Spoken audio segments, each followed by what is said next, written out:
シェルターでしたらこちらに。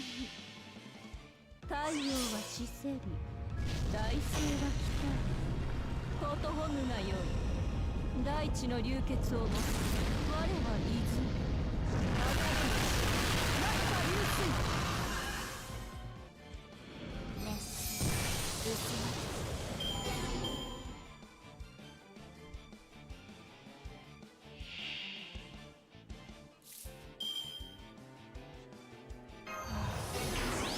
なんて。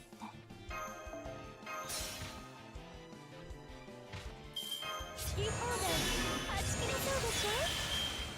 機嫌まで華麗に、特別に。館長さん、ここ。Hey, welcome back, Hannah.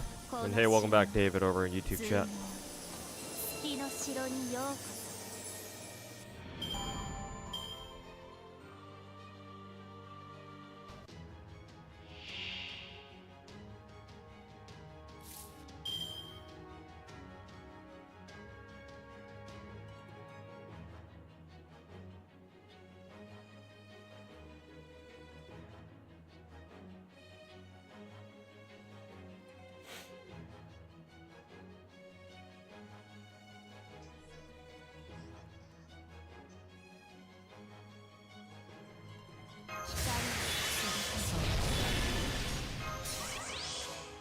目障りなんだろ。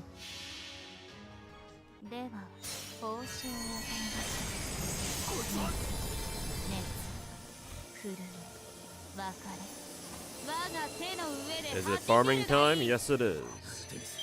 It is in fact time to farm. Wow, that's kind of a low drop rate there. Usually we get like what? Around 55 drops, but that time I only got what?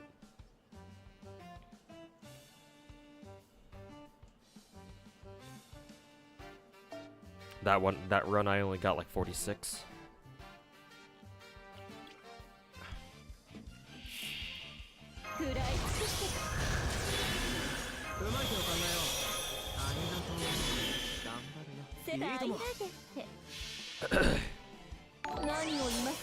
Enviable Paradox, welcome back, man. Hope the grind's going well. It's going alright. I'll just use up all my apples for this lottery, and I'll call it an. Also, Shiny Fallen Star, thanks so much for the 11-month resub, man. No, actually, not 11 months, 28-month resub. I was looking at your resub streak. But thanks for the 28-month resub. Welcome back. Oh, for fuck's sake.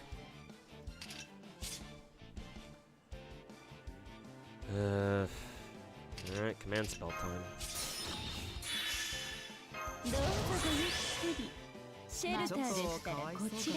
Fucking nuke him again, I guess. There's a stream you made a grave mistake in Nikkei. How so? What's going on, Willis?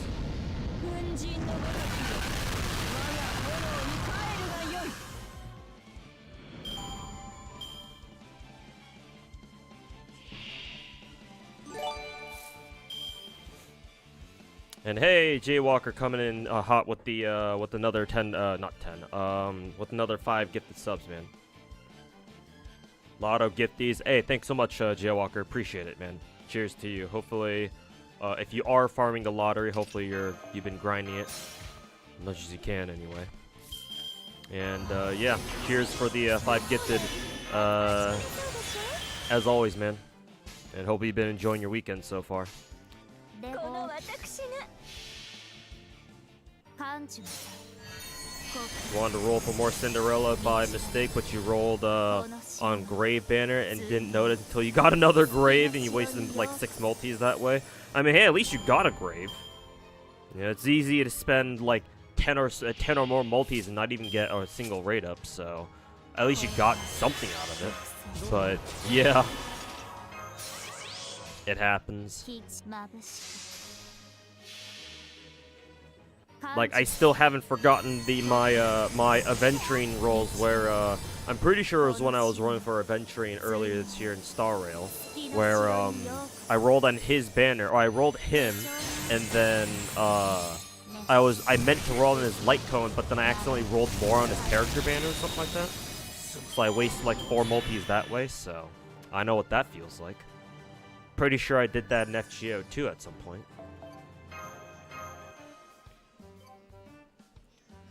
So you got angry until you, so you just rolled on Cindy's ban until you fully limit broke her? Ah, yes, the classic, rage roll.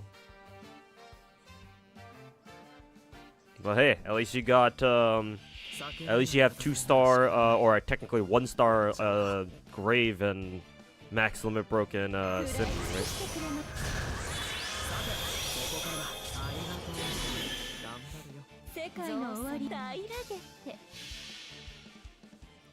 Been trying to grind it. Work's been kicking your butt. We can do it alongside some Blob 6. Hey, lucky you, man. Lucky that you're able to get your work done while playing some Call of Duties. I wish I had a job like that. Maybe if the subathon doesn't work out, I'll try aggressively hunting for like a remote job somewhere. Assuming anywhere is even offering any remote jobs. But I'll try. But that sounds like the absolute dream job. See the stuff coming in the next Genshin update? Yes, I did. I watched the live stream, what, 2 days ago now? I suppose technically it would have been what, yesterday morning, my time.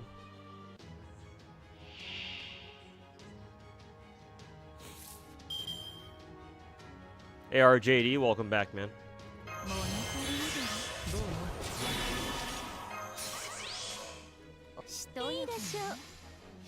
All that's left now is skin gacha. Yeah, skin gacha is easy compared to the actual gacha, anyway. Oh god, no, you're actually away from work right now. Do you have the skills for something like that? Oh, I'm sure you do. I'm sure you do. I'm sure you're better skilled. You have more professional skills than I do, at least.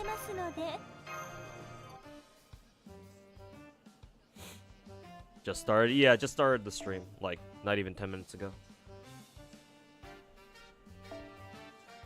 What'd you think about the new Hollow Girls? They're alright. I don't know if I have, one that I'm like, that like really stands out yet.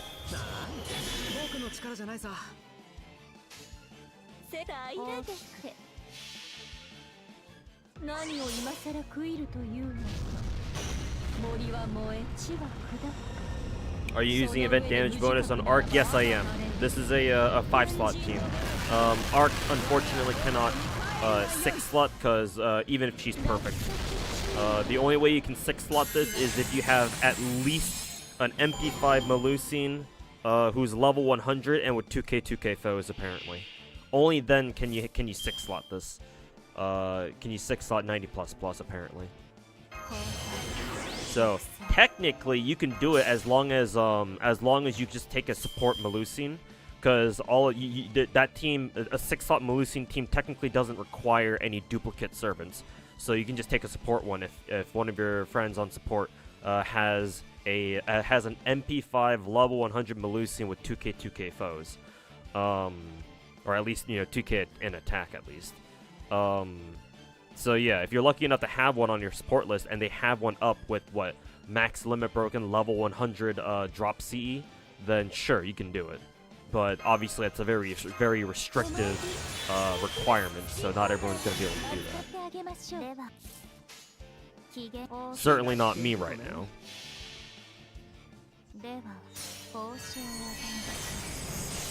Hey Nanaya, welcome back, man. How you doing? With so many gachas on the horizon, how are you going to keep adding to your list of gachas you keep up with and still keep up with them? I just will. However, if push does come to shove, I can afford to let go of like 2 gacha games, to make room if I feel like it's just way too overwhelming.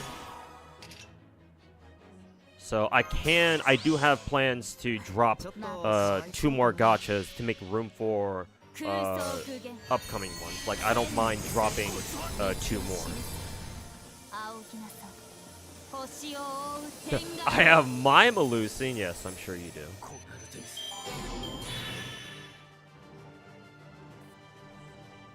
but obviously I'm not gonna drop them if I don't need to. We'll see once we start getting more gacha games. We'll see with GFL 2, because that's the first one coming up, or that's the next one coming up that I'm interested in playing. And the concern I have with GFL 2 is that it might be just as grindy as GFL 1. I sure fucking hope it's not, but it might be. And if it is, then that's not a good sign.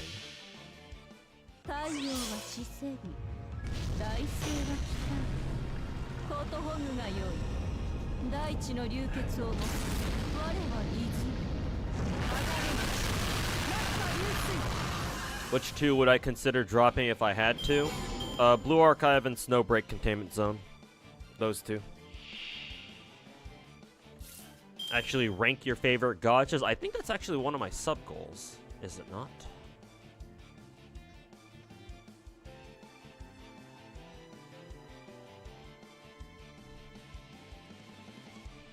Let's see. Let me check my sub-goal thingy. Actually, yes, at 350 subs, I will actually do a full tier list of all of the gachas I play, and I will also rate them out of 10. But that's my next sub goal at 350 subs, and currently we are at 252. We might be at 257 because Jaywalker did just drop another 5 gifted, and maybe my dashboard hasn't updated yet to reflect that. But that is my next sub goal, to get me to make a tier list of all the gacha games that I currently play. Currently / played enough of. Like, for example, I've dropped Girls Frontline 1, but obviously I played that game for long enough to still include that. So.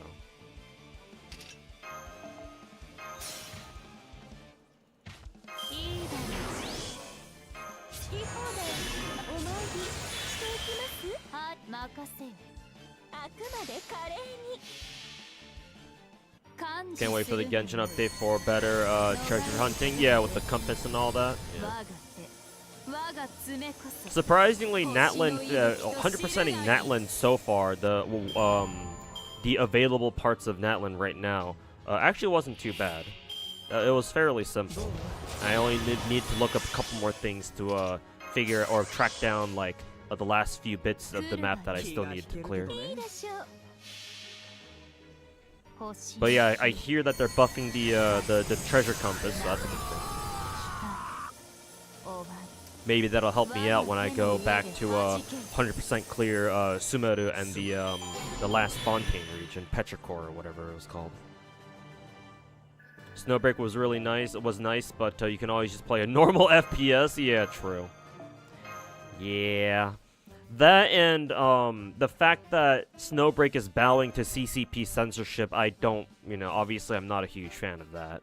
Like, yeah, I get that, Snowbreak devs kind of snuck in a way for their players to uncensor the game really easily, but, like, unless you happen to know about that, and not everybody does, yeah, a lot of players are still gonna have to deal with the bullshit censorship. So it's like, that's not really a good look, And then Blue Archive, well, Blue Archive is Blue Archive.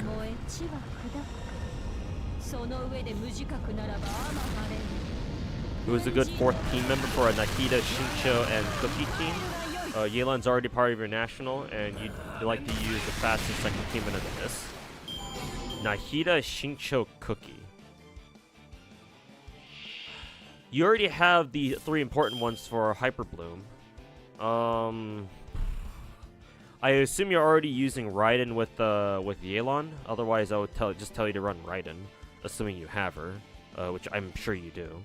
So if Raiden isn't an option, I don't know who you have on your account.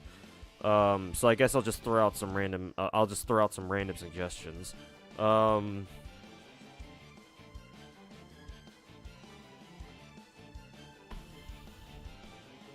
I guess I would recommend a second Electro DPS somewhere, so maybe if you have Chlorine, maybe? Reason why I would suggest a second Electro character is so that way your entire team gets slightly better energy gain. So hopefully that'll provide some better rotations, especially for Xingqiu. Because depending on how well geared your Xingqiu is, because for example, my Xingqiu isn't exactly the best geared, so sometimes on occasion he has trouble getting his ultimate back. So his my rotations with him are not always smooth. So if your Xingqiu is also like that, then I would also suggest an Electro DPS or an Electro on-fielder to run a double Electro with the cookie. So I would suggest taking an Electro DPS whoever you have. I mean, it could even be Miko for you know. I'm sure Miko can get the job done too.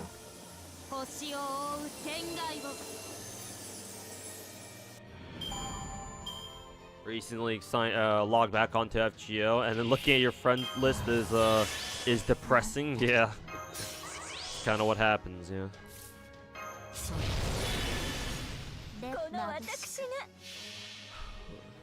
At least it wasn't $60 this time around. They make the gacha skins slightly cheaper at $50 a pop whenever they put up 2 gacha skins at once. Because they're gonna make more money anyway, because most people are gonna go for both the gacha skins to begin with. But I guess if you only wanted one skin or the other, then yeah, you save money.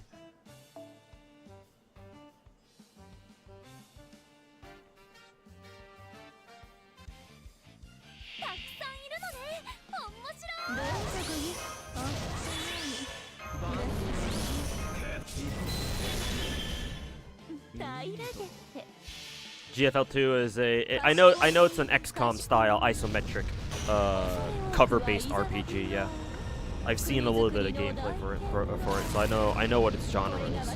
You'd say for normal content at first it's challenging, but once we get 416, it gets easier. Okay, because like Mika team cannot afford to make GFL2 anywhere near as grindy as GFL1, because ultimately that's what caused its eventual downfall.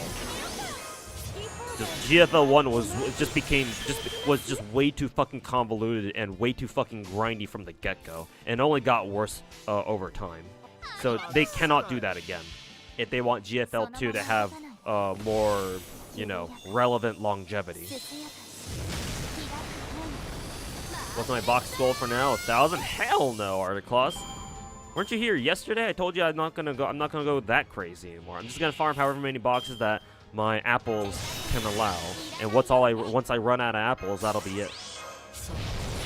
So I'm predicting I'll probably farm like around maybe 100, 150 boxes maybe.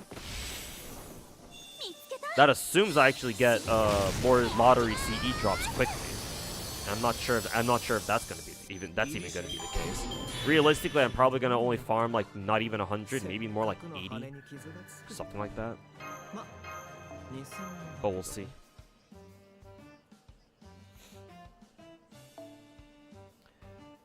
The Scarlet skin is fire, but you don't really use her much compared to other pillars. You should, Finkel. Black Shadow is still one of the best characters in the game. And not to mention, you're gonna want to use Black Shadow against bosses that are weak to wind, because Cinderella and Black Shadow are different elements. Matter of fact, all of the absolute top tier pilgrims in the game, or not even just pilgrims, just the top tier burst 3s, I think. Yeah, they're all different element. Because Alice is fire, Cindy is electric, Red Hood is Geo, and Black Shadow is wind. So you still have even if technically Cindy has better damage output than Black Shadow, that almost is irrelevant, because in the context of solo raids and guild raids, you want to have a variety of DPSs. You know, just having Black Shadow isn't quite enough if you care about raids. If you don't, then whatever. I guess that's fine. Just have Cinderella carry your ass. But if you're part of a guild, and you should be, you probably should care about contributing to your guild's clan raids or the guild raids whenever they pop up, right? Because the faster your guild goes through all of the raids, the higher they rank, right? The higher your guild raids, or the higher your guild places in the rankings, in the server rankings, and the more rewards you get.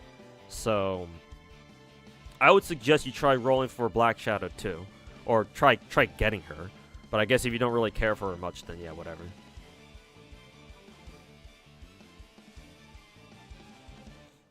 Your guild sucks. Consider switching to a more active one. I mean, hey, Masamune, I can free up a slot for you in our guild, because I made our own one at the demand of of a couple of Discord viewers. So we do have a clan, or we do have our own guild in Nikkei. So shoot us an invite if you want in. Unless you are talking about our guild. I'm pretty sure our guild is still pretty active. Yeah, we've been able to clear all of the guild raids so far, but we do have like a couple inactives. I think we still have one on our member list who quit. You know, obviously back in year 1. So, and we still have him around. So I can just boot him and yeah.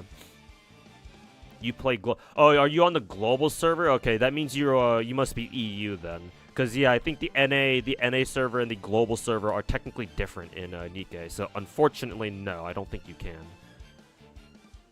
RIP. RIP, no account transfers. Your guild don't clear shit. Yeah.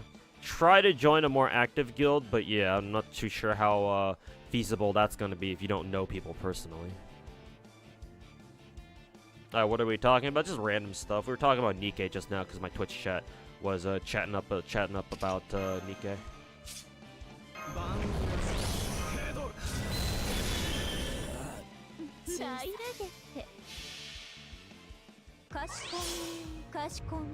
Electric, you have Sarah, Lisa, Kecking. Your Shingsha is well built and C6 is good to go on energy recharge. Then yeah, you could run Kecking, or you could try running Kecking, I guess. Yeah. I'm actually kind of curious as to how good that team is. Because yeah, I would suggest an electric DPS because whenever your team isn't proccing Hyper Bloom, then you can at least proc aggravate with your electric DPS. Excuse me. So probably Kecking. I would recommend Kecking in that scenario.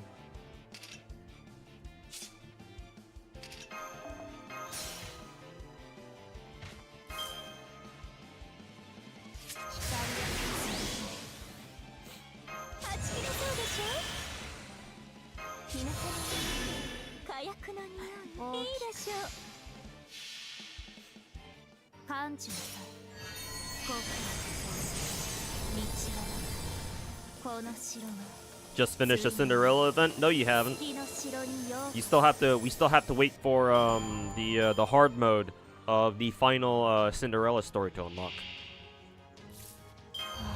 So no, technically you have not finished the event. None of us have.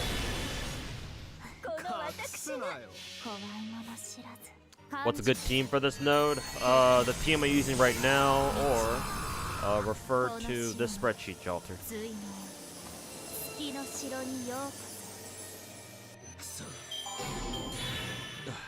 Well, this one's a high roll here. 62 drops.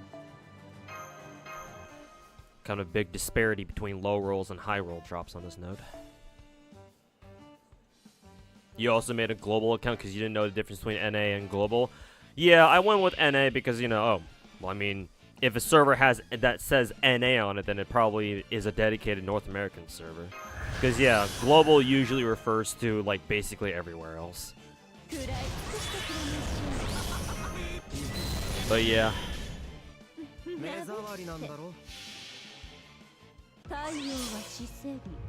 There's also that one. Oh, there's a different one, too? Okay. Wonder who made this one.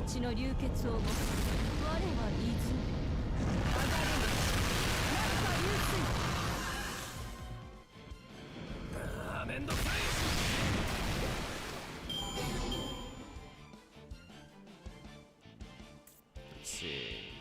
Oh, is this the is this a spreadsheet made by the Atlas Academy boys? If so, then that's pretty cool. didn't know that they got into making guides themselves.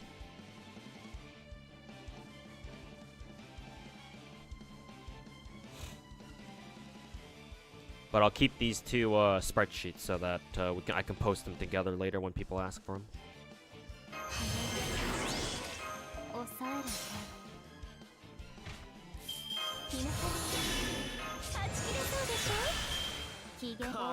You're using 6 slot Melusine team for this? Yeah, Melusine's an MP5 level 100 2K foe. Melusine seems to be the only way to 6 slot this consistently. So if you have access to one, then yeah, highly recommend using it.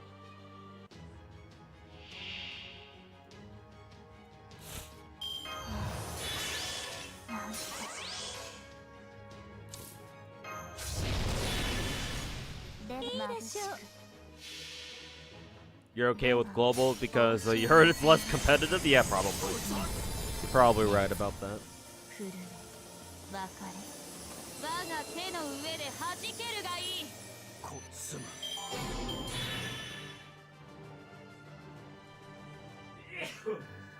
Excuse me.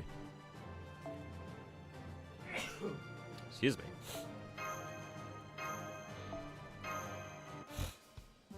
Global's not competitive at all. Yeah, it seems to have the least amount of players, but whatever. I don't mind. Play on whichever server you want.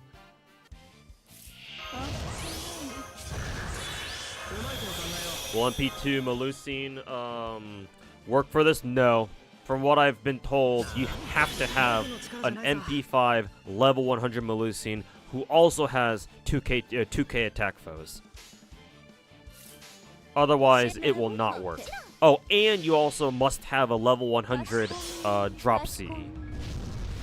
So limit broken drop CE that you get up to, that you level up to 100 for the maximum attack stat possible.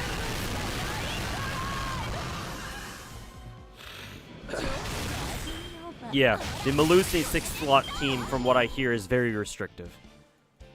Like, there's a reason why one of the spreadsheets that I linked in Twitch chat just now doesn't even have a 6-slot team listed. At least not for rotation 1. Maybe there are other easier 6-slot teams for the other rotations, but they don't even bother listing one for this rotation. Because the Melusine team is probably the only one that can do it, and you have to have a really, really fucking strong Melusine to do it. Luckily, since the Melusine team doesn't need, like, duplicate servants or whatever, right? You don't need to take, like, double Oberon or anything. Technically speaking, all you need to do is have a friend on your friends list with an MP5 level 100 Melusine with 2K foes and a limit broken level 100 lottery drop CE. And you can just take them as support, but good luck finding somebody like that. Good luck finding someone like that.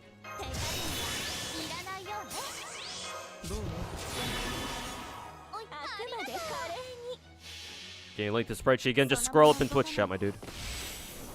Even if you just joined the stream now, I'm pretty sure you can scroll up in Twitch chat, because when you first join the stream, you can at least scroll up a bit in the chat history.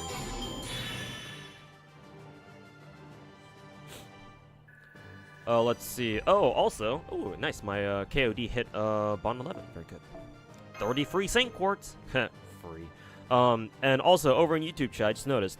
Fear Tree, thanks so much for gifting a membership over my YouTube chat.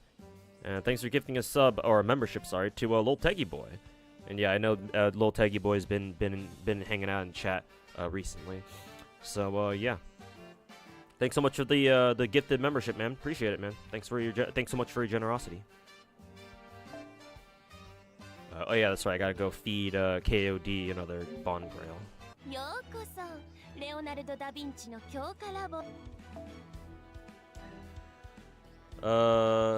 Where's KOD? Ah, there she is.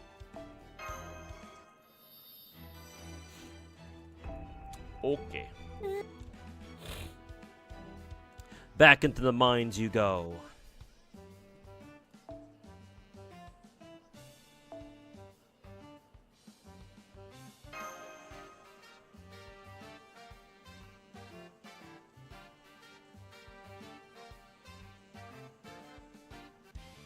Hello, Gacha God. Hey, World of Waifus. Welcome to the stream, man. Thanks for hanging out today on a Saturday afternoon. Or a Saturday evening, most likely for you.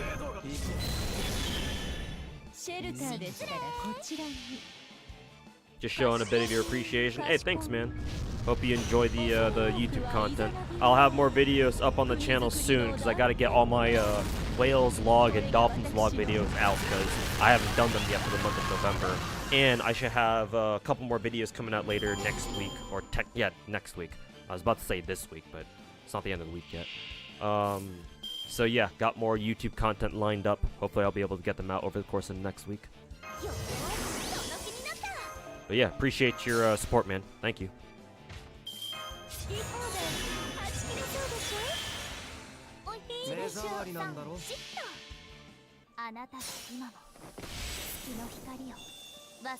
Yeah, it looks like New Power posted the spreadsheets that I linked earlier in chat again. Thanks, New Power.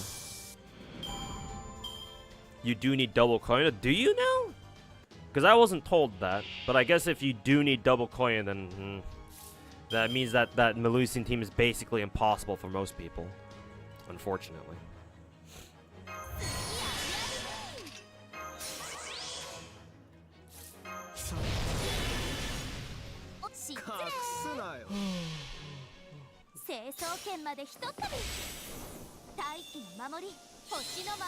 Off the free pull, you got 2 S's. Are you telling me, Finkel, you actually got a double, both of your daily free pulls from the one from Grave and the one from Cindy's Banner? They both gave you free SSRs? Fuck you.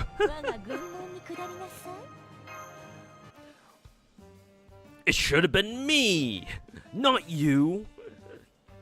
But hey, yeah, congrats on your Quincy altar, though. I still don't have her because obviously I skipped her. I skipped all of the Phantom of the Opera characters or whatever the fuck they're called.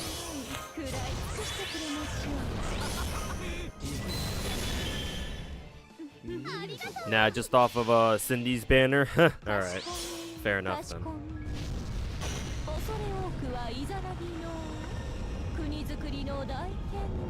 Would you take the Star Rail quiz that you want to send me? You'd love to see who my top favorite character in Star Rail is? I mean, I can tell you my favorite character. It's Branya. I won't be. I can't take the quiz you want me to take right now, because I'm busy farming this event right now. The earliest I can switch to another game is probably gonna be what? Tomorrow, basically whenever this rotation ends. So yeah, that will probably, and it'll probably end tomorrow. So the earliest I can take your Star Rail quiz would have to be on Monday, I think. So if you want to come back on Monday and ask me to take your Star Rail quiz, then yeah, sure, I might be able to do it. Assuming I'm streaming that day, which there's a chance that I won't, I won't be able to. So maybe you'd have to come back on Tuesday even.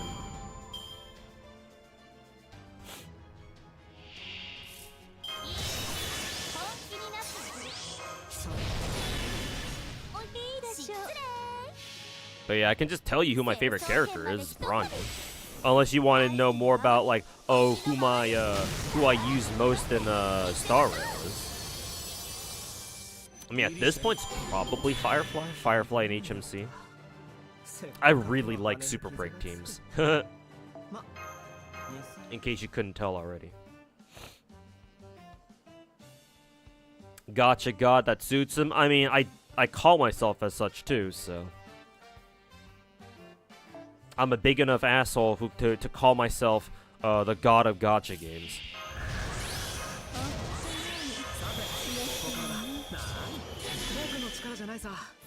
But I mean, hey, I can actually back it up, unlike 99% of other gacha content creators who dare call themselves anything like the god of gacha games. Lakari who? Lord of Gacha who? Yeah, more like a fucking peasant compared to me.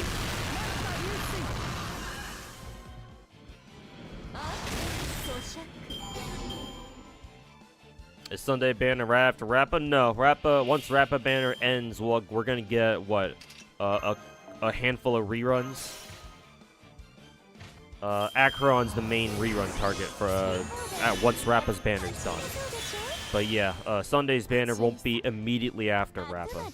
So we'll have another 3 weeks after her banner's gone, until Sunday shows up. So 3 more weeks worth of saving.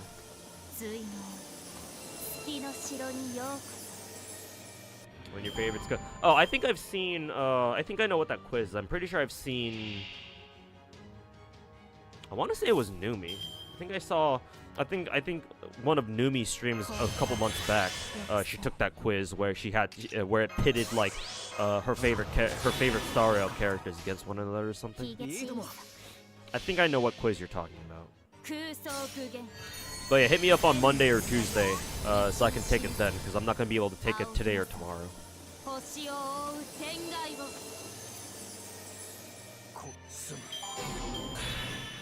Hey, Shiny Fallen Star, it's been a while since you caught my stream. How have I been, Mrs. Streamer? Not terrible, not terribly great. Things have still been shitty for the past year and a half, basically. I'm still trying to dig myself out of this hole, but, you know. Somehow the hole keeps getting bigger.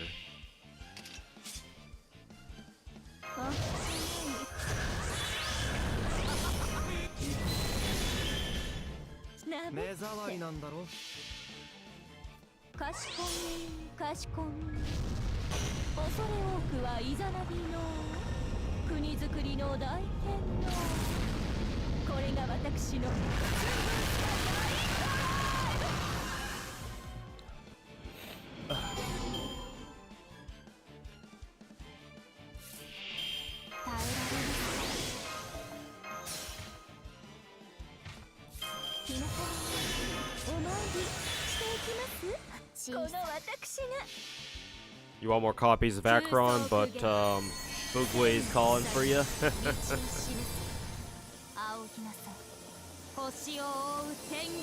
Yep. Decisions, decisions, decisions. Next couple of banners, including this one, are gonna be real tough on people.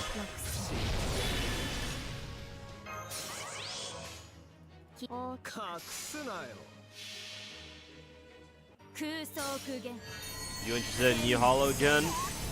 Unfortunately, not particularly. I did watch most of their debut streams. I think I fell asleep during. Who was the last one that I watched? I think I remember watching the Blue Girl last. So, yeah. I don't remember watching Vivi's.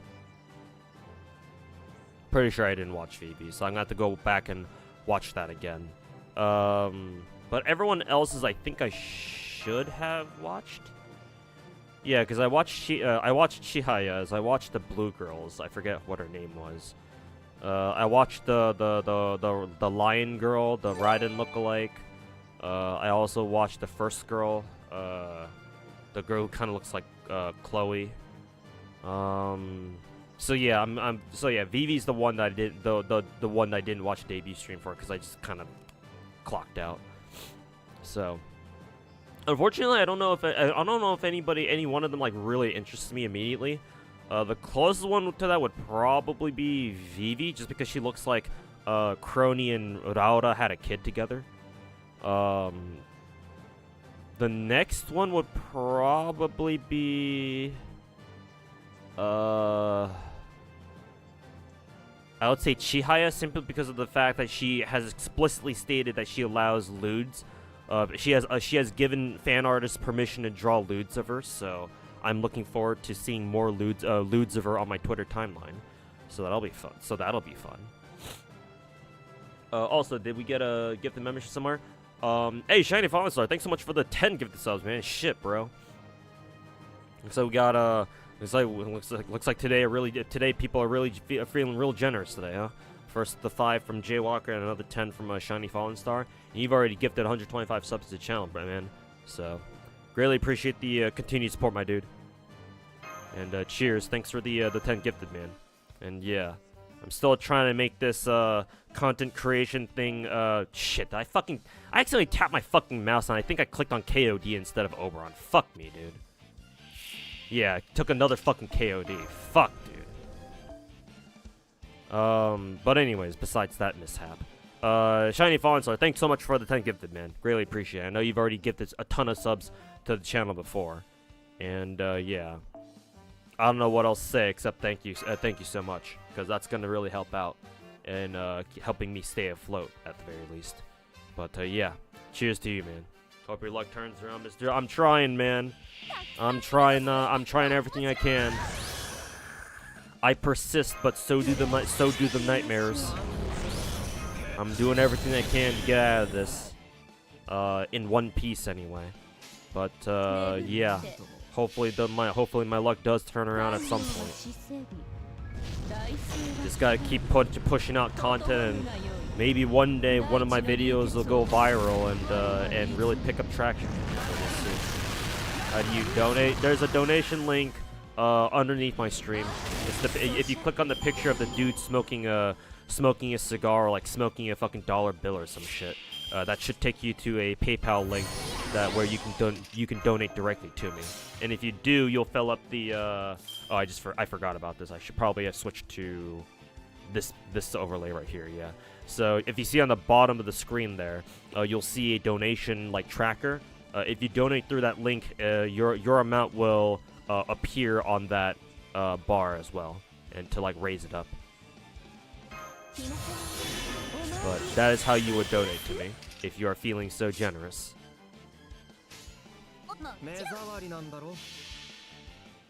And yeah, Hannah's dropped the direct Streamlabs donation link as well.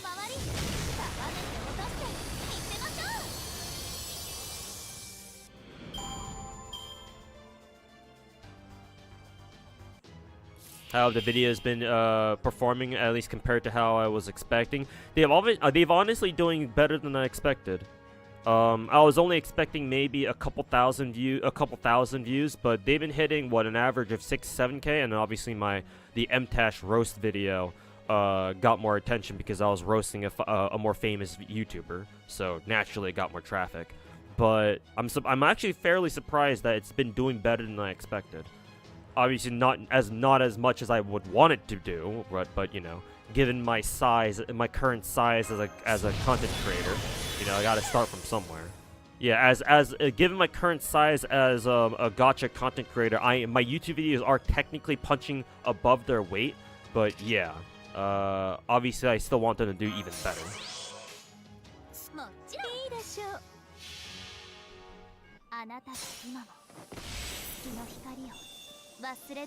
The issue is that because I've been streaming basically every day, and every day I stream at least anywhere from like 4 to 7 hours. And with me having to juggle all my gacha games on the side, whatever I can't get done on stream, it's been very tough for me to get out consistent YouTube content. For me to do that, I'd have to take off days on a regular basis to like concentrate on getting out or making new videos.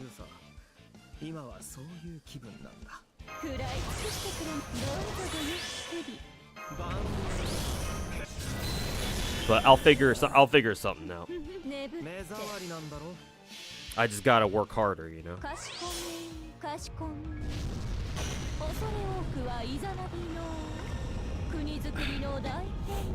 My nightmares persist, but so do I.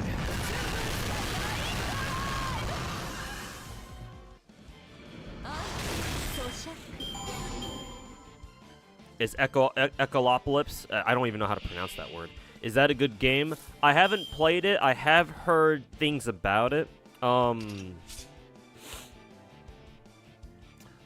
Since I don't play the game myself, I can't say for certain if it's a good game or not. I hear it's kind of a Coomer game though, so it probably is.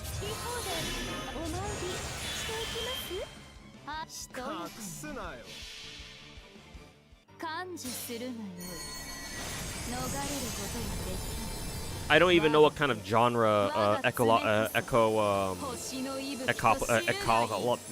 yeah, how do you even fucking pronounce that name? Echolopolis? For some reason I can't pronounce that word. Skill issue, I guess. But yeah, I don't know. I've never played it. I never really looked into it. Again, I don't even know what genre of game it is. So. Maybe there are people in my chats who have tried out that game, so they'd be able to tell you better.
You've seen a fuck ton of ads for that game. Shit is wild. Yeah, I've gotten a few ads for Ecolopolis on my own phone too.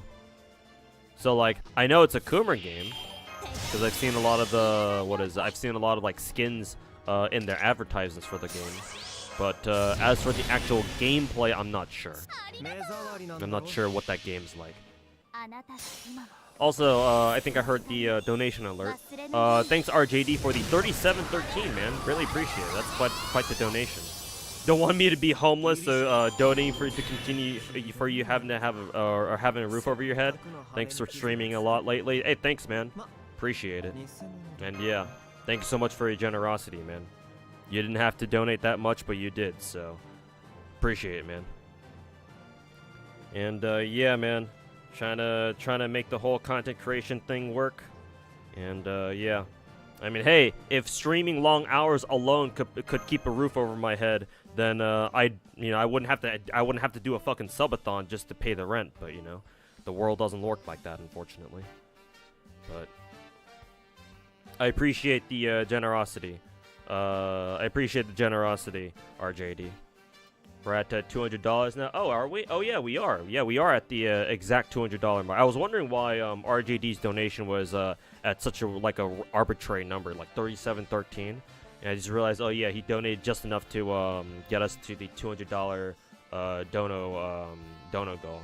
So yeah, 2 hours of view. I now owe you guys 2 hours of viewer media share. So for those guys who are not aware of what viewer media share is, or just media share days are.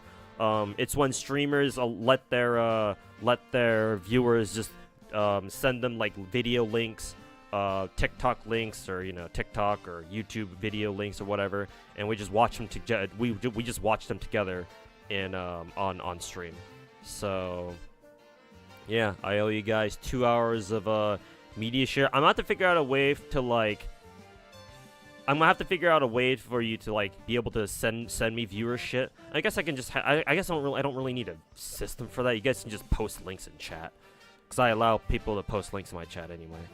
And I can just grab those links and copy paste them onto my internet browser, and we can just watch it together.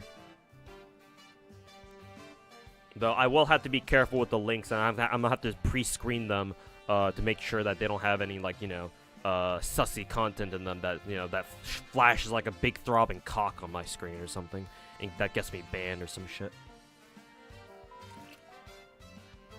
But we'll do that next week after rotation 1 of FGO is done. But thanks so much, RJD, for getting us over to the $200 limit. Yeah. Or getting us over the first sub goal, or not sub goal, dono goal, I should say.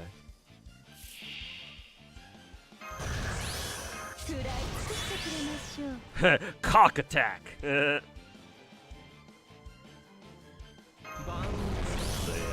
Essentially 2 hours of me just non-stop reacting to random shit.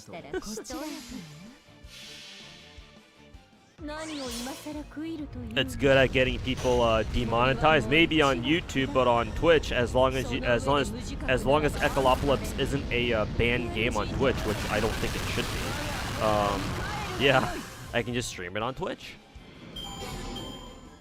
Well, I'm dual streaming, so I'm gonna be streaming to both YouTube and Twitch anyway. So, but yeah, I'm sure it has demonetized people before.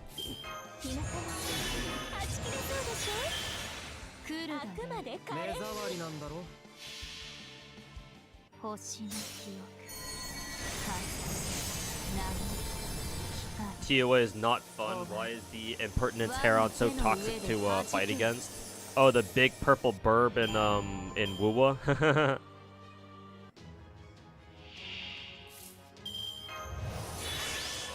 I think the most annoying thing about that enemy type is that about that boss is that sometimes it just tends to randomly fly up into the air and you can't do shit to it for like, I don't know, 4 seconds. That's kind of annoying. You'll donate 150 just to see me do a tier list soon? I mean, if you will, then I would greatly appreciate it, but don't feel pressure to do that at all, man. Only donate the money. Only donate money that you are okay with parting with. Don't make the mistake that I did and start, you know, spending money that, you know, you probably shouldn't be spending. But if you're okay with sending me that money, then, you know, by all means, it's up to you. Because yeah, what it was my next dono goal again? The $400 dono goal was a gacha content review. I review a content creator of a gacha content creator of Chat's Choice. That'll be fun. If we hit that and we end up and you guys end up making me do a gacha content creator review on MTash again, that's gonna be hilarious. But that's at 400, and then the next sub goal is what, at 350 subs, and then that's my tier list of all the gachas that I play, and I rate them out of 10. So yeah, but that's at 350, and currently we should actually be at 262 or 267 technically. Let me see if my dashboard is updated. It should have. Actually, no, I guess not. Maybe it still says we're only at 253. Maybe it's because some of my older subs are starting to expire now. Maybe that's why. So maybe we're still at 253 technically. Because I think my dashboard should normally update immediately, but no, it was at 252 last time before Shiny dropped the 10. Yeah, it was at 252 when I checked it after Jaywalker dropped his 5, so maybe it's not completely updated yet. Maybe I'll check tomorrow and see where it's at then. See if it's still at around 250 or if it'll update to like 260 something. But we'll see.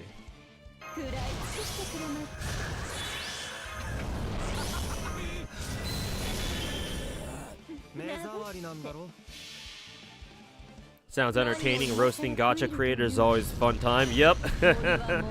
If my MTash video was any indication.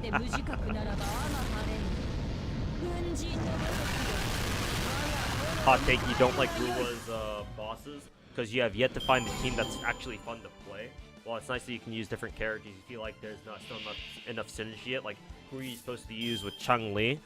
Yeah, that's kind of an issue because in Wuwa, not a lot of characters have like off-field stuff. Like Shorekeep, they are slowly adding more characters that do have off-field capabilities, like Shorekeeper and Zeji. But Wuwa is definitely the kind of game where it's a lot less on team synergy and team building, and more just your own individual performance, and you optimizing the performance out of each and every single character. Yeah, because yeah, I came into Wuwa with the Genshin mindset of like, okay, Genshin's all about team building and shit like that, so let's take that same mentality into Wuwa, because, you know, Wuwa's supposed to be a clone of Genshin, right? A Genshin clone, so to say. But no, Wuwa, it's definitely its own thing. You have to have a different mindset when you play Wuwa, because Wuwa is definitely not focused on team building at all. Like, there's some team building, sure. And there are optimal teams that you can run, but for the most part, it's more on your own individual skill and how good you are at dodging. And enemy attack identification, or just your familiarity with enemies in general. It's a different game, that's for sure.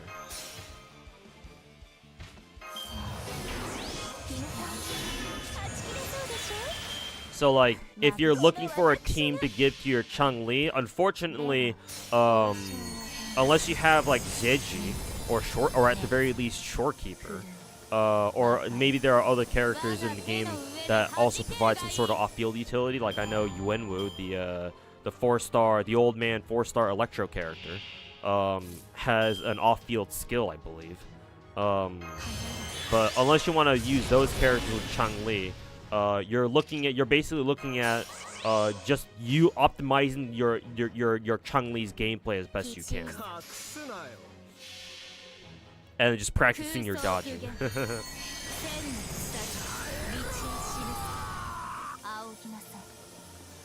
Despite building some of your characters to 90 and maxing out their talents, you still feel like you're hitting like a wet noodle. Most likely because your characters don't have a good enough crit stats, but maybe you do have good crit stats on them. Because like all of my DPSs, or all of my serious DPSs, have like at least 75 CR and like 250 CD. The stat requirements for Wuwa are definitely a lot higher, for better or for worse.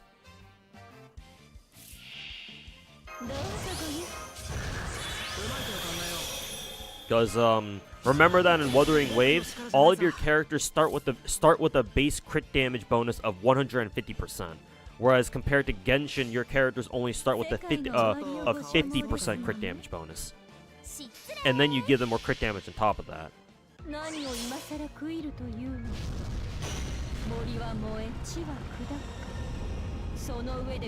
But yeah, like hyper focusing on single characters might legitimately be the way to go in Wuwa. Like obviously you gotta level up your other characters too, but like perhaps investing to a single character might be the way to go in that game, as opposed to something like another game like Genshin.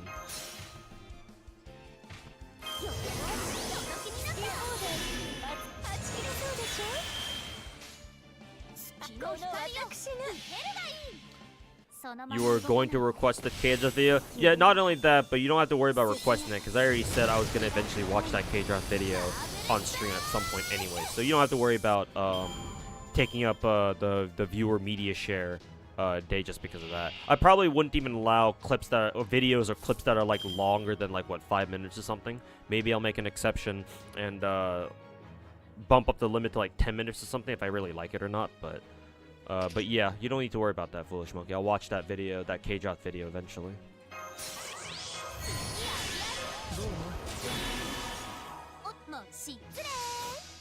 Hey, what up, Jay? Welcome to the stream, man. How can you get on friends list? I can add you. I'm pretty sure I can make space. I'd have to check my friends list, though.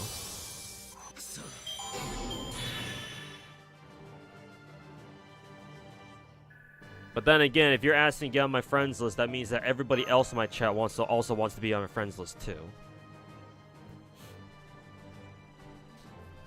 I'd have to check who I can get rid of from my friends list first, though, because I'm sure it's been a while since I last checked my friends list, so I'm sure I've got plenty of people who are no longer active. Let's see. Envy? Who was this again? This is an Enviosity, by the way. This is a different Envy. I forget who this was, so we can just get rid of him. Shush. Ooh, Shush. I guess he's quit FGO at this point, considering his last login was literally 2 months ago. Curry. Kedebaris. I actually remember Kedebaris, I'm pretty sure. I think he was a sub at one point. Ryan, I don't know. I don't remember. Yeah, I think I remember Dio. J-Master. Yeah, I remember J-Master. He's a viewer, but 5-day login, so whatever. Goodbye. So yeah, I can actually add 7 more people. Let me just get rid of everybody here just to clear the friends list.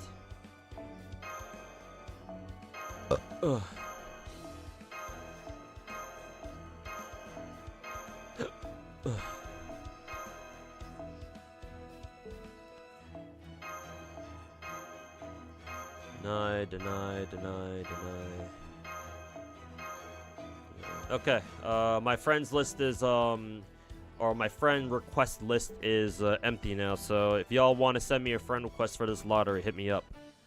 And I'll check it in, like, after a couple runs of, a couple more lottery runs.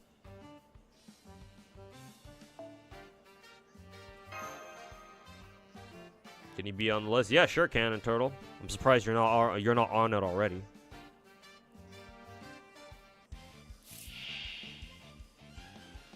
Now, what up, Jay? I don't need to know your friend code. You send me a friend. You send me a friend request.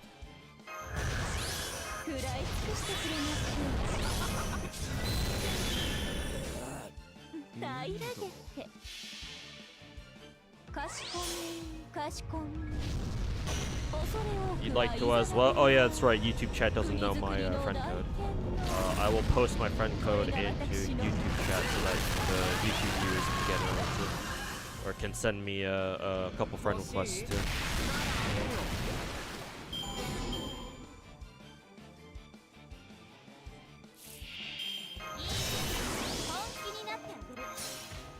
Hey Mo Legend, how's it going, man? Welcome back. Hopefully you're enjoying your weekend so far.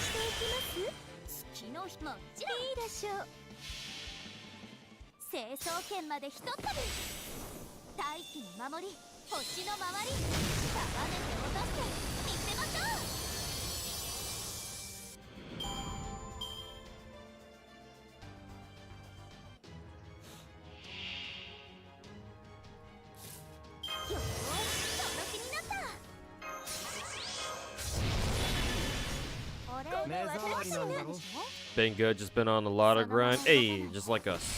Or just like me. But yeah, hopefully you've been getting a lot of lottery CE drops. And if not, hopefully you've been enjoying the lotto grind.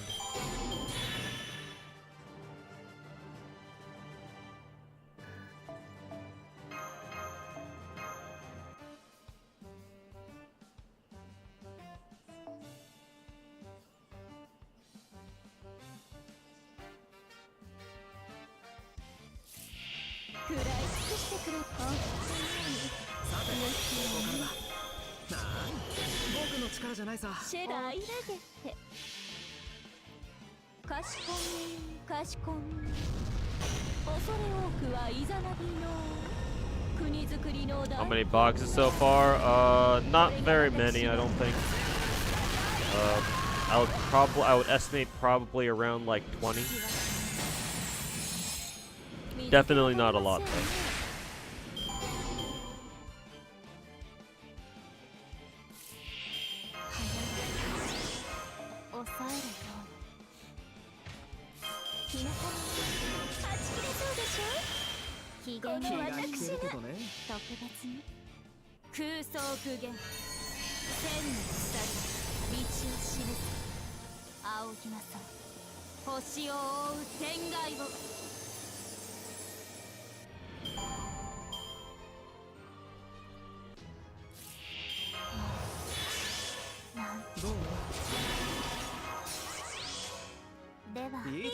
Let's see how much Gacha currency I got right now.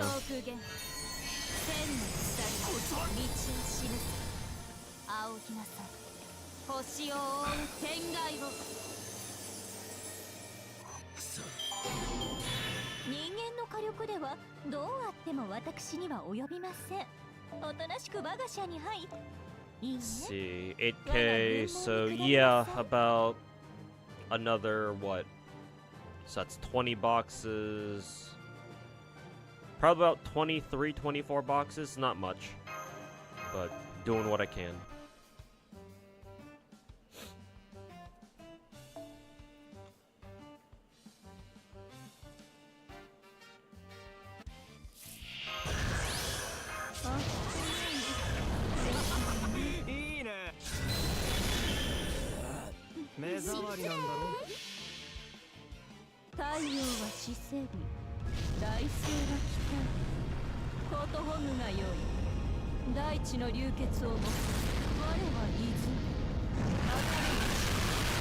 Where Lozingo intentionally puts the lottery button on the titties. I mean, yeah, because there's always got to be a character there, and the lottery button is always at chest height.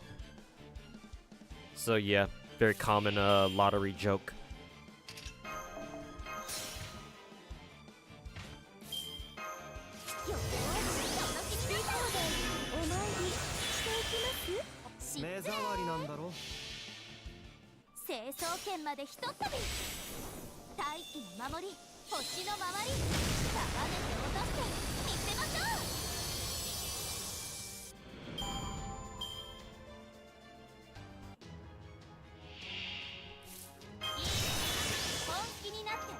Hey Raru, how's it going, man? Welcome back. Hopefully you've been enjoying the weekend so far. How do you follow someone at Geo? I can show you. Basically, you go to your friend's search bar. If you know the friend code of somebody, of someone, like for example, I just posted my own friend code in chat. You punch in their friend code into the search bar, and then when their name shows up, you have two options. You can either send them a friend request to properly add them as a friend, or you can press the follow button, which looks like this. Let's see if I can actually show it here. User search. So, for example, if I were to do this and then copy, okay, search this. Oh yeah, that's right. I gotta put in somebody's friend code other than my own. So, for example, I can just grab a random ass friend code off Twitch chat. So, for example, if I were to post in someone else's friend code like this. Okay, search, right? This dude shows up. This lolstacks guy shows up. So when you do this, on the right side here where my cursor is, I think you can see my cursor, right? Can you guys see my cursor? Oh yeah, now you guys can. You'll notice that there are two buttons over here: friend request and follow. Friend request is when you send them an actual proper friend request, so that way you can add each other and you're on you're on each other's friend request friends list if they accept. Follow is the other thing where they don't have to accept it, you just follow them, right? That's how you would follow somebody else. Following is nice because you don't need to wait for them to accept you or anything. You just follow them. It just goes through automatically. All you need to do is just know the friend code of whoever it is that you want to follow. So since I posted my friend code in both YouTube chat and Twitch chat, you can feel free to follow my support list if you need help with like any of the main story modes or the main story fights or whatever. That's what the follow thing is meant for. Does NA have the well actually no, NA, well yeah, using support NPs, you can still use support NPs if you at least follow them. I don't remember if NA has the quality of life update where you can just use the NPs of any servant you find. Because right now, unless they changed it already, right now you can't use the NPs of support servants that you're not friends with, or whose players you can't. If you're not friends with another player, then you can't use the NPs of their support servants. Maybe they've changed the NA. Maybe not yet. I don't know. But that's how you would follow somebody.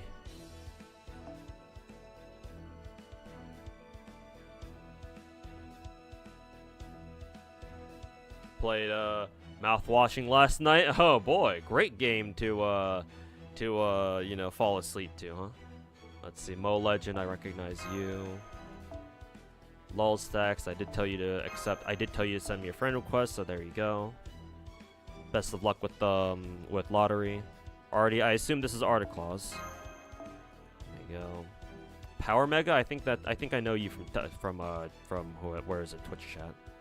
Taika, I think this Taika dude's been sending me friend requests for quite a while. I might get him on. Sure, why not? Power Mega, I recognize you. I recognize Saber Avalon because he said his name in my Twitch chat. I don't recognize either of these two. I'll leave him. I'll leave him alone for now. I've got one more slot. Actually, how many friends do we have? Is it like 121? Why is it a weird number? Why is it 121? And then our account level is, yeah, I'm already at max account level cap at 160. Why Why is our friend cap at such a weird fucking number? Has it always been that way?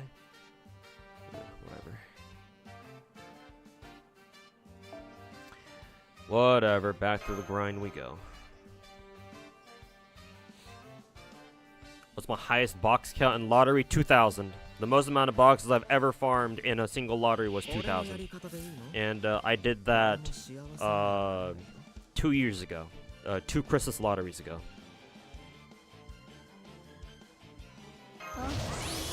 And that was the last time I hardcore farmed a lottery.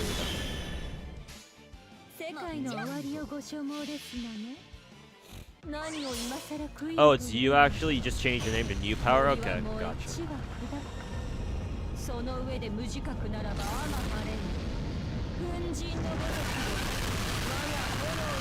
We have that now? Alright, cool. Gotcha.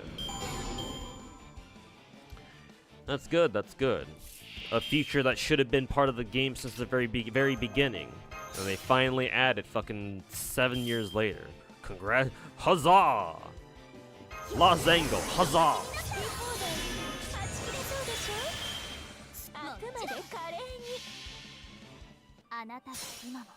Your speed alternate? Oh, okay, gotcha.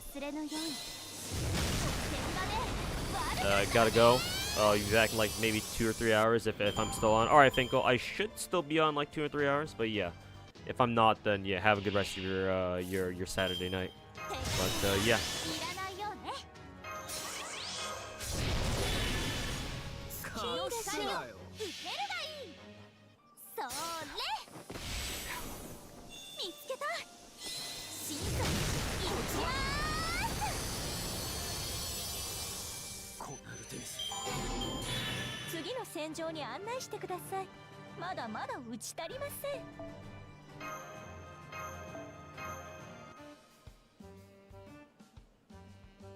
Thanks for accepting my friend request. Yeah, I remember always seeing your name in my friend request waiting list, Taika. So I figured, okay, you've been sending me friend requests for long enough. I might as well get you on finally.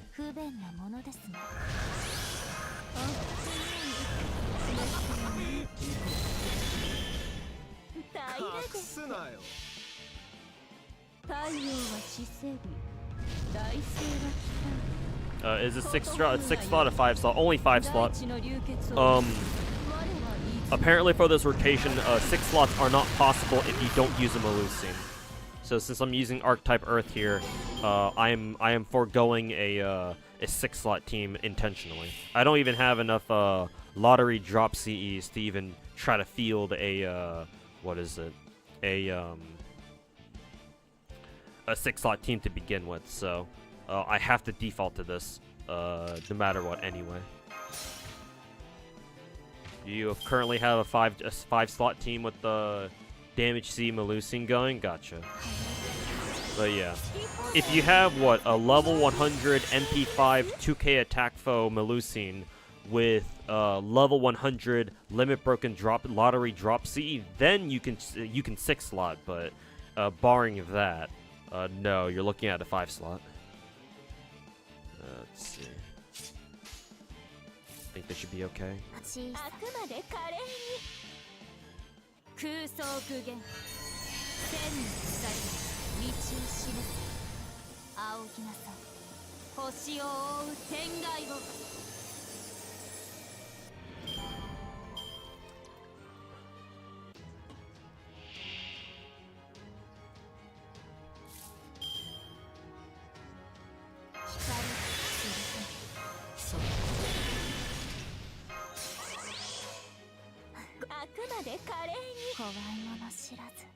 This node made you wish you rolled Melusine? Yeah, which is why we were telling people last year to roll for Melusine if you can. She's just way too powerful of a farmer, man. And with Oberon, and because Oberon exists too, like shit, bro.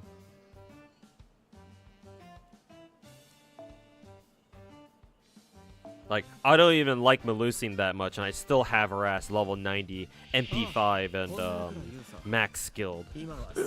Just because she's that crazy of a fucking farmer. But you never know when you might need her. Because when you do, she's likely the only one who can get the job done, you know?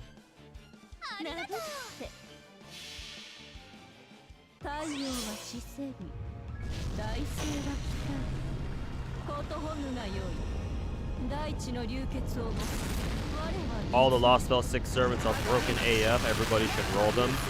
And maybe except for Bargus, but Bargus can be good too for certain nodes. Or against certain challenge quests where you want when you needed to like eat a lot of enemy buffs.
Bargus is also super broken during Grail fronts and for solos, I guess. So I would consider Melusine better though.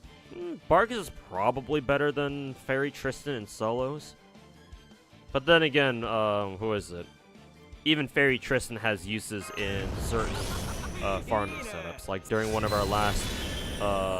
our previous events, was it during Guda 7 or something? I used my Fairy Tristan 3-turn setup with I think Oberon and Summer Scotty, I think it was.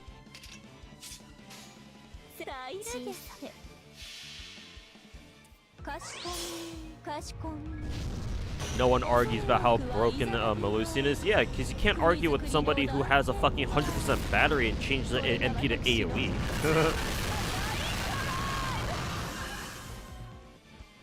Oh, and did we mention the fact that even if she doesn't change to her AoE form, she's an absolutely busted single target arts DPS?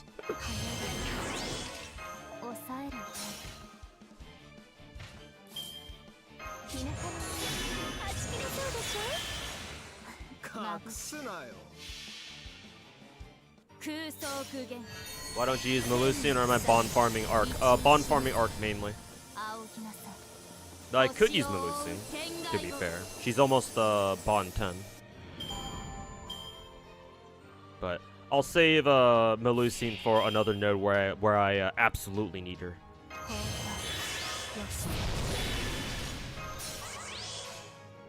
So yeah, main reason is bond farming archetype Earth. And then minor reason is to save the bond that I have left on Melusine on another node where I'll need her more in the future.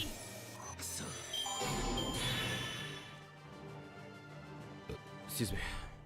Counter argument, Mao Nobu is the coolest. I mean, sure.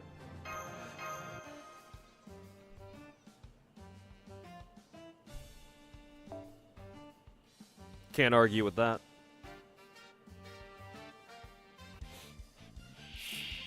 Melusine's banner next year has both Melusine and Bargus on raid up. Are you talking about her summer raid up?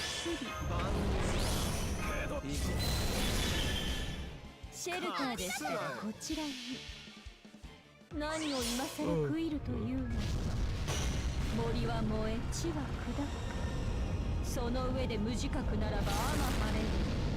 粉塵のごときよ、我が炎に帰るがよい。欲しい？ Also, Draco or Melusine? I have no idea what Draco does still. I have never bothered checking her her kit even once, I think. Maybe I looked at it once before, but I've already forgotten what she does.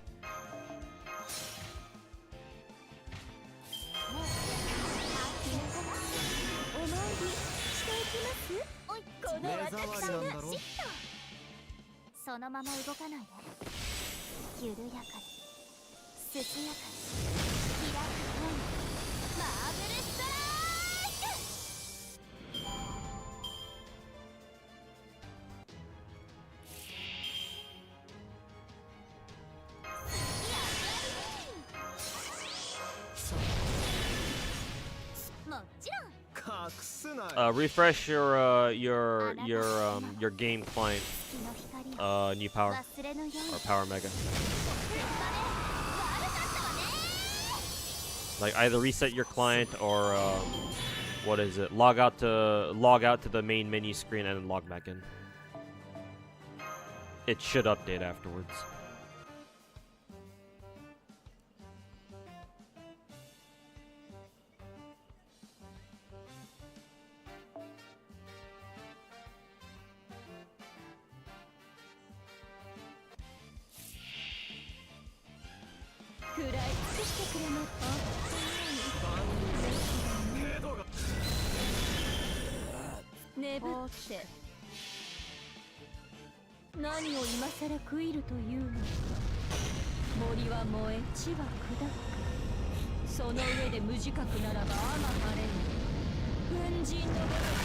Can anyone explain Exo toughness and Star Rail? Actually, I'm not even sure how to properly explain it either.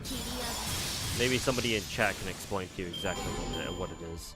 Because honestly, I'm not even sure if I can explain it properly myself.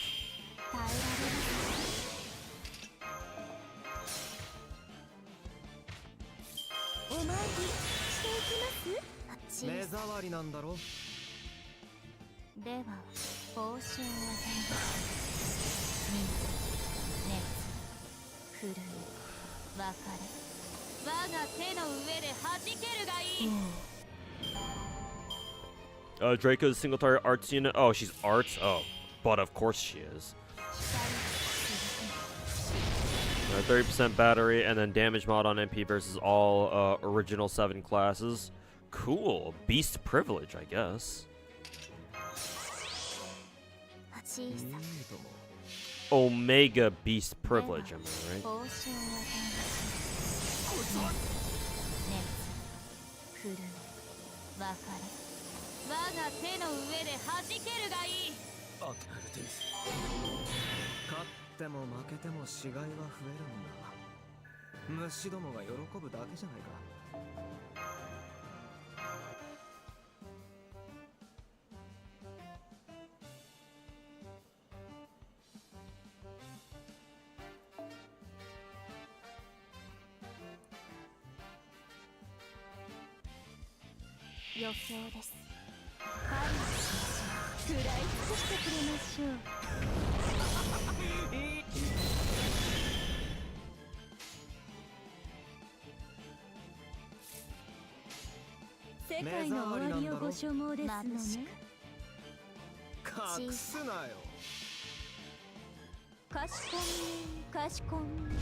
Best part about Draco is the summoning animation. Yeah, it fucks with the gacha summoning animation like Summer Kiara does. I guess technically Archetype Earth did too. I think Draco's is gonna be the fanciest one. It's even fancier than Archetype Earth's technically, from what I remember.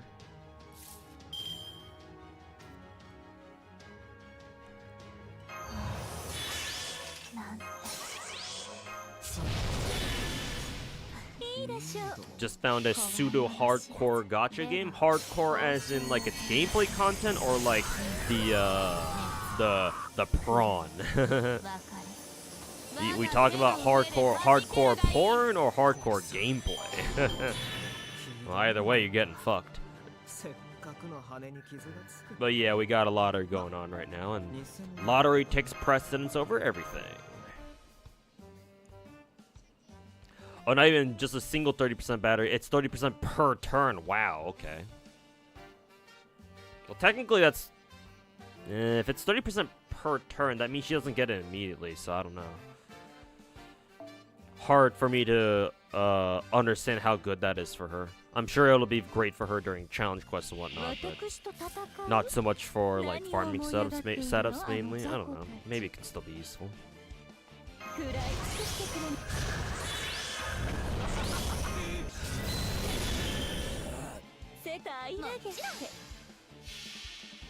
Hey JP, welcome back, man. Probably won't degen until later in the week, and for lottery, that's fine.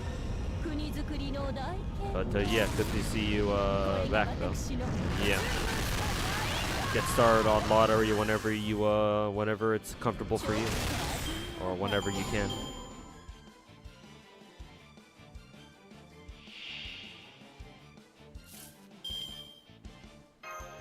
Oh, not yet.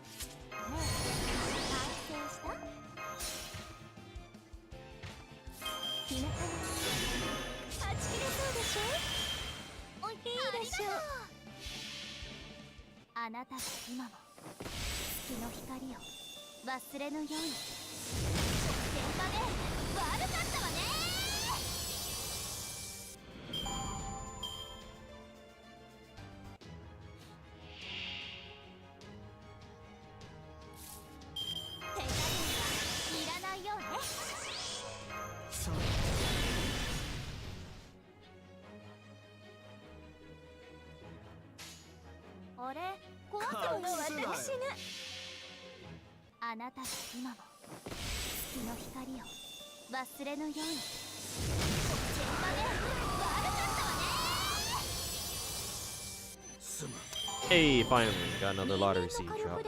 Was waiting for one. Hey.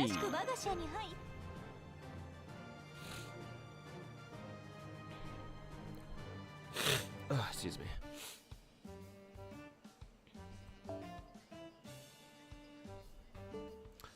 Let's see. Oh, limited time. That means I can go do my free friend point roll for today. Why is Jack on raid up? What the fuck? That was random. Yeah, why is Jack on raid up? Some singularity banner. Oh, there's a Lalter, a rare Lalter raid up. Funny.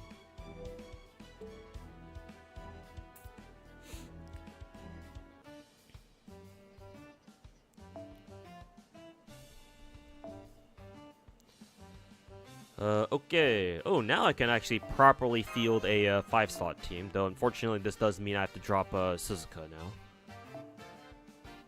We gotta replace her with the 2-star Mary Anning here.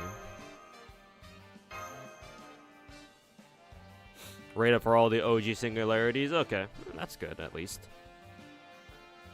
Gives the older characters some more rate ups. So that's very nice. Probably shouldn't have used her skill just yet.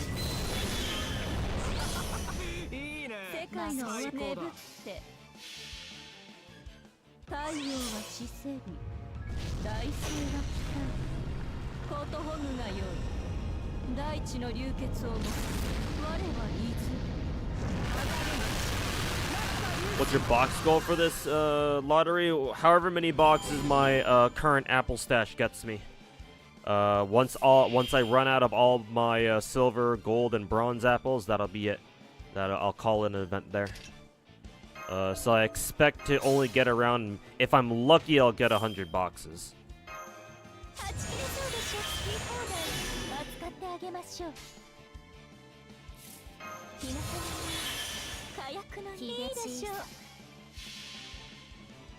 空想苦言千の鎖道を示す仰ぎなさい星を覆う天外を Nice for getting some story locks, sir. Yeah, exactly.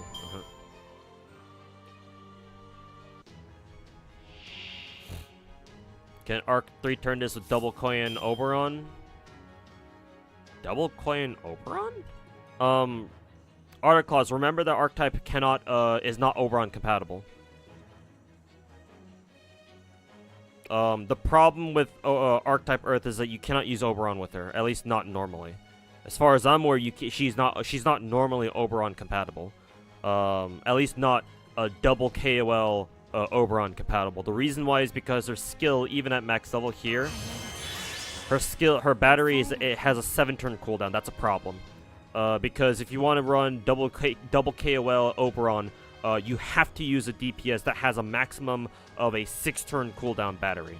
Otherwise, if you have a 7-turn cooldown like battery like Archetype Earth does, she's not going to get her battery back in time for third wave. Not until CD app, and yeah, so she can't do it right now. On JP, I'm sure she can pull it off, thanks to, you know, the initial skill cooldown thingy. But right now, no, not on NA.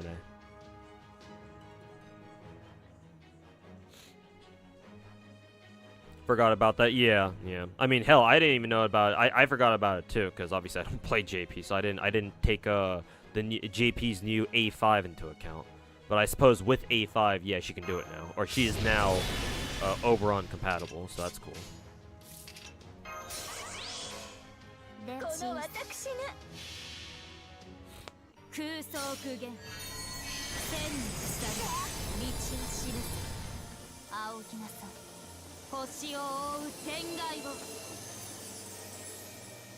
Can you increase the graphics? I'm pretty sure this is just default graphics. I don't know. Maybe it looks kind of shitty on my setup. I don't know. Does the stream look okay to you guys? Actually, let me go check the quote-unquote graphics settings. I don't know why the options will be any different, but then again, this is on emulator now. My room. What is it? Options, game options. No, yeah, standard screen resolution, high quality rendering. Yeah, as far as graphic settings go, yeah, I'm pretty sure I put them all on whatever the equivalent of high is. I don't think there's any other like graphics toggle option or whatever. Maybe it's just YouTube. Maybe I would say it's more my stream, because if you have an issue watching through YouTube, you can try my Twitch stream, see if it's any better over on Twitch. Because if it's not, then it's clearly my own setup and something wrong with my my graphics rendering. I always felt like there was something off about my recording, my capture settings. Maybe I have to look into that and see if I can't like make it look better, or make it render shit better. Maybe I have to update it at some point. Who knows?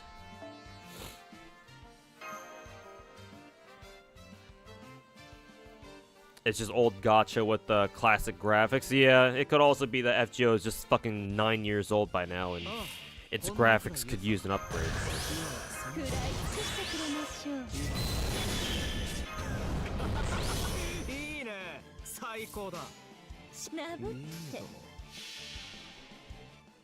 Hyper Karen can also 6-slot. You can also 6-slot with borrowed Hyper Mel as well. I've been told, Foolish Monkey, that you can't actually 6-slot with a borrowed Perfect Melusi, because apparently that team still requires double KOL.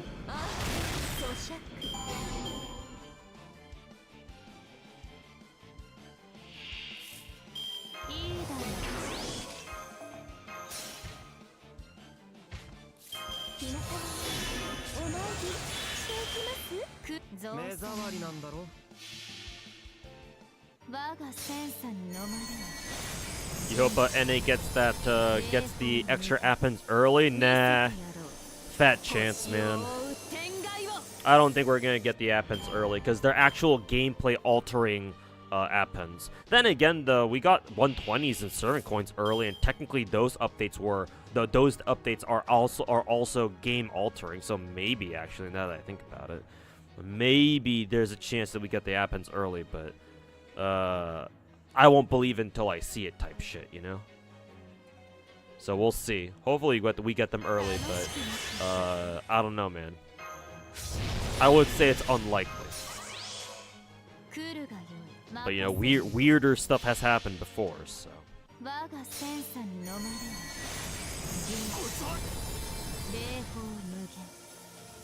Really, just looked up on Chaldea app and looks like it's possible. I was told that by somebody else in Twitch chat that you can't actually run a borrowed perfect 6-slot Melusine team because that team requires double KOL. But that's what they said, not me. So I don't know who's right here. I'm not using the Melusine team, so I don't know.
You actually like the graphics in FGO? You're always defending against your friend. It's not necessarily bad, it's just different.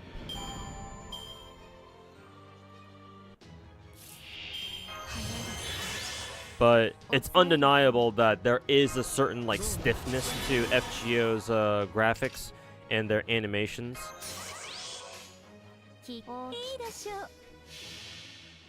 Simply because of its age.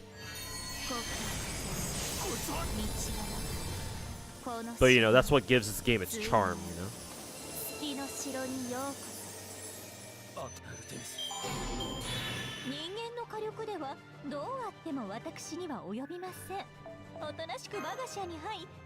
Oh, I didn't realize this guy wasn't even on my friends list. Thanks for your Oberon, though.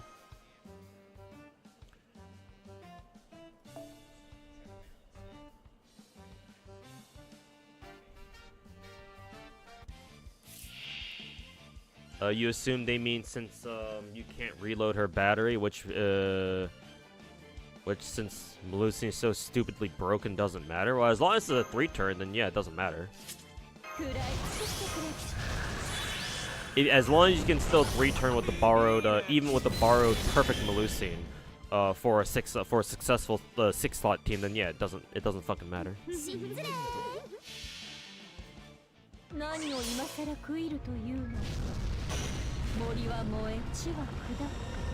Sucks they don't have FGO optimized for your phone because you still get blue lines. Yep. Good old FGO spaghetti code. Gotta love it, right?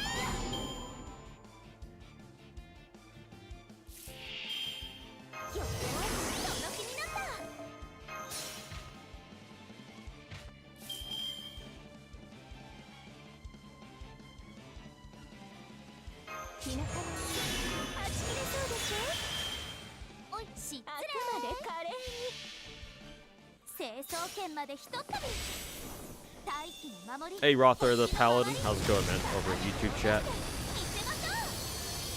Welcome to the stream. Hope you're enjoying the FGO lottery in case you're playing. If you are playing it, if not, hope you've been enjoying your weekend so far.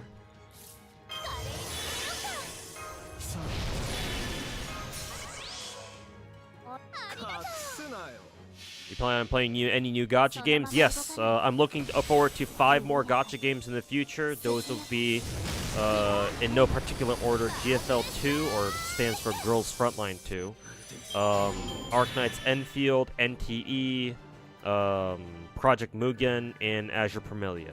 So yeah, those 5.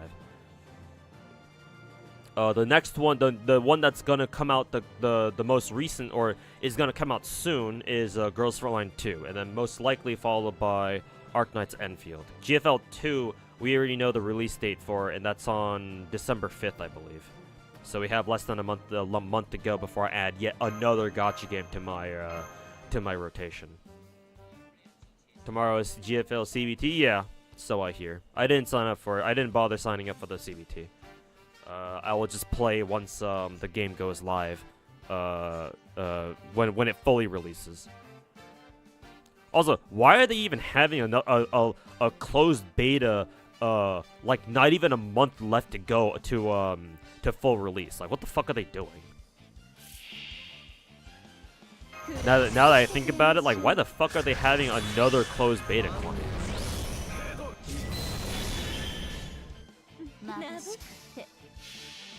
Farming as always, yep.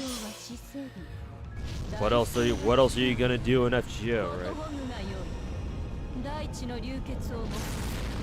Is getting your arc to 120 better investment for your servant coins than going for Appen? Oh, getting them is getting arc to 120 a better use of your servant coins than going for Appens? Generally speaking, yes. The only Appen skill that Archetype Earth generally wants, or just most servants generally want their A2s first. I'm only talking about the first 3 Appens. I'm not taking into account the other 2 Appens because we're playing on NA right now. We don't have A4s or A5s yet. So I would say, typically speaking, servant coins are better used on a servant's actual levels to get their asses to 120 over their actual Appens. Because realistically, most servants only ever really want their A2s. Because their A2s actually, you know, change a lot of servants' farming abilities, and it helps them farm a lot better and shit like that, blah, blah, blah. There are only a couple of exceptions where, like, oh, maybe you'd actually want to give one servant, you know, maybe for solo servants, you'd actually want to give them their append where they get bonus extra attack damage or whatever, right? But those are very specific cases, and generally speaking, not the norm. So yes, I would recommend you get your Archetype Earth to 120 if you don't have enough servant points to, like, do everything.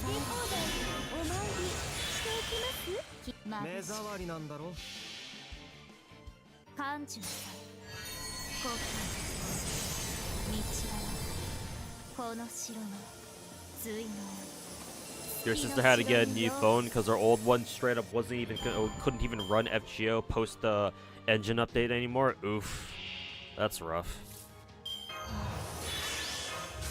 I mean, hey, at the very least, she's got a new phone out of it. But yeah, it still sucks that a fucking mobile game had to go force her to get a new phone. Do we know when NTE is gonna start up? No idea. Haven't heard of a release date yet. In my opinion, since they just put out some gameplay trailers for it, like over the past month or so, or maybe over the past 2 months, I don't know if we should expect a release for NTE anytime soon. Maybe a closed beta, but maybe a beta, but not full release anytime soon. That's for sure.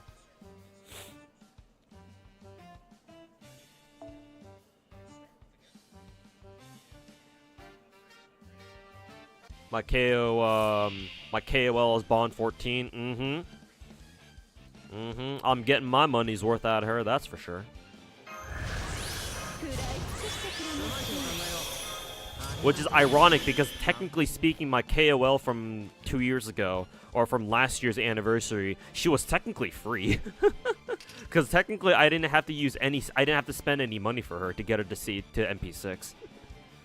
So for me to say I'm getting my money's worth out of her is kind of an oxymoron.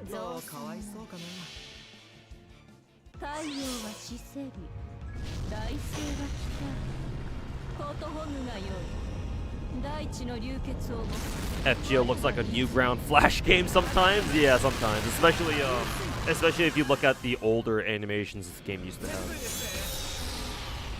Now, gotta check out HBR. What does HBR stand for? What is HBR?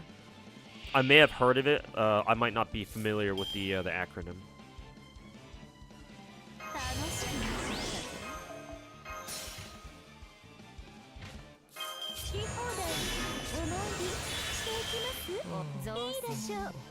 Oh, Heavens Burns Red. Yeah, of course. No, I'm not gonna play that game. I'm good. I've been told that Heaven Burns Red is mainly a story game or a story gacha, and like the gameplay is kind of like whatever. Like the gameplay, like apparently, is very clearly secondary to the gameplay. And like, if I want to play a gacha game like that, I'm just gonna go read a fucking visual novel, dude. And not to mention, Heaven Burns Red is written by Jun Maeda, I believe, right? The main dude, the main writer for a lot of Keys' visual novels, like, I don't know, Clannad, Kanon, Little Busters, and I think he wrote Rewrite.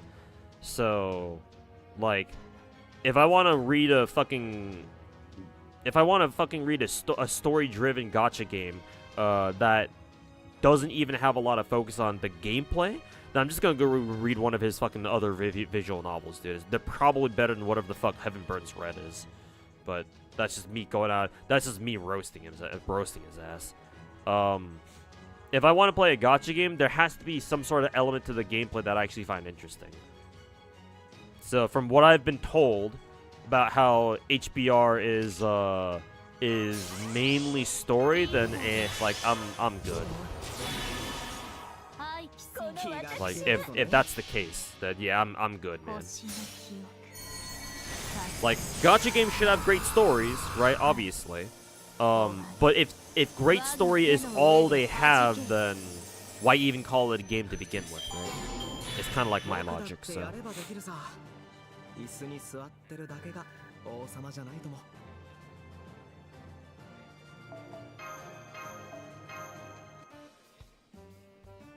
Yeah, she didn't do rewrite? Okay. My bad, then. If he wasn't the one who wrote... If he didn't write Rewrite, then I guess that would explain why Rewrite apparently was really strange.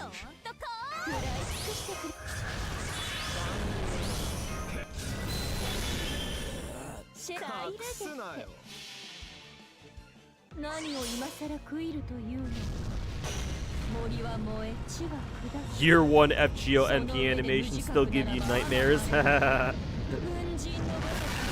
Yeah, remember Emiya's old sprite? His old character sprite? With that weird ass janky pose. Thank God NA didn't start with that back in the day.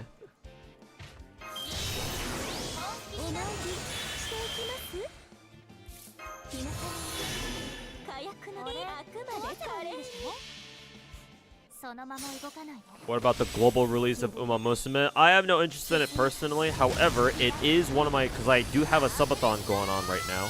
And one of my sub goals, which is at... where is it again? It's at 3,500 subs. And currently, with the number of subs I have right now, that's obviously a very far away. But at 3,500 subs, I will start playing Uma Musume. But unless we hit that sub goal, I'm not going to go out of my way to play it myself.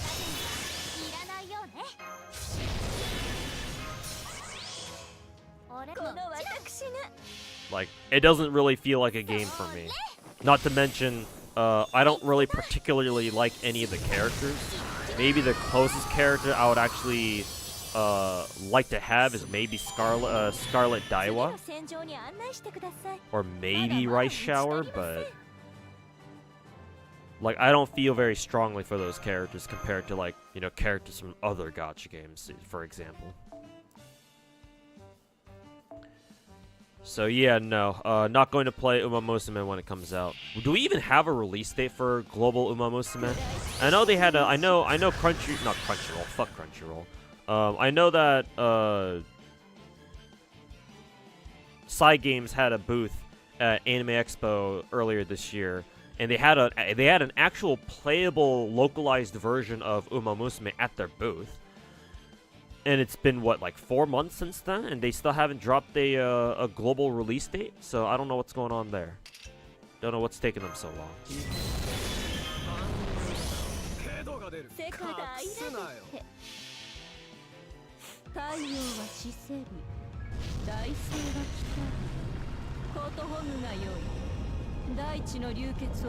Surprised they did bring Dalton's animation update earlier. You mean didn't or did? What, did they give NA Jalta's animation update? Because I haven't really checked. I haven't seen them at all if they have. Do I have a top 5 visual novel list, Mr. 2? Not really. I've never been a big visual novel guy. My friend Protagonist is though. He's way more into visual novels than I am. However, Sengoku Rants is it's my all-time favorite visual novel if you can even call it a visual novel. Technically it is, but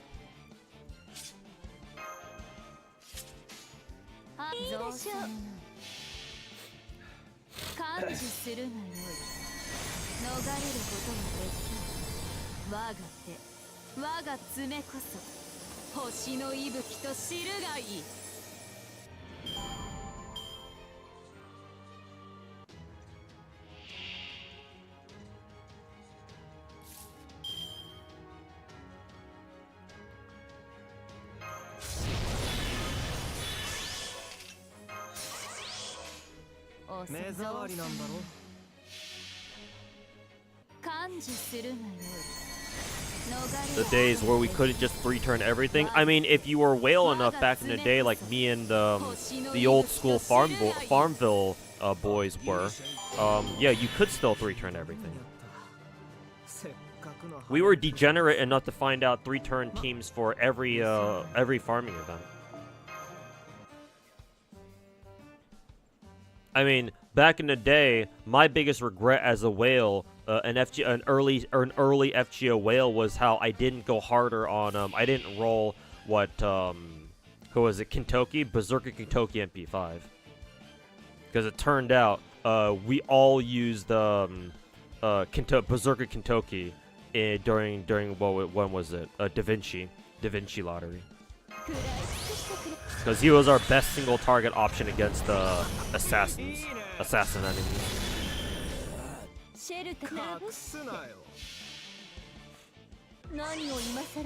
How many boxes are you doing? However many my current stash of apples gets me, so probably maybe 100. Probably. We'll see. Maybe 150, maybe, but that assumes I get pretty lucky on my lottery CE drops. We did get them early. Oh, that's nice. Very cool then. But yeah, we got them early because La Zingle doesn't care if NA gets animation updates early. Sometimes for some animation updates they have held them and released them properly because they had like event tie-ins and shit. So I'm actually a little bit surprised they gave us the Jean and Jalter's animation updates early, if that's true. Because they're supposed to have a whole ass fucking event dedicated to them that NA's not even gonna get for another like what, year and a half? Because didn't the Jalter and Jean event, the school event, happen on JP like earlier this year? So yeah, NA's not even gonna get that event for the next 2 years. So that's kind of weird. But I mean, hey, they're just animation updates. They don't like directly affect gameplay at all. So yeah, there's no problem with the La Zingle giving those to us early.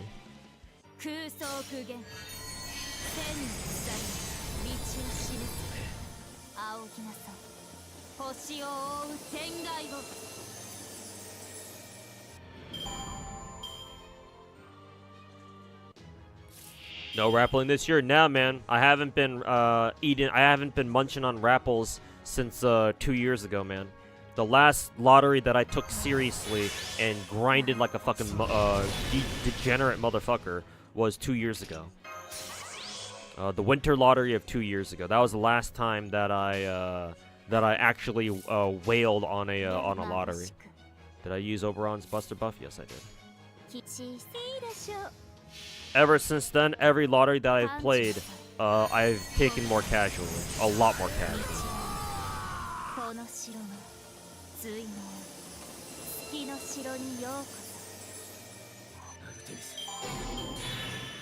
でも負けても死骸は増えるんだ。虫どもが喜ぶだけじゃないか。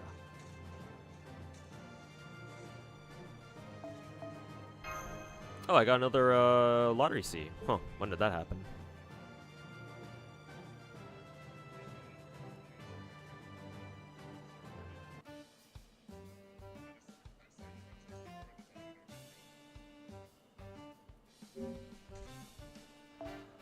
Let me see if I can limit break that early, actually. Do I have enough copies for another limit break copy? No, I need to farm one more CE copy, I think, right?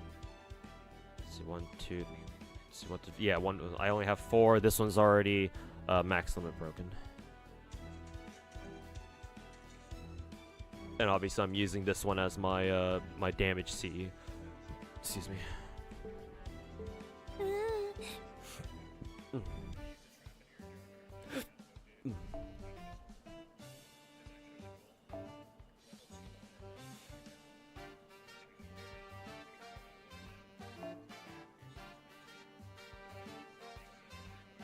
So yeah, I would have to wait for one more CE drop in order to limit break my second one. Right. Back into the mines we go.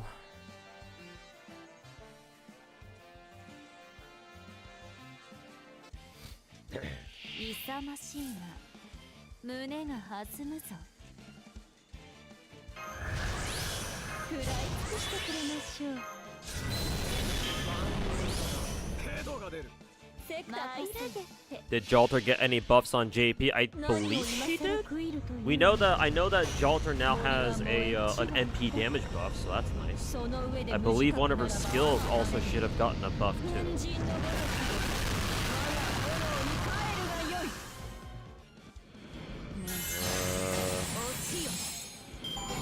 Yeah, her Buster buff got a 50% battery to go with it, so that's cool. Because, you know, Lawzengo's current mentality of buffing characters is, oh, give them a 50% battery. They'll be fine. That'll fix them. That'll fucking fix them.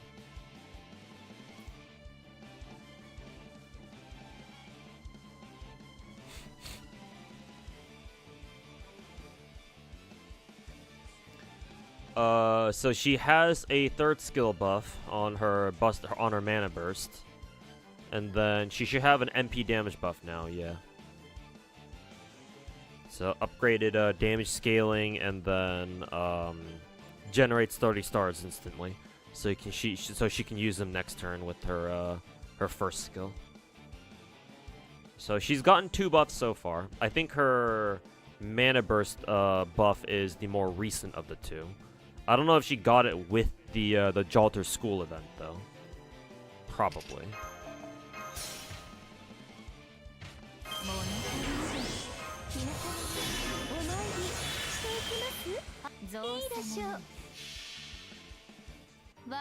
Star Rail question, which is a better light gun for Fugway? 12% increased damage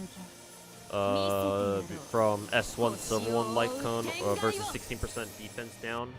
S5 Pearls of Sweat. I would imagine the Pearls of Sweat, you're not going to be, I don't know if you're going to be relying on Fugway for damage. Then again, she can do super break damage, but I'm not too sure how much super break damage she's going to be able to do herself is the issue. I would probably say give her S5 Pearls, assuming Pearls' defense debuff also stacks with her own defense debuff, which I don't know why it wouldn't, but do check to make sure that Pearls actually does stack with her own defense debuff. If it does, then I think honestly I would say give her S5 Pearl. Or S5 Resolution over the damage increase. Because I'm not really too sure how much damage Fugui herself is going to be doing. She might do a lot of damage, who knows? Because she is AoE after all, but... I would say right now give her Pearls, because she definitely feels more of a support / utility archetype. But we'll know for sure once people start you know, calculating more of Fugui's stuff. The closer we get to her, banner. But for right now, I would say give her Pearls. But that's just me. Did she have any story relevance recently? She had what? Ordeal called 2?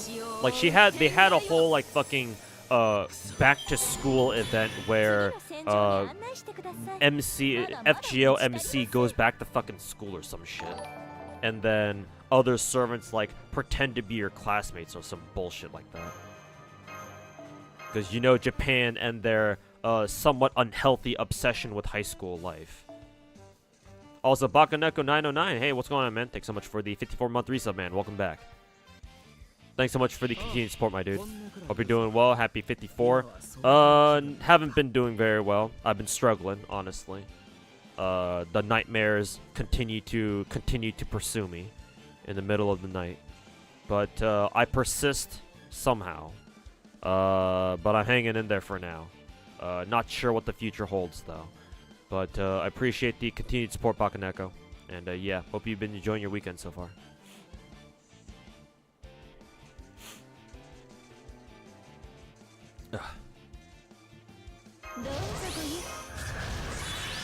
Fugui does need 250 break effect to max out her shit, so her super break should hurt a lot. Then in that case, if you want to run Fugui as a DPS, then sure.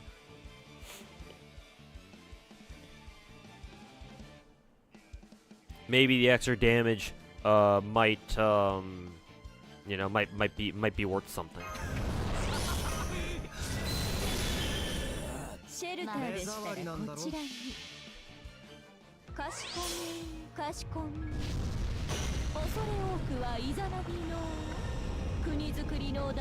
Correction, S1 Silver Wolf Light Cone increases damage taken by an enemy by 12%. So it's team wide, not just Fugui. Okay, then yeah, just give her the Silver Wolf Light Cone then.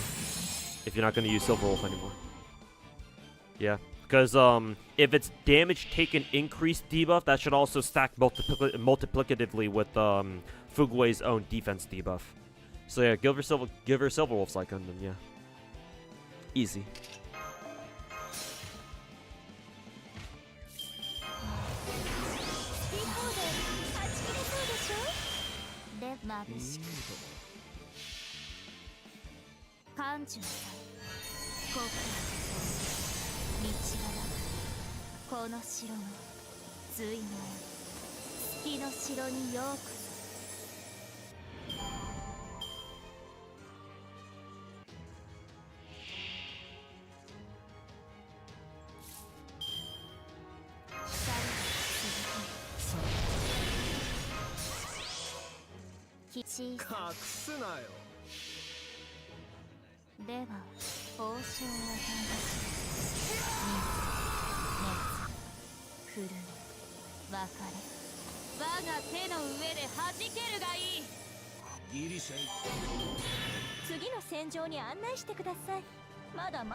Have to somehow get regular Dondo or vanilla Dondo before single target Dondo or Dondo Alter comes out.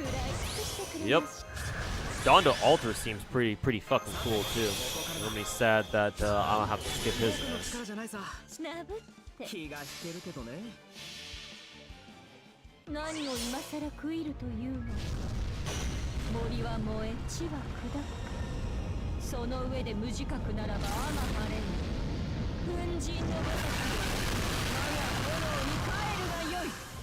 FGO has that much content. How can you play it so much in a single day? If you're talking about whatever the fuck I'm doing right now, it's because we have we have a lottery event going on. If you don't know what, if you're not really familiar with FGO, sometimes we have these events called lotteries. And basically lottery events are events where you can farm event currency infinitely and exchange them for these what we call boxes, and they give you a whole bunch of materials like, you know, QP, which is the in-game currency for shit. They give you servants skill gems. They give you XP. They give you like materials from like four kinds of different materials, basically. Lottery events are the most efficient farming source in the game. Besides, yeah, they're the most efficient farming source in the game. Next best would be like raids, whenever we have those. But lotteries are the single best event type to go all out on farming. So that's why you see a lot of people grinding these lottery type events, because they give out a ton of shit if you farm them properly.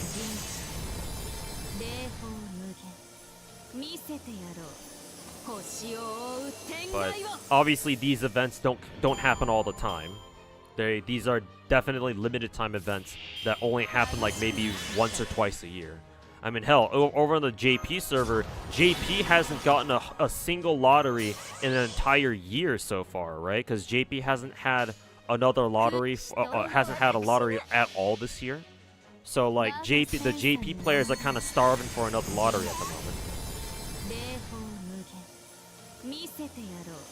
So we're kind of expecting one. I kind of expect JP to put out another lottery this upcoming holiday season, but we'll see if they do or not.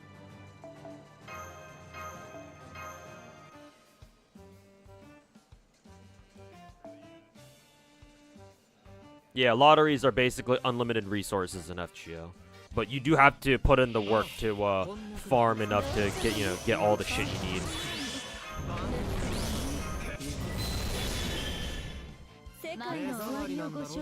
Oh yeah, and friend points too. Yeah, there's that. Sucks that FGO doesn't make more skins. Yeah.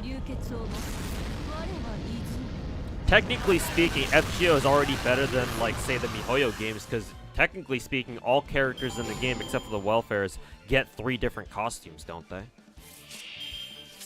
With their ascensions, but yeah, they should capitalize on skins more and make more skins. But yeah, I don't know why they don't do that. Honestly, honestly, it's gotten to the point where people want skins for their favorite servants so goddamn much. I don't think any of us would really mind that much if they started making, or if they started putting out skins for servants and they charged money for it, right? So, oh, you know, they start selling like 10, 15, or even hell $20 skins for their servants. I don't think a lot of people would bitch about that. Maybe some people will, obviously. But hey, man, we'll gladly pay. People will gladly pay for sick drip on their favorite servants, you know. But yeah, it's just why Lozangle never wants to do that. I don't know. Probably has something to do with like story lore and shit. So. Big Bad Nasu probably told me, Lozangle, no, don't sell skins. No. Don't sell skins. Or something like that.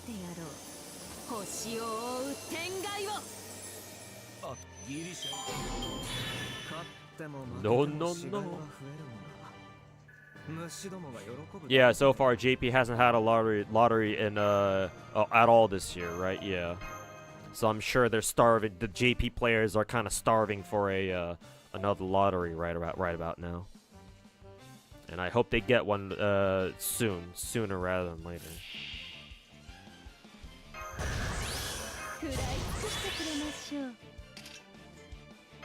You'd gladly pay for skins that have live 2D. Exactly, right? It'd be sick if we could give our servants live 2D skins. Too bad that's probably not going to happen, but you know, we can dream. What game is this actually? It looks kind of old. This game is called FGO. This game came out back in 2015. This is what I would call an old school gacha game technically. A lot of things about this game they just scream old school. And yes, including its appearance. If you think this looks like an old gacha game, that's because it is. How could you tell? But yes, this is the oldest gacha game that I play, and it's the very first one that I started with 7.5 years ago. We already pay for yearly lucky bags, technically. Yeah, GSSRs, but yeah, that's some. To be fair, that is something slightly different.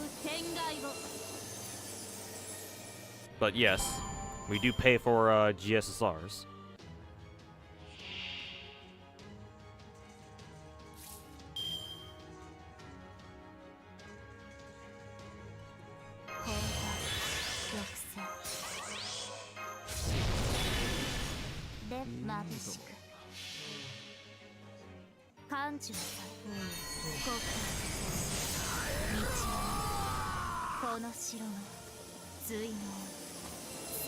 Oldest gacha game you've played was Summoner's War. Actually, I kind of wonder how old is Summoner's War? When did that game come out? 2016, 2017? It might be older than NAFGO, to be honest, or maybe it came out a little bit later. I've always heard about Summoner's War, but obviously I never bothered playing it.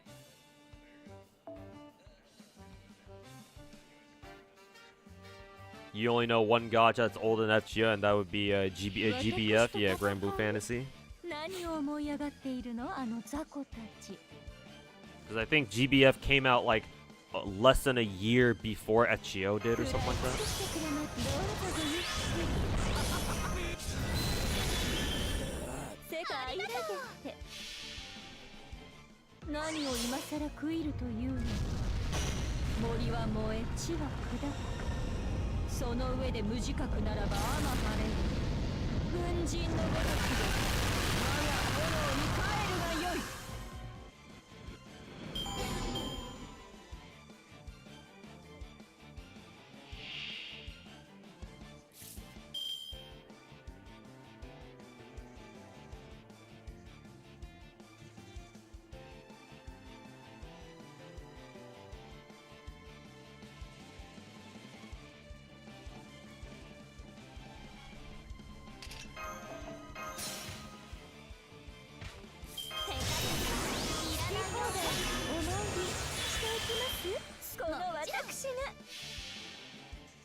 Pretty sure it's older because you played it on Facebook even. Wow, that's how you know that shit is old.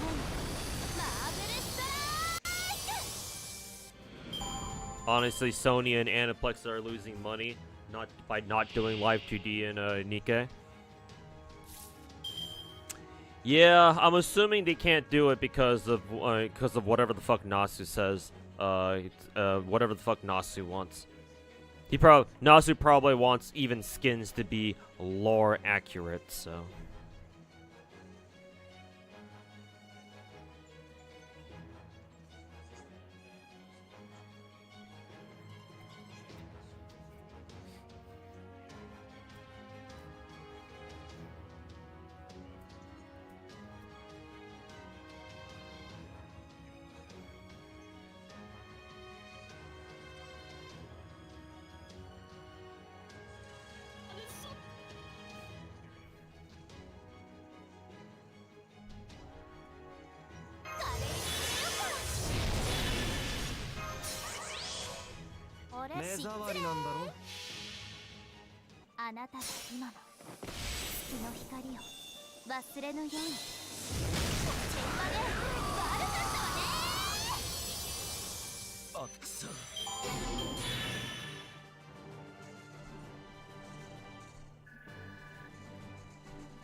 Summoners War actually came out in 2014, so it's even older than JPFGO. Wow, I didn't know that.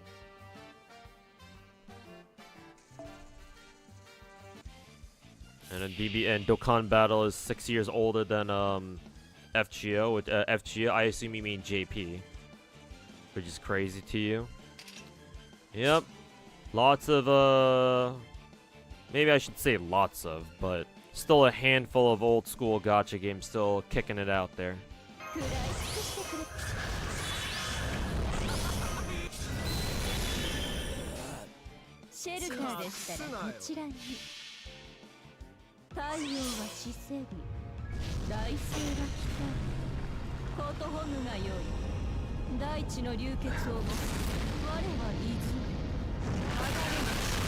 Are all the 90 plus quests the same drops, or any of them is better?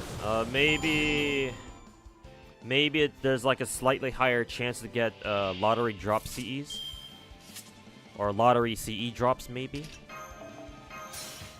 Technically, if you can run a 6-slot TM on 90 plus, it does give you more lottery currency, but most people can't do that. So functionally, a 6-slot on 90 plus is the same as a 5-slot 90 plus.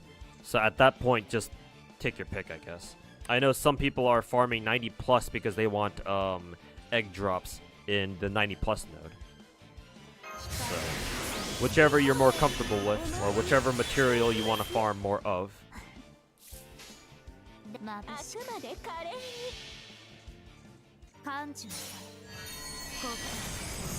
That's the most retarded excuse from Nasu. And blah blah blah. I mean, yeah, we're talking about the dude who insists on localizing Artoria's name as fucking Altria. So yeah, I don't know how. You know, on certain things, I'm not too sure if I'm a big fan of of his decisions. You know.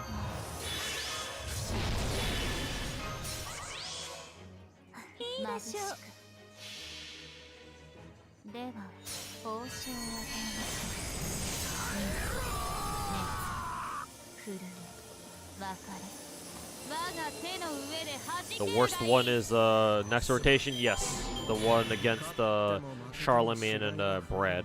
Mainly because Charlemagne is a star attribute, and so because he's star attribute, I think nobody has bonus damage against him, except for other star attribute servants, which is fucking shitty.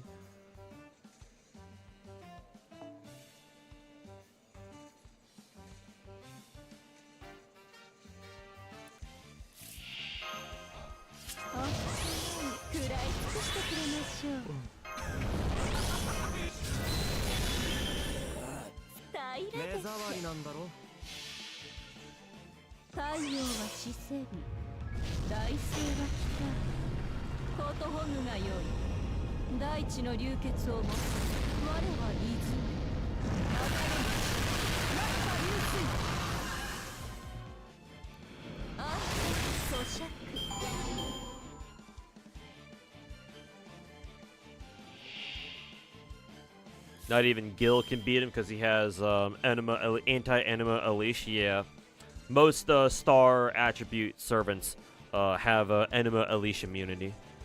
So yeah, Gil won't be able to. Gil won't do enough damage to him.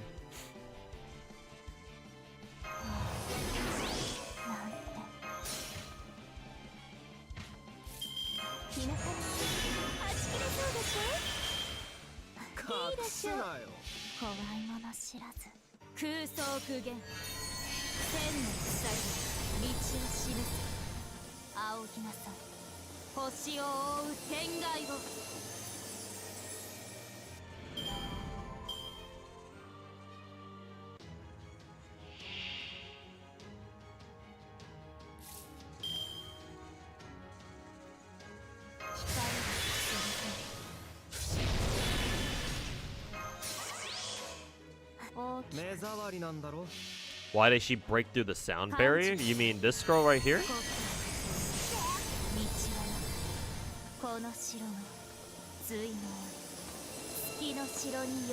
If you're talking about the blonde girl in the white dress that I'm using to kill everybody on waves 2 and 3, she's kind of a big deal in the lore of the game.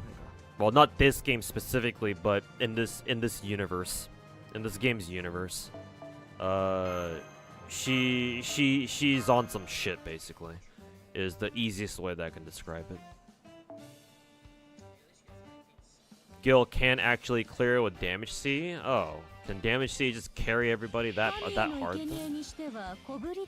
If even Gil can clear it with damage C at only MP2 plus, why the fuck does everyone say it's a shitty note though? Then is it because he can't kill Brad then? At that point, no. He should still be able to clear Brad, to be honest.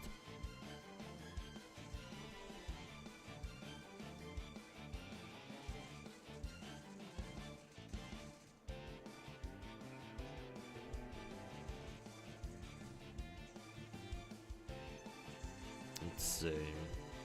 Yeah, MP2 Gil can clear, but there's a chance that he might leave Charlemagne alive with as much as 33,000 HP.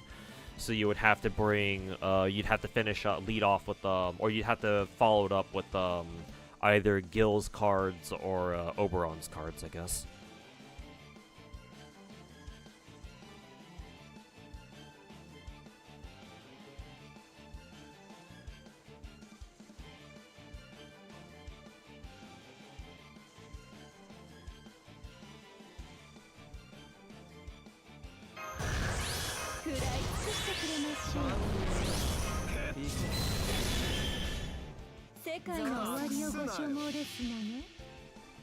Probably just the drop mats. Oh, okay, I see. Yeah, because Centaur's Omega lol.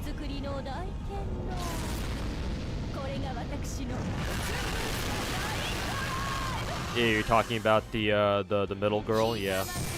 Yeah, the girl named Archetype, the character named Archetype Earth I'm using here, she's a very big deal in the lore of this universe. Yeah. This Archetype Earth girl, she comes from the original game that the guy who wrote the story for FGO wrote. So she's a very old character. She's like 20 plus years old. Because when did OG Tsukihime come out again? Like 2001 or 2002? But Archetype Earth is easily over 20 years old as a character. And she was one of the main heroines for that original game called Tsukihime. And that's where she's from. And she's now in this game because this game, FGO, is considered to be a canon part of the original universe that the writer created with Tsukihime. I guess technically Tsukihime didn't create the universe. I think he had some other works before then even. But I'm pretty sure Tsukihime was Nasu's very first big publication, or his first major work.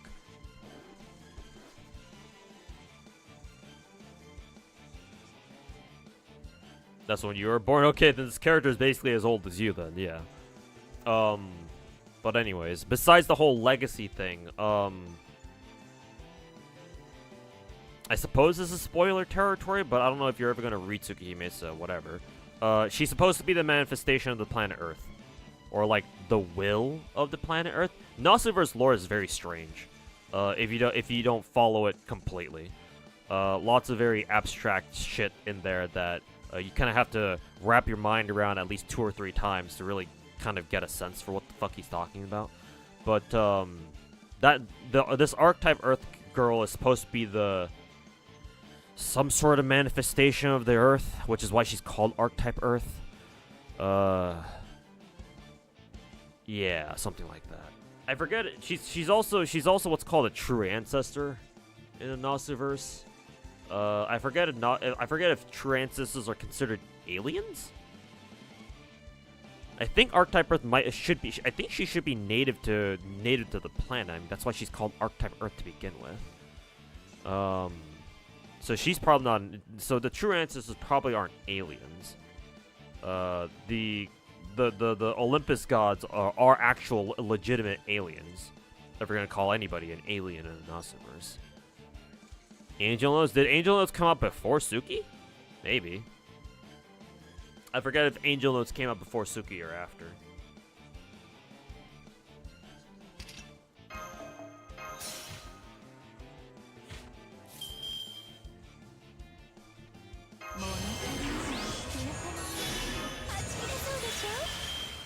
任せよ。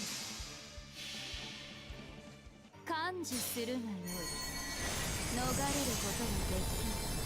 我が手、我が爪こそ星の息吹 His original と work 知る before がいい。 Suki was Notes. Okay, so Notes is older than Suki then, yeah.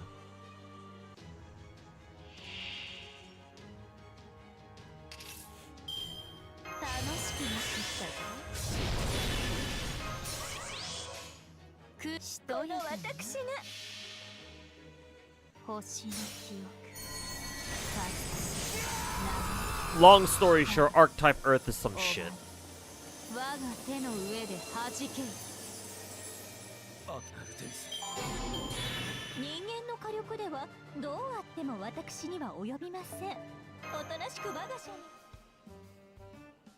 So I assume things like breaking the sound barrier she could do in her fucking sleep if she really wanted to.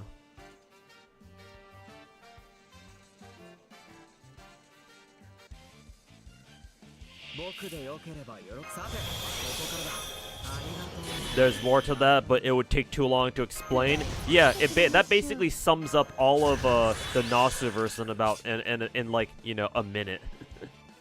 We could explain more, but then if we did that, we'd be here for 3 hours.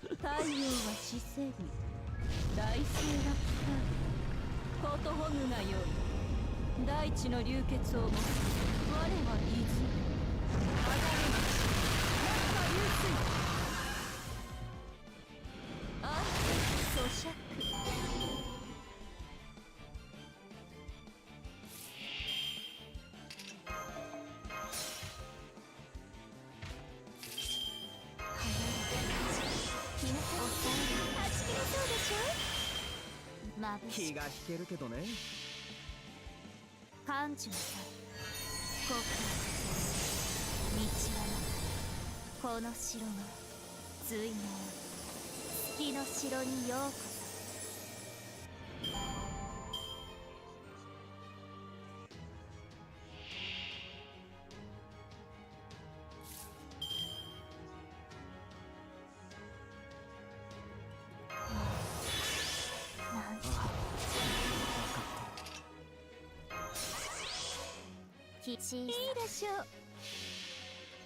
Suki was 2000, Notes released in 1999. All right, then, yeah, they're even older than I thought they were.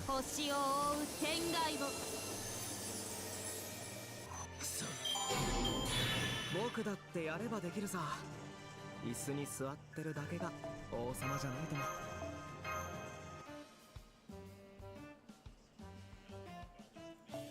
Star Rail has the strangest mini games. Now suddenly you're playing Bejeweled. Yep, that's what happens when you have when you pander to your majority casual audience.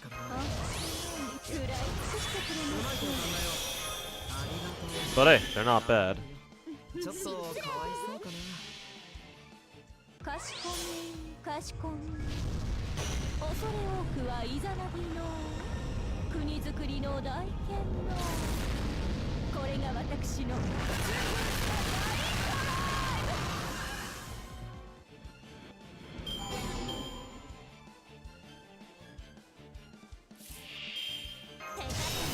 いらないよね。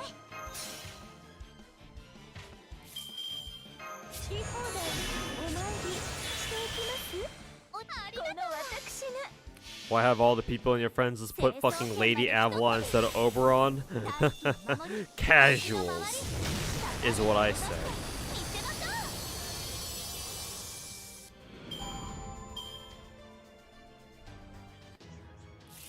Casuals.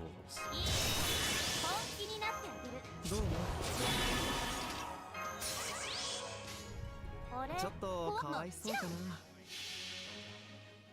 それ見つけた。審査いきます。あ、ギリシャイ。終わったかい。敵対しているものだとはいえ、倒してしまうのはちょっと忍びなかったね。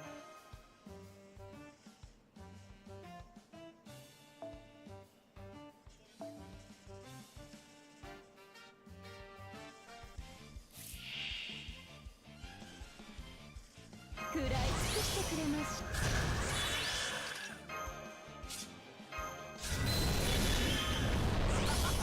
いいね。世界隠すなよ。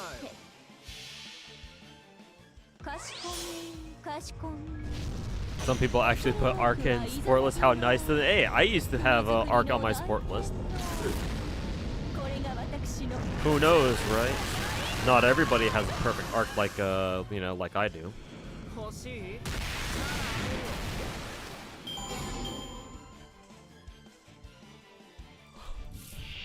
物足りない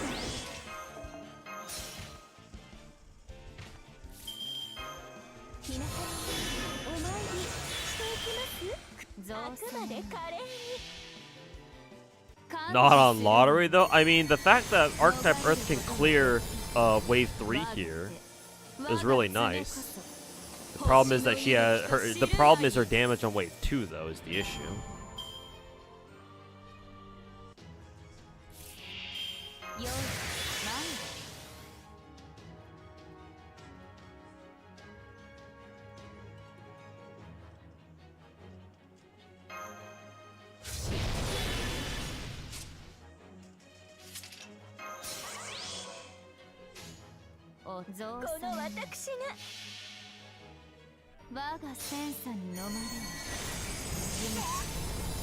That's why Oberon is important. Yeah.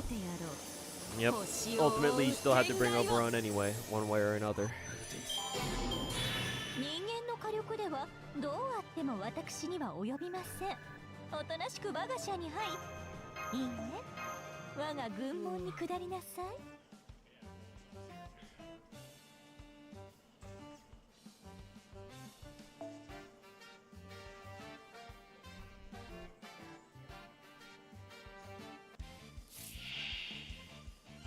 食らい尽くしてくれましょう。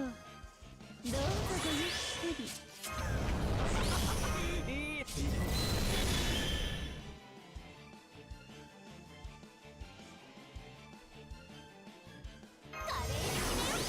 Oh, didn't want to use that skill there. It doesn't matter.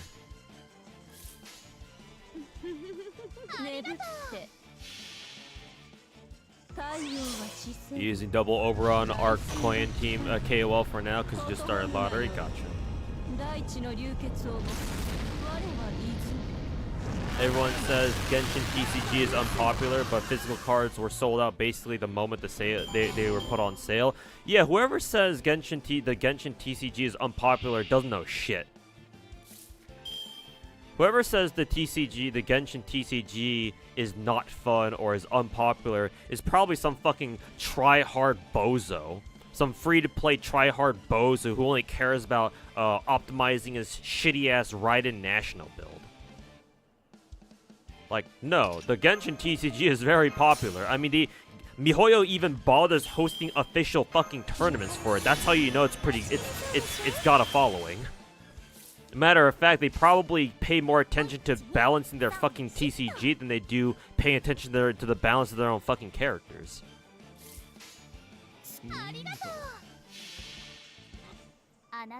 And like, yeah, given how much people love just trading card games in general. Oh, what's that? Gensh put out their own TCG and now they're selling physical copies of their cards? Oh, what do you mean they are all sold out in less than a minute? Or less than half a minute. More like a quarter of a minute. Fucking surprised Pikachu face. What do you mean a physical piece of Genshin merch sold out in seconds? How could this happen? I thought Genshin was dying, guys.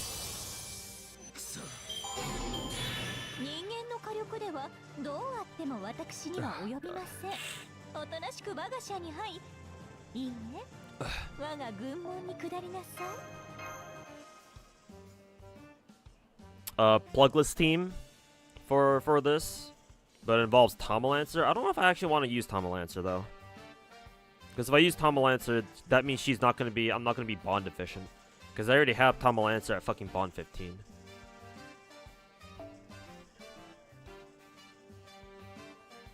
Ugh.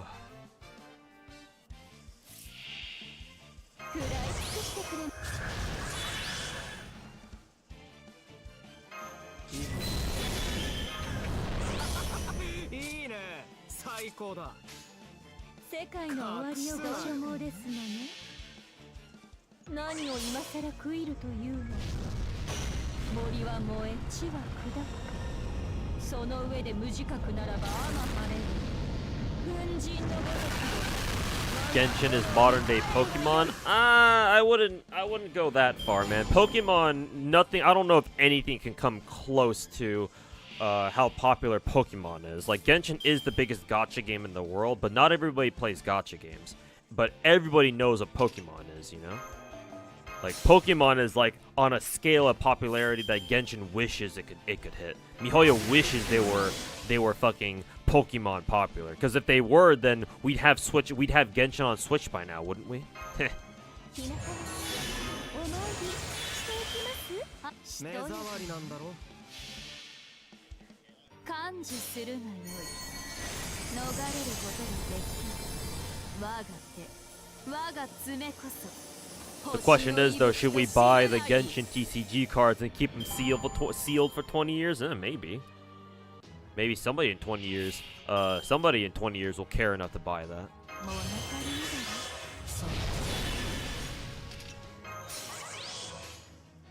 目障りなんだろ。我がセンサに飲まれる。人生、霊峰無限。見せてやろう。星を追う天外を。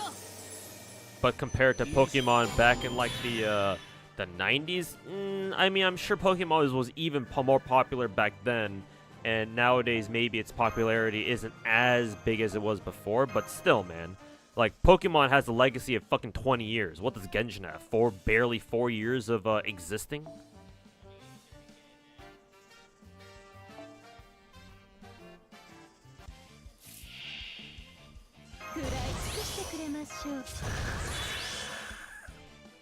Have you ever considered using macros to farm? Do I look like a fucking cuck-ass beta male to you?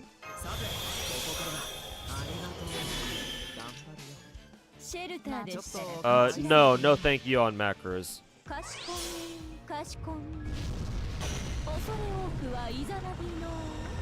If you want to use a macro, then that's fine. That's on you. At this point, I don't really care if you use a macro to farm XG or not. Personally, though, as is tradition, I will farm this event and every other event like it by hand, because macros are for fucking pussies.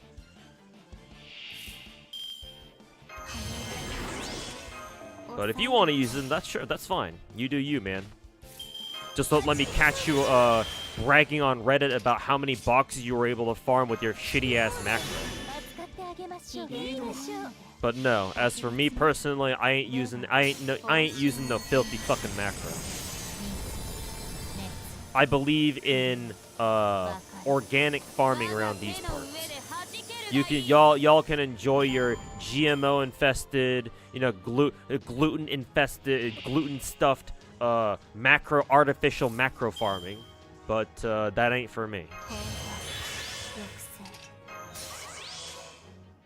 I'm cool with my my hand-picked lottery boxes, because it ain't much, but it's at the very least it's honest work.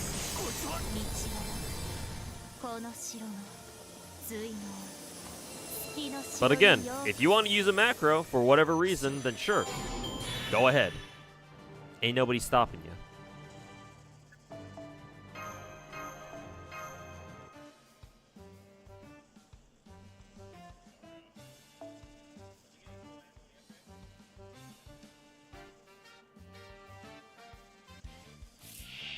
Also, hi, hey Zara, welcome back. Good time for you to come back.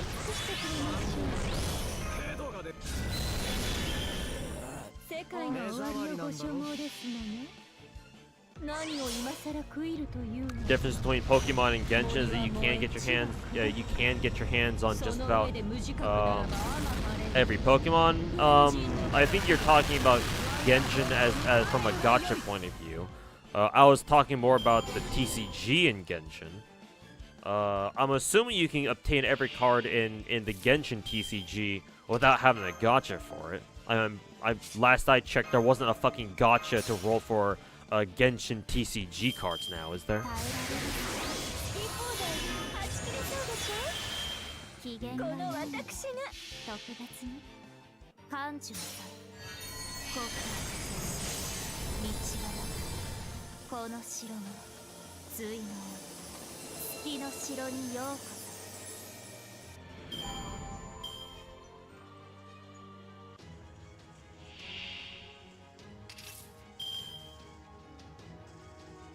So the plugless arc team would be what, Tamalancer, Archetype Earth, and I assume you have to put an Oberon. I kind of wonder if who is it? Kind of wonder if Archetype Earth would even have enough damage buffs to one shot Wave 3 without Queen Skya though. Maybe she might be able to. I'm not sure.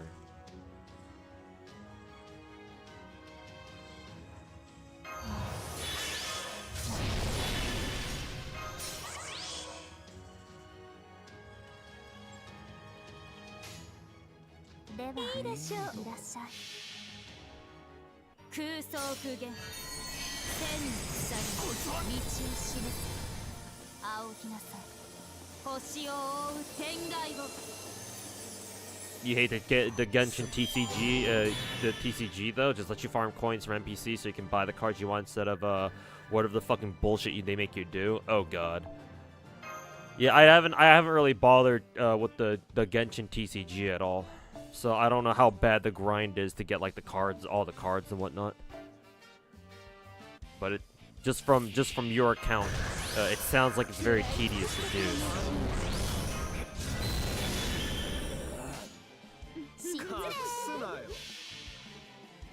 You have to use Halloween MC. Oh, you have to use a specific fucking Mystic code. Because when you said plugless, I assumed, oh, you can just take whatever Mystic code you want because you're not gonna have to rely on any Mystic code buffs. But if it asks for the Halloween Mystic code specifically, then yeah, nah, fuck that. Because I want to get my my Plug Suit 2 to max level. Because I just hit level 9 on it like in like the last hour or so.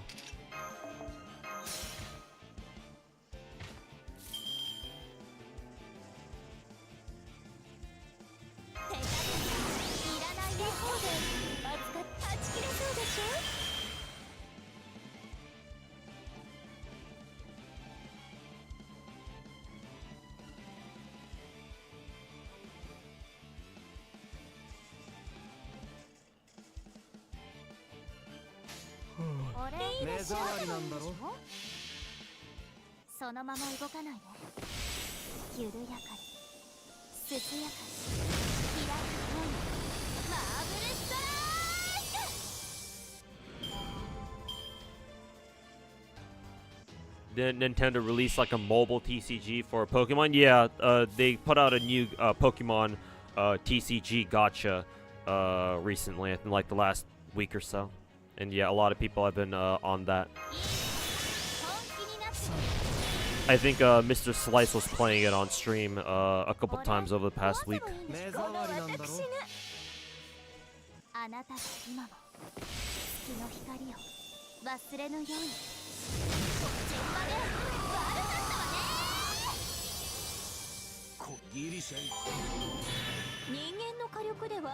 Earn this card by battling X or reaching level 1. Yeah, exactly, Nexus. I agree, yeah. Because even though I don't really play TCGs like you do, like a similar analogy that I can give you is I play a lot of Call of Duty because I'm a first person. I love my first person shooters, and COD, despite all of its flaws, still remains like my favorite arcade shooter. And so right now, Black Ops 6 just came out, right? Because Black Ops 6 is like the newest COD title to come out, and it came out like what, last week, 2 weeks ago, maybe a week and a half ago.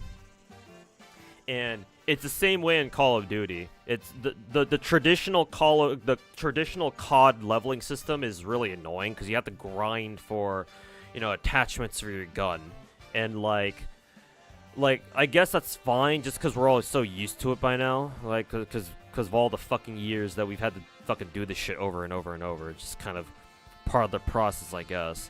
But like, one Call of Duty actually tried doing something different, and that was Black Ops 1.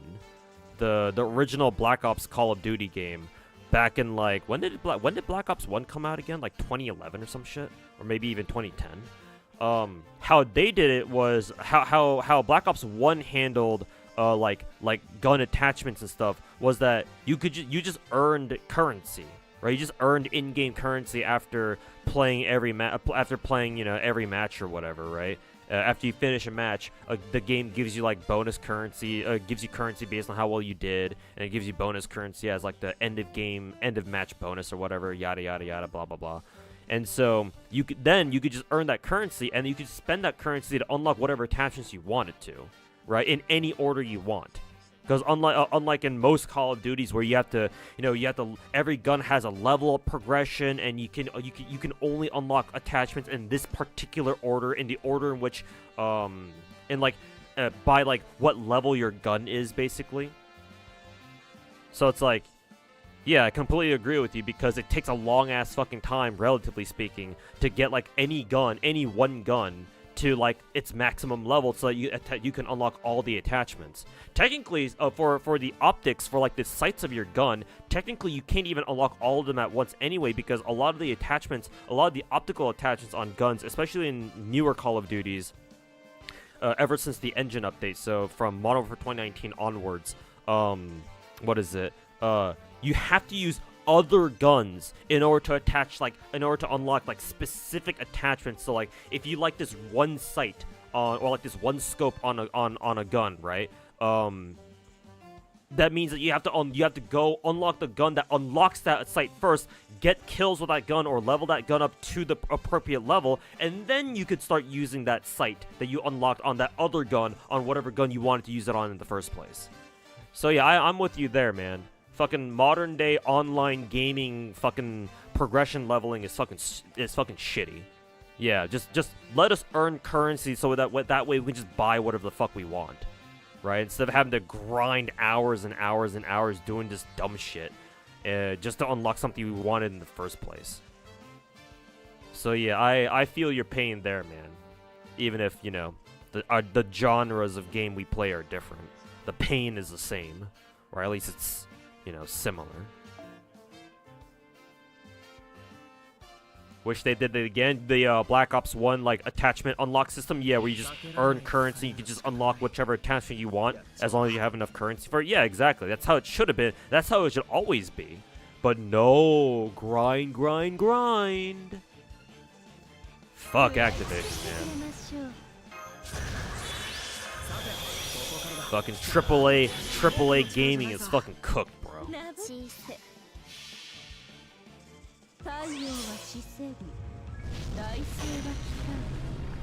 Yeah, play this game in this specific way we tell you to, just so that you can play the game you want to later. Yeah, it's like, why? Fucking stop wasting our time, man. Yeah, same way for in Call of Duty, like I said. Fucking annoying, man.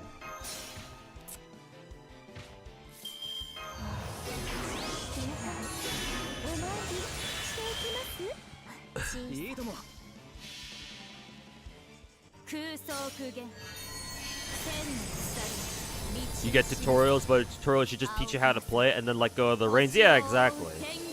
Yeah, it's like don't fucking hold my hand through the entire process, bro. Just like explain the basics for me, and then like if I feel like there's more stuff that I don't understand, then maybe have some like supplementary tutorials, right? Like secondary tutorials that I would have to go out of my way to go look up, right, and go watch, or like go read, or whatever, or go play through at least. But like just show me the basics, and you know, just let me go from there, and let me just figure out the rest on my own, right? So yeah, I think we're on the same page here, pretty much. On all that bullshit. Does Hoyo ever buff older characters? No, not really. They've only ever done it once with the Zhongli, but we know why they did that.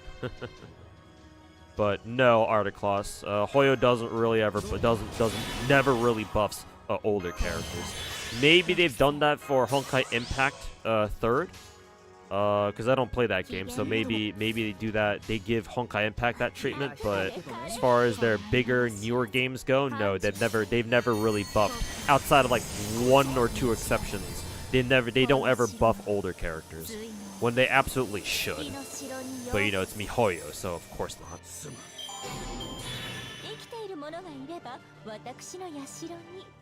Not even in Honkai Impact have they ever done that? Well, shit, man. There goes my answer.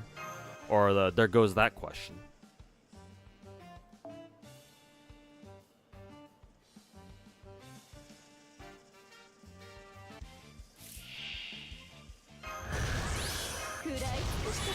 Oh, you have over 600 Lanugos. Why would you fucking farm the 90++ round 2 node? Yeah, no.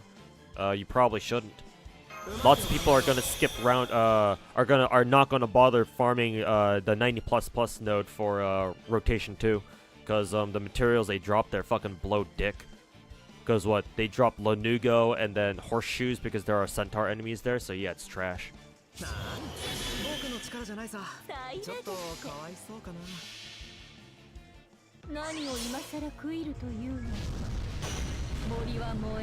Like at the very least, they buff the reactions, and even then, that's not like an explicit buff either. Like yeah, sure, when they added Dendro, right, that ended up buffing Electro, and you know, coincidentally, Electro was the element that people were saying was the weakest element in Genshin prior to Dendro's release. But yeah, it wasn't like an intentional buff. It was just like a side effect of, oh, you know, we have a new element in the game now. And Electro just so happens to be one of its best reaction elements. If not the best. Aside from like maybe Hydra, I suppose. But yeah, it wasn't even intentional in the first place.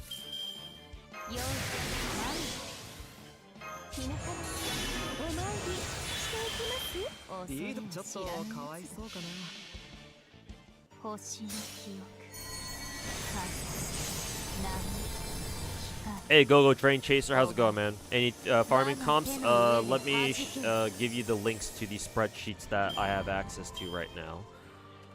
The first spreadsheet is by Mr. Avalon. He's one of Kjoth's mods, and he made that spreadsheet. So shoutouts to him.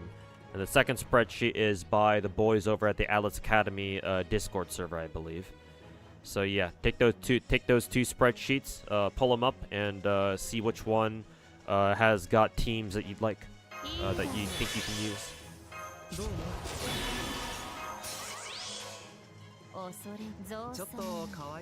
Has the news of E6 Sparkle getting power crept by E0 Sunday reached the stream? It's this video. I assume that must be like a beta video. But E0 power creeping, what is it? E0 power creeping E6 Sparkle? Why am I not surprised? Also, Sunday's in a blue outfit. I didn't realize he had blue on him. I thought he was mostly in white. But then again, Robin also wears white and blue, I guess.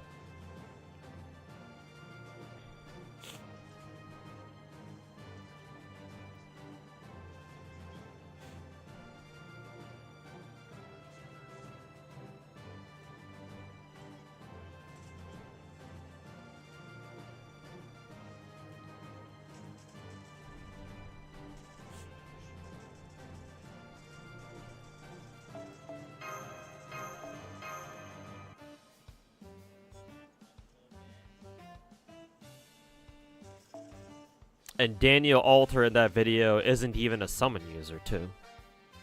So that's hilarious. Sunday used to wear more white. Yeah, because that's how he looked in his NPC form, yeah.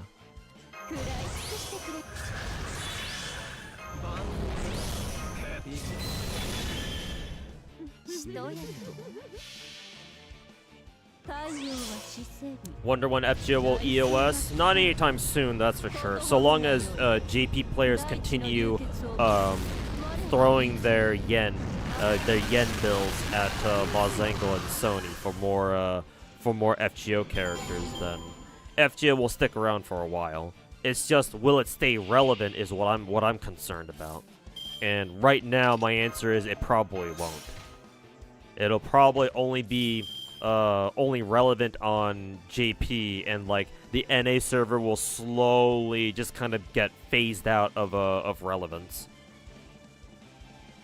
At least that's my prediction.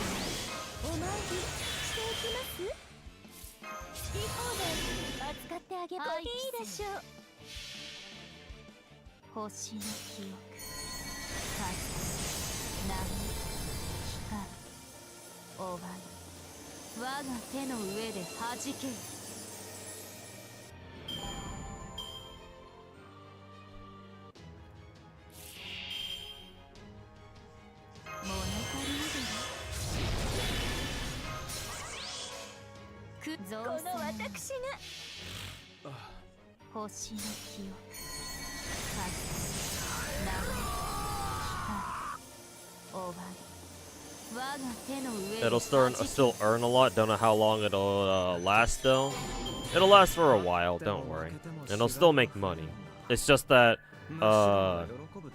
JP, in my opinion, FGO will devolve to a point where the only server that actually truly matters is JP, and like the NA server will slowly die off. Maybe the NA server will has a chance to hit EOS. Technically, it never has to, because obviously JP is its lifeline. So as long as JP is alive and well, they can just pay for the NA server to continue existing.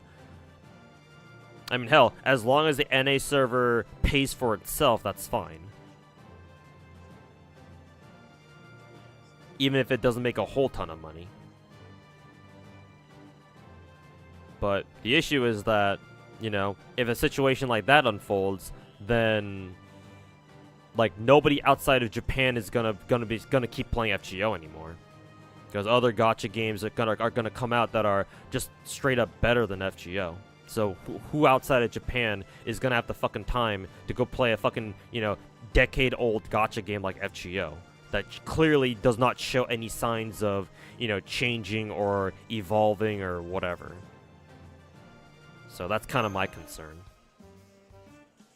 You think NA catching up to JP will fix that? No, not particularly. Because, like, NA's gonna keep getting the same content as JP, so as long as the problem lies with JP, NA can't do shit about it. Accelerating content won't do anything, because that doesn't really solve the core issue. So no, NA accelerating to catch up to JP, even though it should happen, it won't solve the primary issue at hand.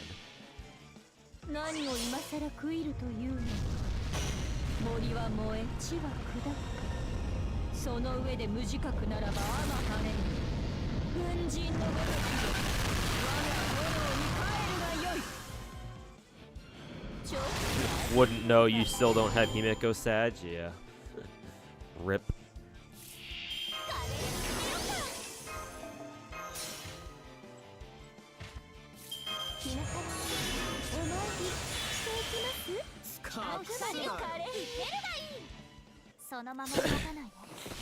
Isn't Himeko kind of crazy in pure fiction though? Yeah, she is. She's good there, especially if there are enemies that are weak to fire, but generally speaking, like somebody said in chat already, in Twitch chat already, Herta is generally more useful, that and she's free.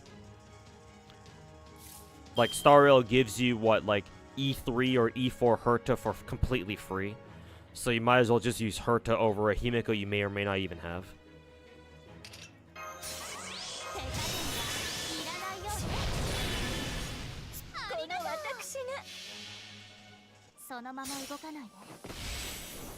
Why do gacha companies sometimes take a long time to make PC clients? Mainly because they don't feel like it's worth it in the first place.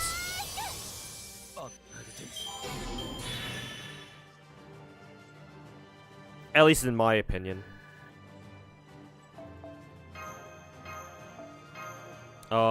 That, and remember, if you want to make a gacha games committing to coming out with a PC client, remember that means that they now have to develop their game for, I believe, 3 separate platforms, or technically 2 different platforms. one, obviously mobile, and two, which is essentially a PC. Essentially a PC platform. And that's a lot more work for gacha developers, especially if they're smaller studios too, right? Because if you don't have a PC client, that means you consolidate your entire player base on on a mobile platform, right?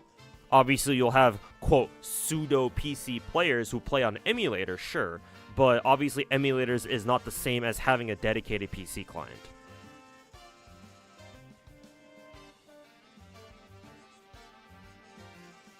So I would imagine, I'm not a developer myself, but I would imagine, if I had to give an answer, that it takes a while for it can take a while for gacha games to come out with a PC client, because coming out with one basically means that the developers are committing to developing their game on 2 different platforms. And if they're a smaller developer, then that might not be so feasible.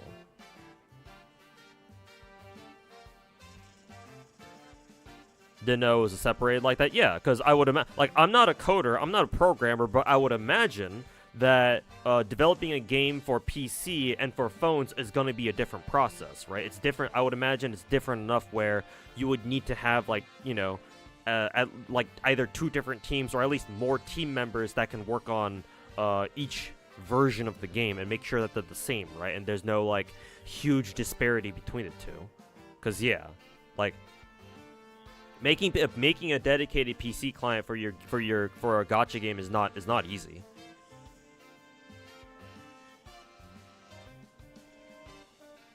And it splits resources. Yeah, that too. Yeah. And again, that's a problem with smaller gacha studios who, you know, have only so many resources that they have to work with.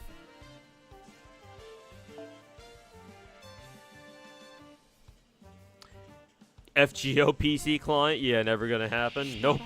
Nope, it will not. Imagine a Japanese gacha developer coming out with a fucking PC client. Omega lol. I'm sure there are Japanese gacha games out there that actually do have their own dedicated PC clients, but I wouldn't know.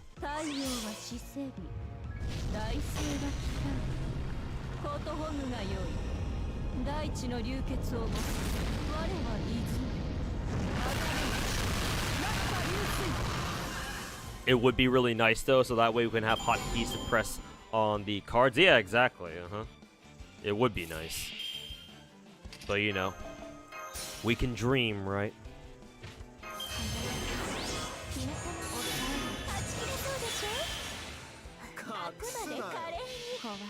Does Yu-Gi-Oh! Duel Links count? I mean, sure, yeah, because Duel Links is a gacha game, right? Yeah, because I've seen VTubers do sponsored streams for Duel Links. I'm pretty sure I've watched Nova Aokami do several Yu-Gi-Oh! Duel Links streams where she opens up packs and stuff like that, right?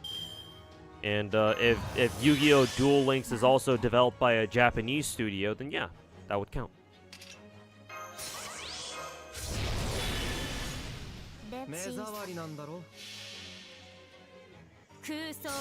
And yeah, I'm fairly certain Duel Links has their own PC client too, which is cool. Because yeah, Teggy boy, I would also agree that I think all gacha games should also have a PC client, because that way you can tap into a larger potential player base. Yeah, because a lot of people out there don't want to bother trying to, you know, put a gacha game on a fucking emulator because for whatever reason, right? Maybe they don't trust emulators. Maybe they don't know how to figure out an emulator, even if it's not that hard. You know, maybe their computer isn't even strong enough to handle an emulator in the first place, and so having a dedicated PC client would be a lot better for them. You know, whatever the reason is. There's a lot of people who don't want to bother going through the trouble of playing a gacha game through emulator, and so yeah, just doing the work for them and giving them a PC client will easily convince a lot of people to be like, okay, I'll try out this game then, right? If all I need to do is just download a PC client and let it install, and I can just, you know, boot it up and everything's ready to go. Yeah, of course. Yeah, a lot of people would jump on a new game that came out with a PC client immediately. So yeah, ideally, we should live in a world where all gacha games should have a PC client. I mean, along that logic, I think all gacha games should be available on all platforms. Fuck it. Put it out on all platforms. God damn it. And to give credit to MiHoYo, that's kind of what Genshin's trying to do right now, right? Because now it's about to come out on Xbox pretty soon, maybe next week or whenever. So with that means that Genshin would be on mobile, on PC, on PlayStation, and on Xbox. I suppose now the final console they'd have to work something out with is the Switch. Maybe they're waiting for like the Switch 2 to release or some shit like that. I don't know. But yeah, the point is that what Genshin's doing with like with the MiHoYo putting Genshin on as many platforms as possible, like that's how you should go about doing it. So that way, the most amount of people have the chance to play your game. And just make your gacha available to everyone or as many people as possible. But obviously, doing all that means that you need to have so many fucking resources to develop separate clients for every single platform, and it's not easy. There's a good reason why only, MiHoYo has been able to pull it off so far. Because it's just tough, man. It's really tough. Running through Lost Belt 6 to get to the lottery event. Oh no, you can do this event without it. This event is not story locked, Yuma. Yeah, the current lottery we're doing right now is not story locked. So you don't have to go through. You don't have to speedrun Lost Belt 6 right now. You can just hop into the event right away.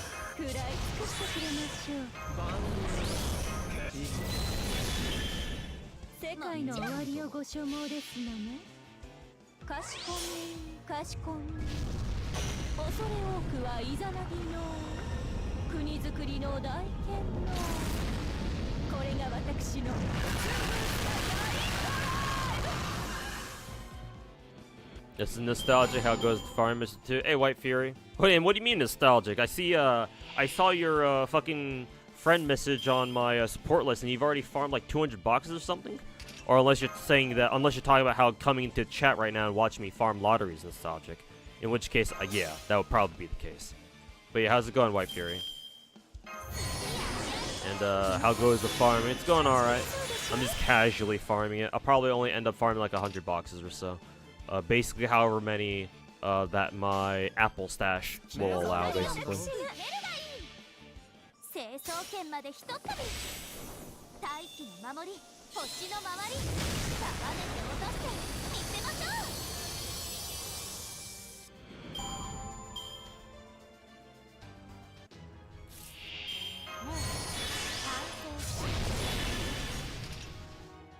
Still waiting for NA to FGO to get the like a proper account binding system. Yeah, that's linked to your email or whatever. Yeah, that'd be nice. Too bad, who knows whenever Lozingo's gonna bother doing that.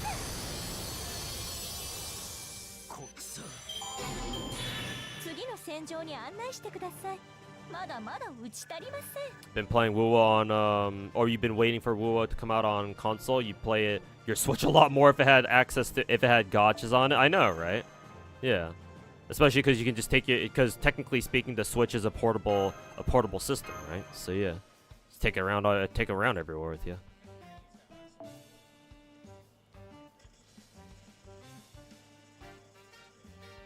Are you a goldfish for only buying GSSRs? I mean, sure. You are whatever you think you are.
隠すなよ。 It was always fun to chill and chat during a lot of events. Yep. And yeah, it's been a while since I last did some FGO streams. To be fair.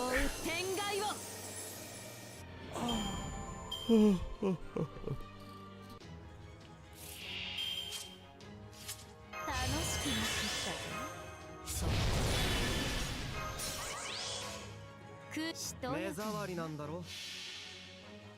星の記憶、風、波、光、おばん、我が手の上で弾け。あ、ギリシャ。ひどい目にあった。せっかくの羽に傷がつく。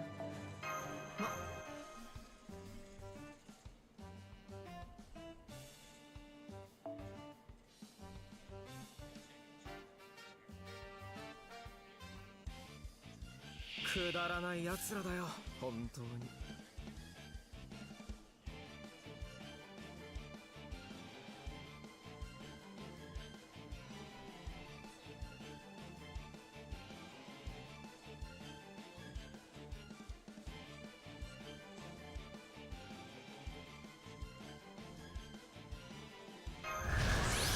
食らい尽くしてくれましょう。万能ヘドが出る。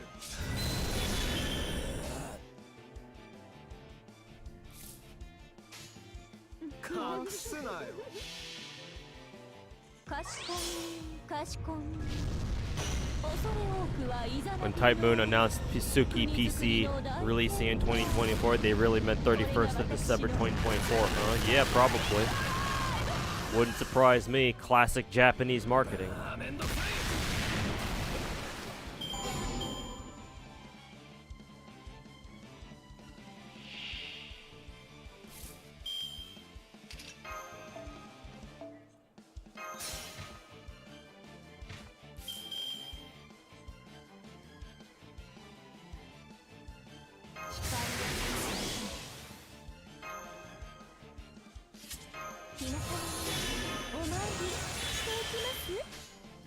まぶしこの私が艦長だ。ここ道はこの城の対のある月の城にようこそ。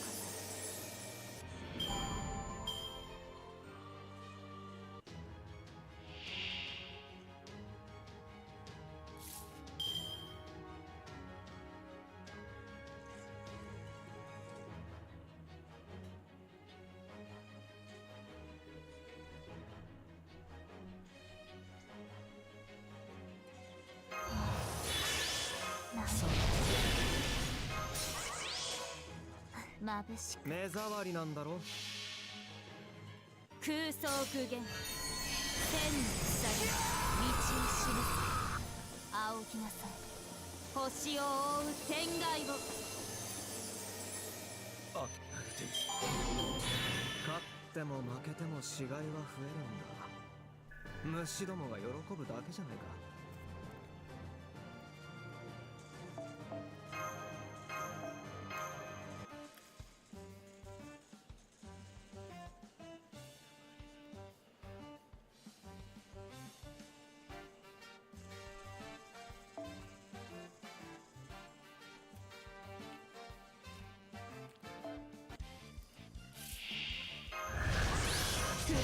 してくれましょう。さて、ここからだ。僕の力じゃないさ。ちょっとかわいそうかな。かしこん、かしこん。恐れ多くはいざなぎの国づくりの大剣の。これが私の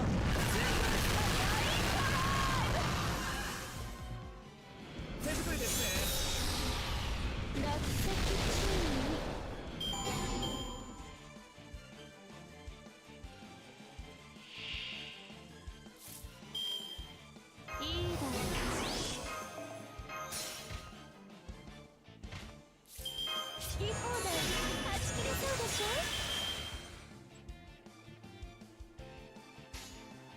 この私が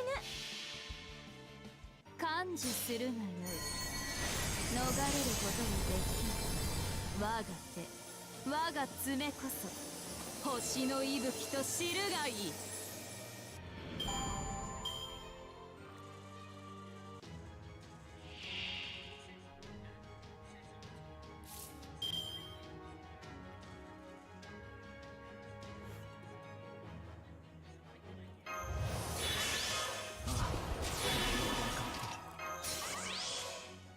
あくまで華麗に星の記憶、風、波、光、終わり、我が手の上で弾ける。くそ。終わったかい。敵対しているものだとはいえ倒してしまうのはちょっと忍びなかったね。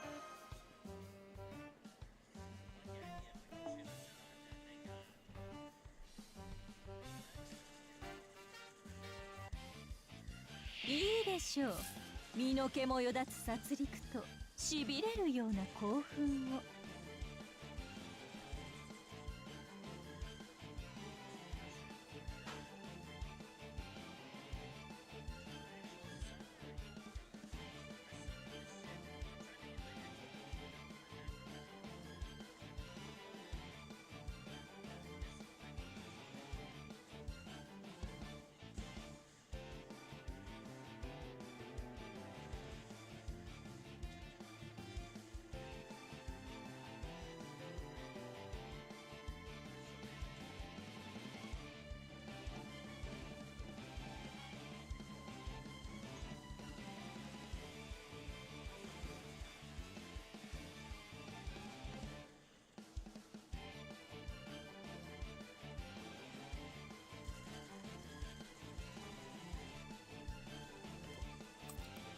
食らい尽くしてくれ。どうぞごゆっくり。いいね。さいいねえ、どうやって何を今さら食いるというのか。森は燃え、地は砕く。その上で無自覚ならばあままれぬ。軍人のごとく我が炎に帰るがよい。乱れ、叫ぶ。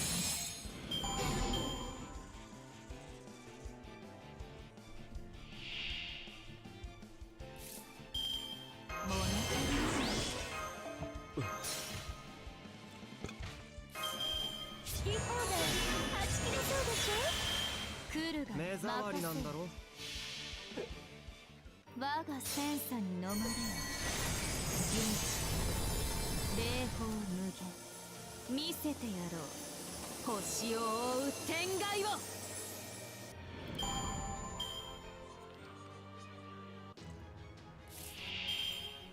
いいだろ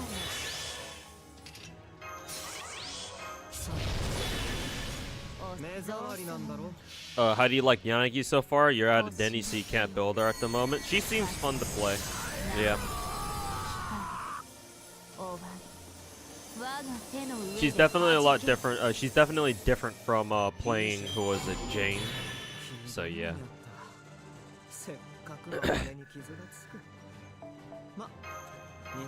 Or at least that's how I feel for now.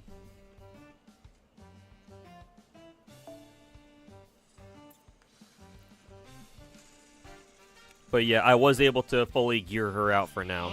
And yeah, she seems a lot of fun to play.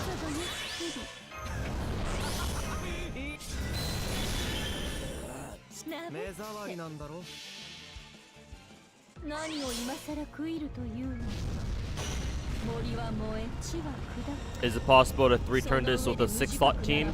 Yes, but it requires you to have either your own or I think a friend's level 100 MP5 2K attack foe Melusine. If you don't have Melusine, or if you don't have access to a friend's Melusine that is that strong, I don't think it's possible for you to 6-slot. Actually, no. I've heard that maybe Summer Ibuki can. Maybe. Summer Ibuki might be able to. But I don't know how strong she would have to be in order to do it. I would assume she would need to be like, I don't know, just as strong as a Melusine to do it. So level 100 MP5 2K attack foe. But 6-slot teams do exist. They're just really, really hard for people to build for obvious reasons.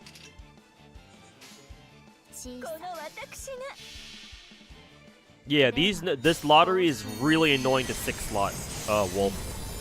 The main problem is that the lottery drop C is not a 50% charge starting charge CE.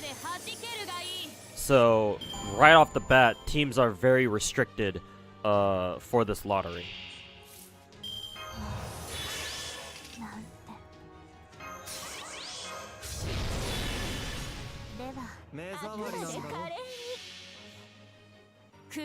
Somebody made a video using 6-slot teams with Ibuki, yeah. But I expect his Ibuki, I expect their Ibuki to be like, you know, MP5, level 100, or hell, even level 120, some bullshit like that. With 2k attack foes, and, you know, yada yada yada, you know the rest. Kind of brings back memories of Air Shield, yeah. Christmas too, right? Mm-hmm. Good old days. The fucking good old days, man.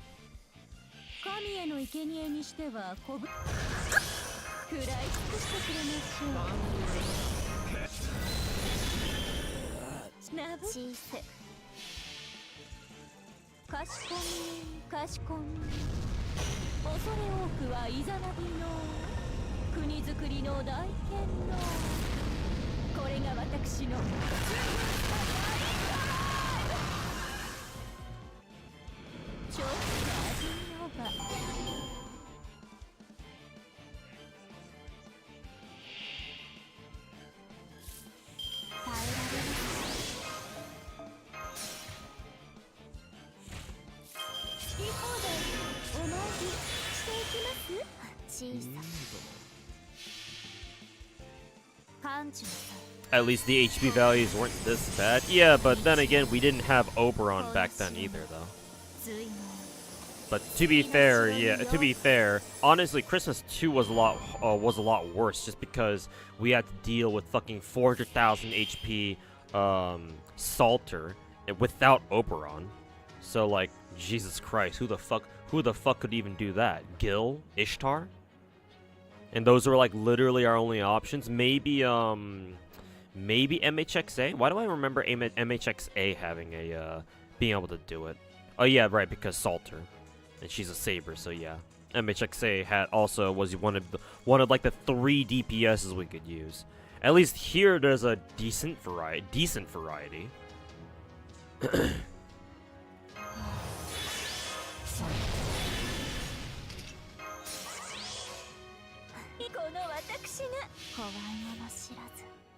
MHXA was the premier servant to one-shot her. Yes, but I believe it required a follow-up. Actually, no, I think we double MP'd turn wave 3 back then, didn't we? If you didn't use an Ishtar or a Gil setup.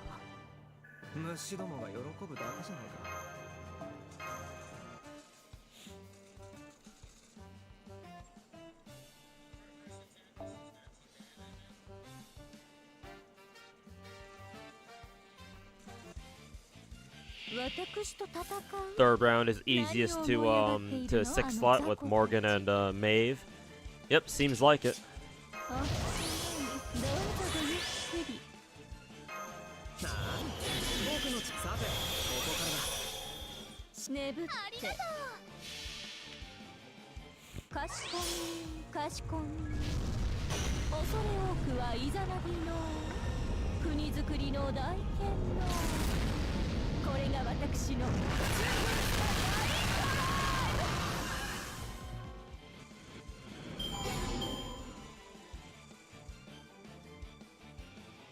How are your skill animations so fast? Yours are slower and you double tap to speed it up.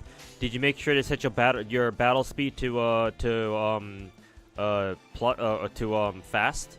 Like double arrow or whatever that's called?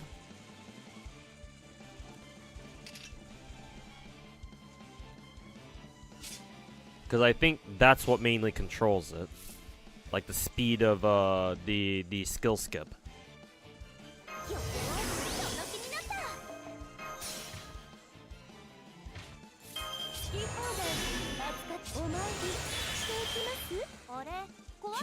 Yes, mine still moves faster than yours.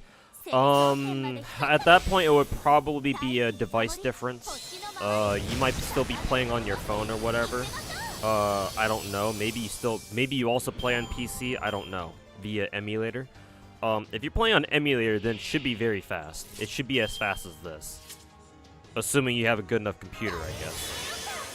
But if you're on a phone, then that would probably explain why, because obviously the older your phone is, the worse the worse it'll be able to run at Geo. You are a mobile? Okay, then yeah. I would assume your phone is probably an older phone, and so it can't run the animations as quickly. Would be my guess.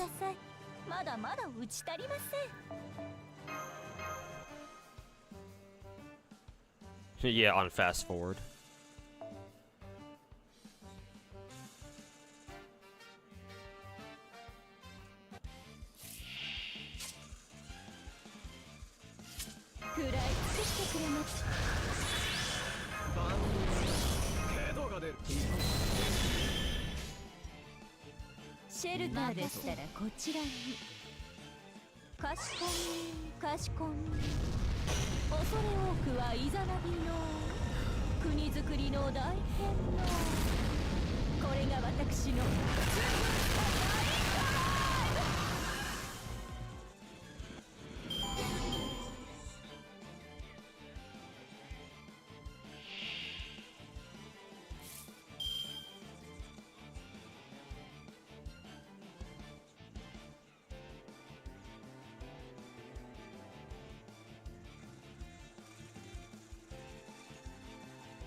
You're glad your Samsung Z Fold 6 can play FGO and watch stream at 60 FPS?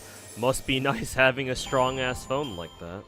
Because I know one of my IRL buddies has a, I forget what exact model it is, but I know it's also one of those foldable phones. And I've seen him play. I've watched him play Star Rail on it before, and it seems to run Star Rail just fine. Must be nice having a phone that strong, huh? Not saying that my own phone isn't strong either. It can handle most gacha games too.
you have a harem of 3 characters from Fate, who would be from it? Tamacaster, Archetype Earth. Technically, she's from FGO now.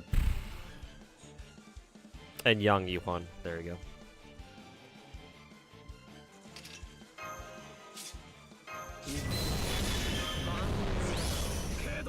せかなぶって何を今さら食いるというのか。森は燃え地は砕く。その上で Because those 3 are my current 120 characters.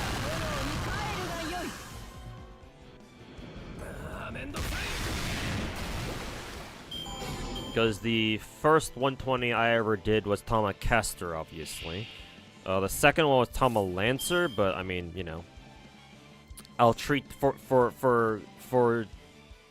the purpose of this conversation, I'll treat the 2 of them as the same, even if technically they're not exactly the same person, but they're similar enough.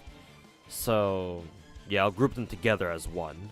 So the second unique 120 would be Yang Yuan, so she'll count as another.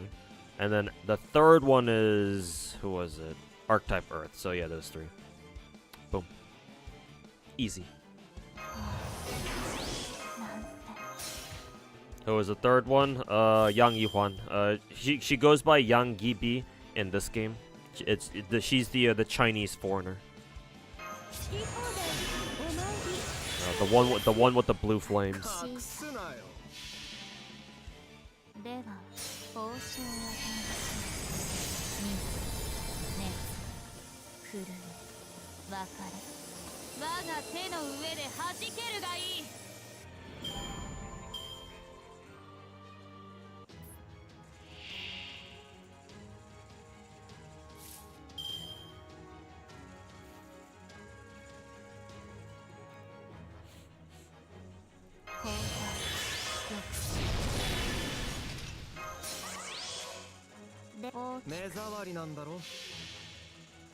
Yeah, the girl who goes how or whatever.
You mean the girl who was recently on raid up but didn't come home again?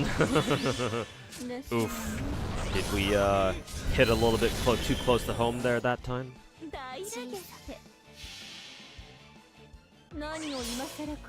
Probably stop farming eggs after reach about 200. Hey, sounds good. Sounds like a plan.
感受さ故郷道はなくこの城の随能月の城にようこそ。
抑えると隠すなよ。感受さ故郷道はこの城の随能月の城にようこそ。人間の火力ではどうあっても私には及びません。おとなしく我が社に入いいね、我が軍門に下りなさい。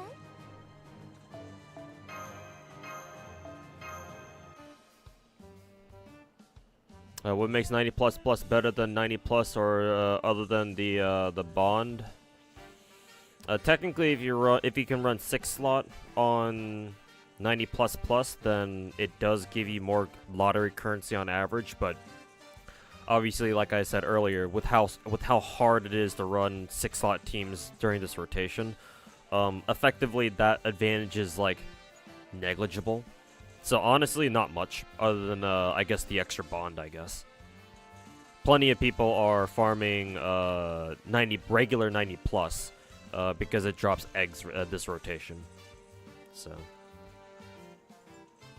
basically, it's just, you know, pick and choose which node you want to farm more, for whatever reason. If you want more bond, then 90 plus plus. If you want egg drops from the 90 plus node, then sure, go for that too.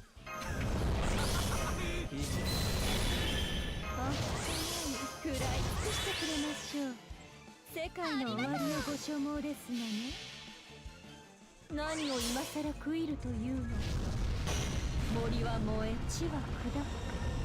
その上で無自覚ならば天晴れる。軍人のごときで我が炎に帰るがよい。 Pick whichever one's more comfortable for you to farm. Yeah, that too. Important detail. Ultimately, just go with whichever one you have less of a problem farming over and over again.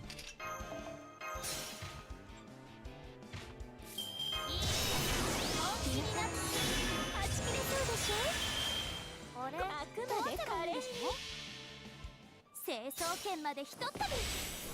大気の守り、星の周り、高値を出して見せましょう。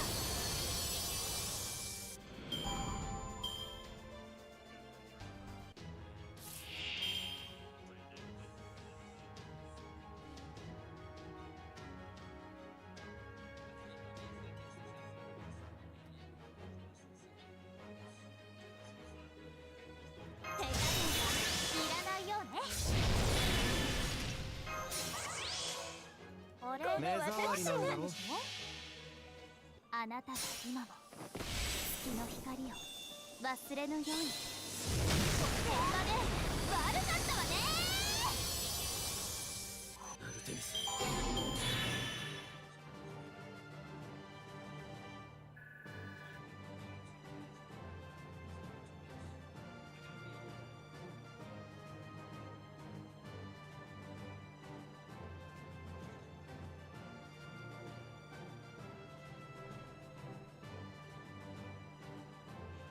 All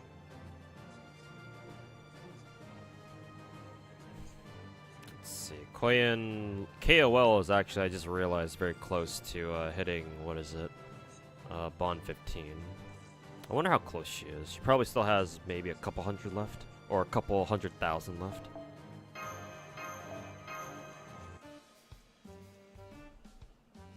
Actually, I'm kind of curious. I'm going to check right now.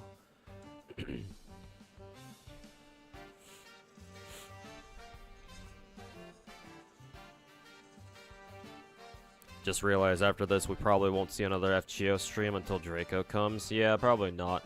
Unless I decide to stream Lost Belt 7 on stream, but I definitely won't do like an audiobook for that. Like I did for Lost Belt 6, because fuck that shit.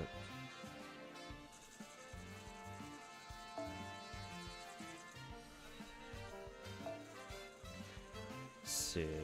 Oh, she's not even going to be Bond 15 yet. She's only, I'm working towards her Bond 14, so I've got a whole ass Bond level to go on her.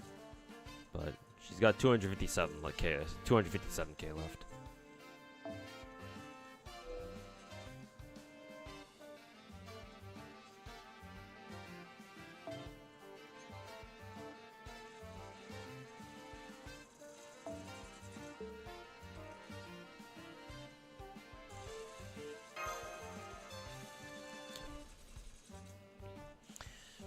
If you can make a Fate series of your own Holy Grail War, what kind of Grail War would it be, and what servants would you have compete in it? Well, considering I'm a Gacha gamer, and you know, collecting all the servants is kind of my thing. I don't know if there's an official Fate like manga or anime, any kind of Nasuverse, official Nasuverse work that's involved, like, I don't know, a weird Holy Grail War where a group of servants are summoned to like a particular location, but instead of fighting each other to the death, they have to like band together to fight against one common enemy or some shit like that. I don't know if there's I don't know if there's a Fate piece, a Fate work that does that in any way. I don't know.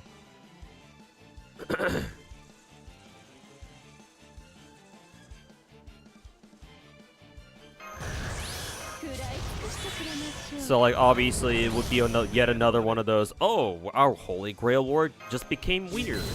But I think it'd be pretty interesting to see a Holy Grail War where it's like, the contestants are like, the contestants know, like the masters and the servants are expecting to have to fight out the Holy Grail War the quote normal way, like as in Fate Stay Night, you know, UBW, if you can even call those normal, but in a standard fashion where, you know, I guess kind of like in Fate Zero. I guess Fate Zero might be one of the more faithful representations of Holy Grail War shenanigans.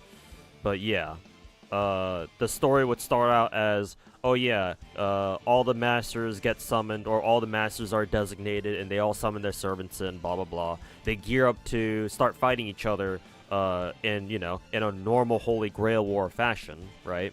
And, you know, they're about to get into it, or maybe they are starting to get into it. You know, several servants have already sparred with each other.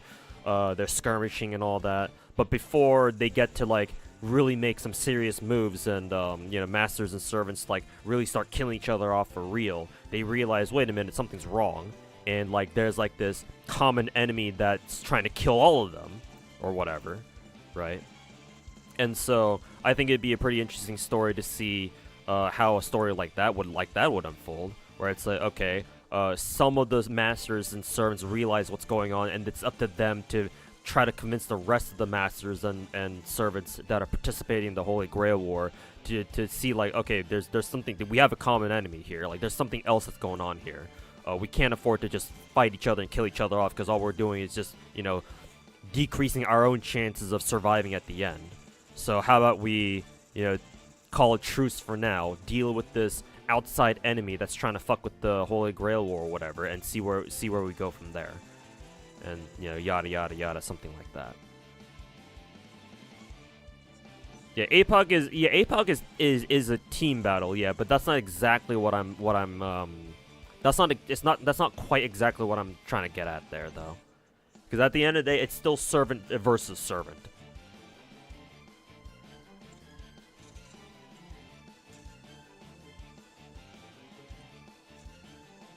And as for servants, well, we need 7 servants, so I don't know.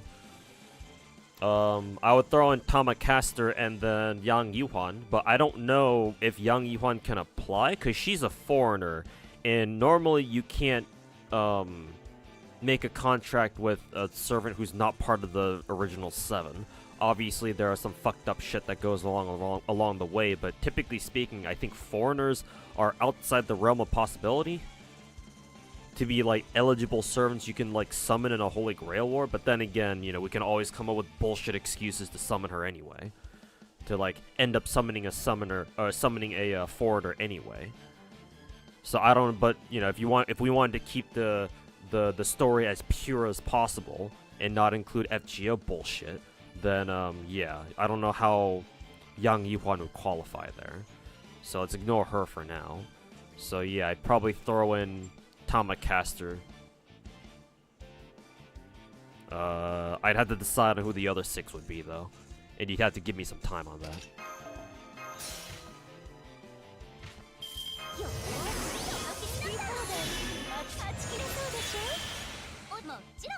Heaven's Feel? What about Heaven's Feel? Closest we got is Samurai Remnant, where you can befriend rogue servants who aren't part of the proper war, but they're more like temporary allies. Yeah. So I guess it's kind of in that direction, but I guess a more formal official version of that, I guess.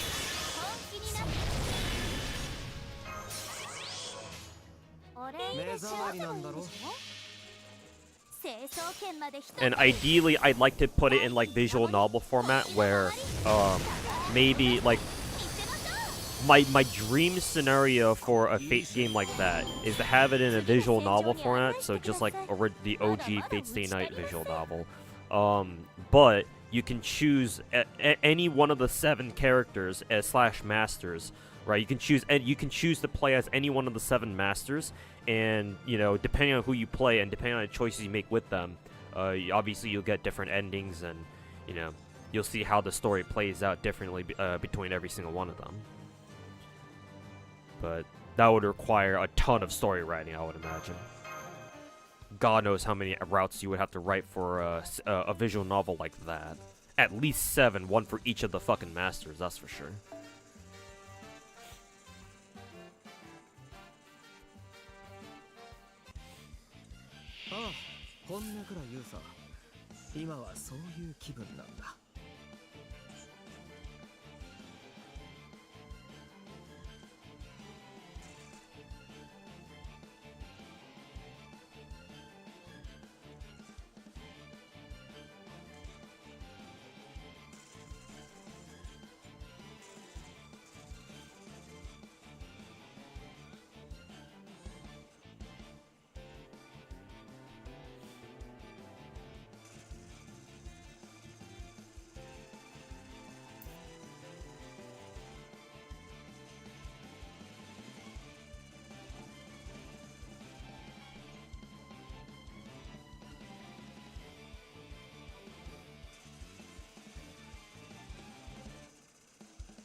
What would the setting of the war be?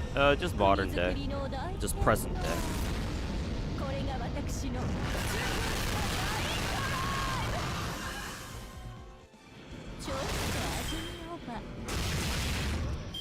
Oh, for fuck's sake.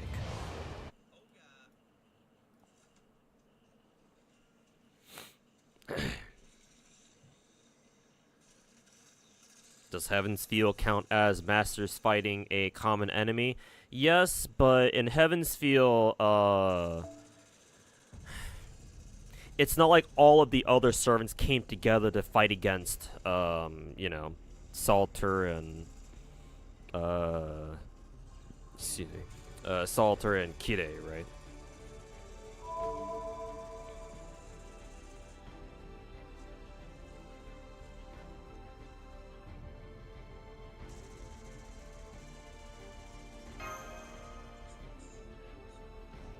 They don't really fight against a common enemy? Yeah, I don't think so, no.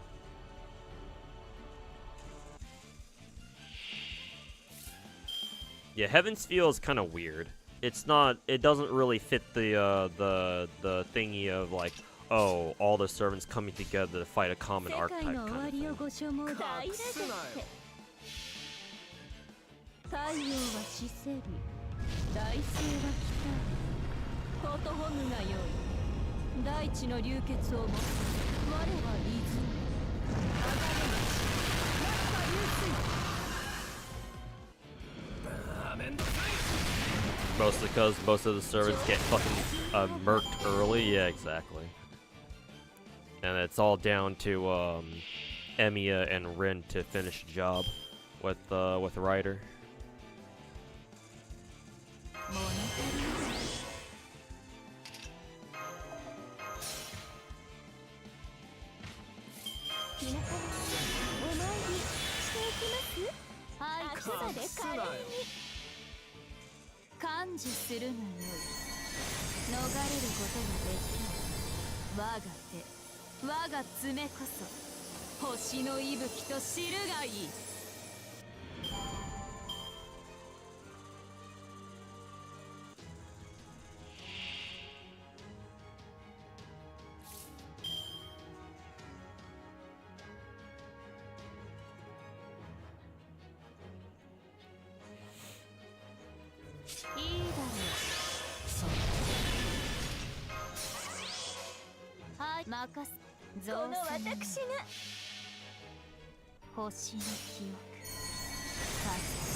Dude, did you see that Trump is going to ban sex changes and the LGBT? I mean, I'd like to see him try. Good luck with that.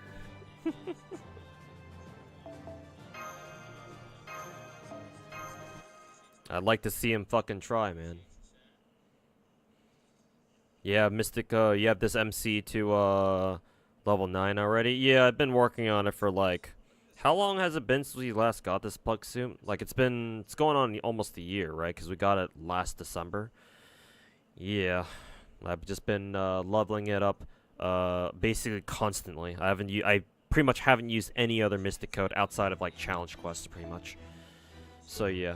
Like, I would have it earlier, or I would have already had plug suit, at level 10 earlier, if I had gone hard on farming, over, you know, over the year.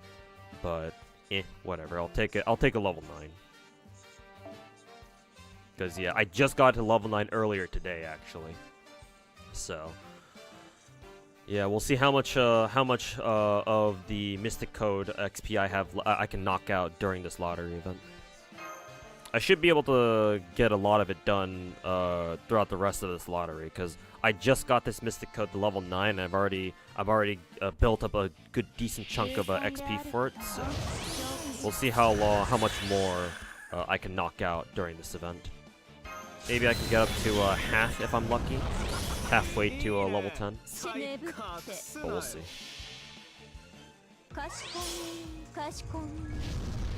恐れ多くはイザナビの国づくりの大剣のこれが私 He's not. He's banning it on children. He specifically said he's gonna protect the LGBT. He's not necessarily against them. He's not for. He doesn't want it to be pushed on impressionable children. Oh, okay, yeah, that's different. Yeah, that's different. Like, as dumb as Trump is in a lot of the things that he says, I don't think he's that dumb to where he'll come out and openly say he wants to fucking cancel the LGBT. Like that, in our current American socio-political atmosphere, I don't know how well that would fly. Like, even Trump must know that that's probably not a great thing to say. So, what Wolf says is probably... I'd rather trust what Wolf is saying. That sounds a little bit more reasonable, if that's even the right word to use here. So yeah, Naruto, I'd suggest you get your, maybe look up your facts right. But to be fair, I don't really care much about it either, so... What the fuck do I know?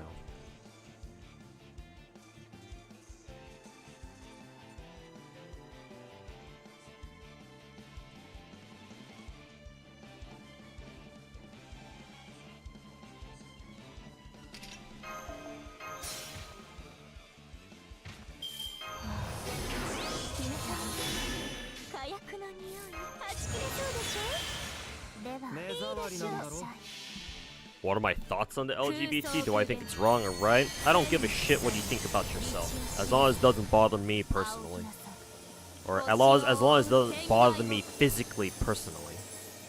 If you want to think of yourself as bi, gay, straight, lesbian, whatever the fuck, whatever fucking dumbass letter of the alphabet you are, that's cool, man. Just don't try to fucking push that agenda onto me or other people, because at that point you cannot be trusted. So long as your sexuality is for yourself only, right, and you don't try to fucking push it on to other people, especially onto fucking kids, yeah, we're cool.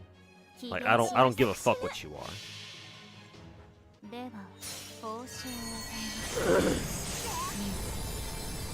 Like, we supposedly anyway live in a country, or I live in a country where supposedly, you know, we build our values upon things like equal rights and shit, right? And we try not to discriminate against each other, and, you know, blah blah blah and whatnot.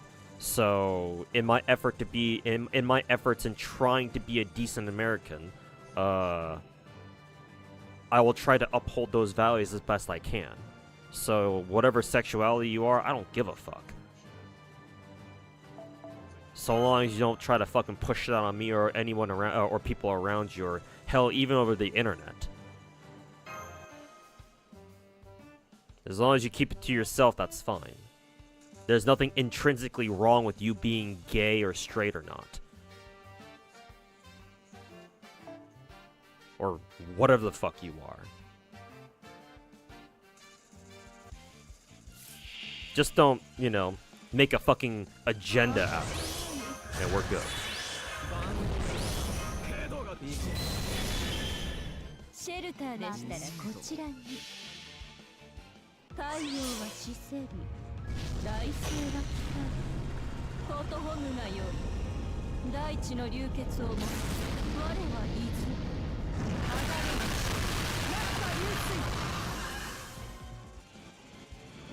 No one's trying to push on. No, some people are absolutely trying to shove it down people's throats. I'm not saying everyone. I'm not saying all LGBT people are doing that, but some of them definitely are. I'm sure most people, most LGBT people, are just normal ass people like the rest, just like anyone else. But to say that people, they're all just asking to be accepted. No, there are some unsavory people out there. But that just goes for any community, not just the LGBT. Also, Leptune, how's it going, man? Thanks so much for the 35-month resub. Welcome back. One more year, or 1 more month, sorry. 2 year, 3 year, man. Thanks so much for the support. Oh, you even have the Arcane Season 2 badge.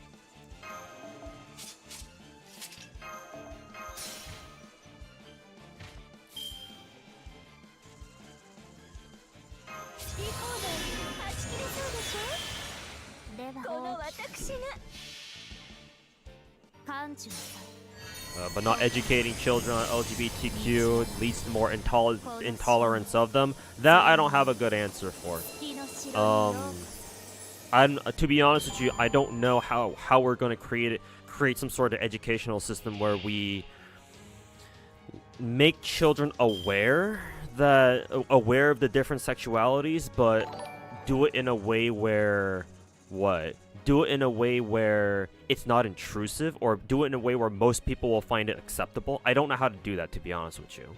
Because yes, we do need to let kids be aware of it, but it's so that, you know, that way they don't end up forming their own misconstrued thoughts about the situation.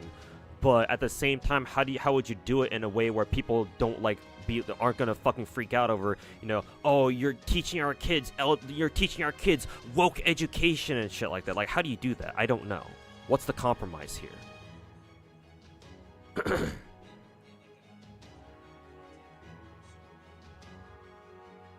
I don't have an answer for that.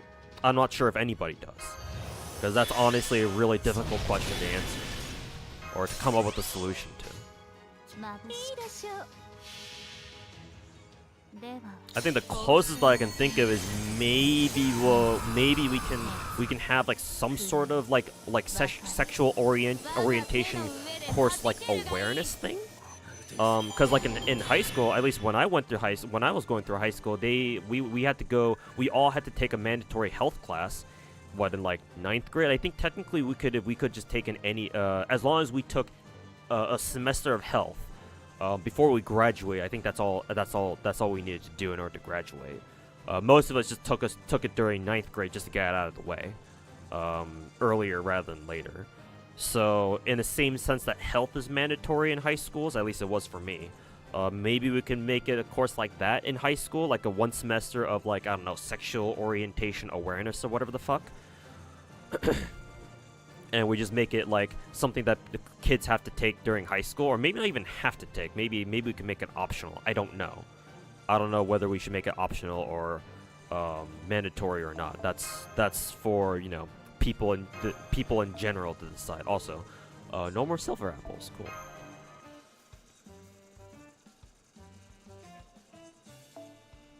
Also, I think there was a new sub. Yeah. Actually, no, it's a resub. Go Train Chaser, thanks for a resub for 38 months. Thanks so much for the resub, man. Appreciate it. Ow, fuck.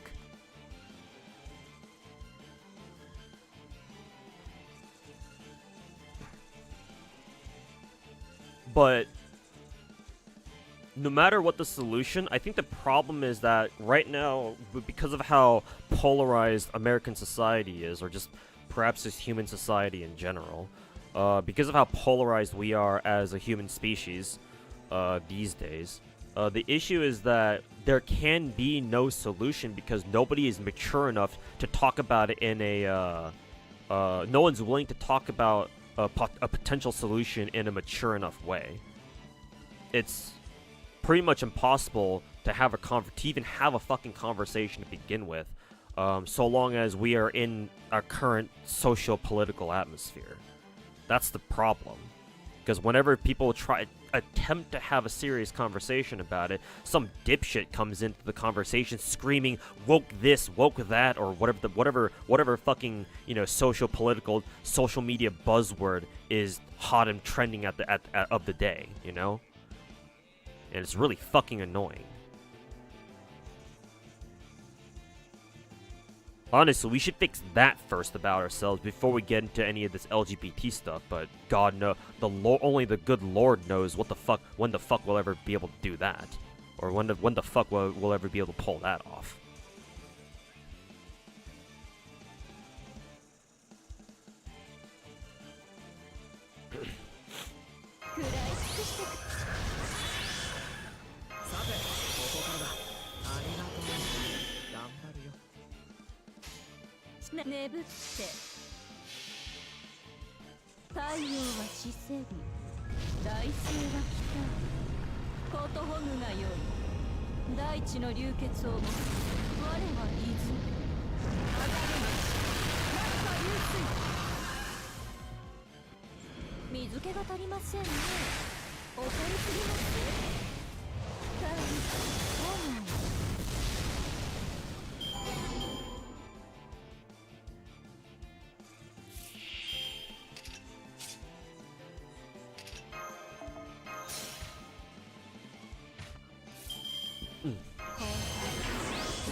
この私が空想苦言千の鎖道を示す Like, if you ask me, I think that ultimately, probably the best solution is just to make sure that kids have parents that are responsible enough to teach them about these kinds of things. The issue is that for that to happen, society itself needs to advance to a point where different sexual orientations are, you know, accepted, right, as being part of the norm across all levels of society. And we've managed to do it before, right? Because it wasn't that long ago when, you know, it wasn't uncommon, or it was common for, you know, Americans to think that only white people could vote. Like, it really hasn't been that long, right, in the grand scheme of things. So, like, there's always a chance that society can always advance forward to where we can advance as a species, perhaps just mentally, right? To where maybe one day we won't have to have all these fucking gender wars, and it just becomes a part of another accepted part of life that people just kind of take for granted. Like, ideally we get to that situation, because when we do, then the best solution to everyone will just be, oh yeah, just let the parents decide how they want to, you know, how they want to raise their kids in regards to this aspect. Because then then I don't know if anybody can really complain. I mean, I'm sure there still will, of course, but at the end of the day, you're gonna raise your kids the way you want to, if you have kids at all. I mean, maybe the kids themselves might not like it. I mean, I'm the perfect example. But, you know, as soon as they turn 18, or whatever the legal age is in whichever country you live in, at that point, you know, if they want to, if they think that the way they were raised was wrong, or they want to change their views, and that's on them. As long as they do it in a way that's not violent and doesn't affect other people, and and it's purely a personal thing, then that's fine. There's nothing wrong with that. But again, as a society, are we mature enough to accept that sort of, you know, are we ready to move on to that point? Probably not. It'll take us a little bit, but like I said before, we've done it before, we can do it again. It's just a matter of time, I suppose. 機嫌が大きくあくまで華麗にでは報酬を与えます But I'm gonna be 100% with you, and we'll end the conversation here. Because it seems like even from my chat, topics like these can derail you guys really fucking easily, which, to be honest with you, I'm a little bit disappointed in you guys about. I have no personal stake in the whole gender war thing. Let me just make that clear. Like, I'm a straight male. I like women, right? If I'm gonna marry anybody, it's gonna be a girl. But that being said, if you want to be straight, or if you want to be straight, gay, bi, whatever the fuck, whatever letter of the alphabet you want to be, I don't really give a shit. You know, whatever makes you happy in life. So because of that, like, I don't have a personal stake in the whole gender war thing. And I would prefer if people didn't fucking drag my ass into it for whatever dumbass reason. So this is definitely not my war to fight. Just letting y'all know that. Just making it perfectly clear where I stand.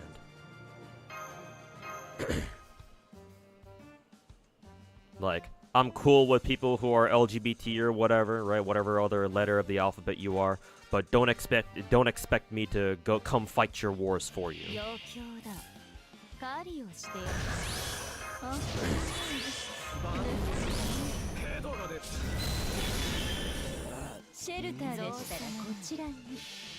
Are people being weird about politics again? Yeah, but it's not necessarily a bad thing.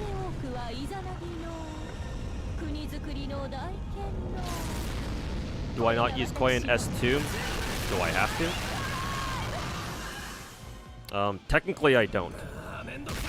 Maybe Koyan KOL's S2 would help for Wave 3, but even if it did, it doesn't matter, because my Archetype Earth does enough damage without it anyway. So no, don't have to use it.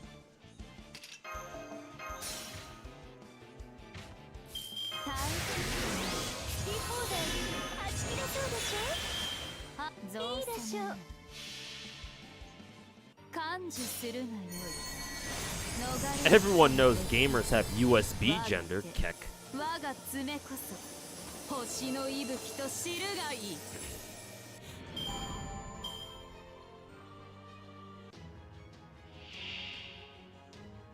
Yeah, so if you're talking about this wave, I guess I can use K-Wall's second skill. We'll see how much damage Archetype Earth does here. But it's not gonna matter because she already does enough damage anyway. But I can just for shits and giggles, I can see how much damage Archetype Earth does with her S2. It shouldn't do that much more damage because K-Wall's S2 is a power mod, and Archetype Earth is already getting a ton of power mod buffs from all of her NP damage buffs. Yeah, it didn't really change much. Honestly, I didn't see much of a difference there. So yeah, no reason for me to use K-Wall's second skill. Not even sure if it even works on servants or not. Maybe it does. Maybe on Arash it works, but like, why? I don't really care about it working on Arash. You regret not rolling MP2 Ibuki? I know, right? Feels fucking bad, man. I wish I had an MP5 Ibuki Summer Ibuki. That'd be cool. Are you 5 slotting or 6 slotting? Only 5 slotting. Archetype Earth teams cannot 6 slot, I think. So the best he can do is a 5 slot.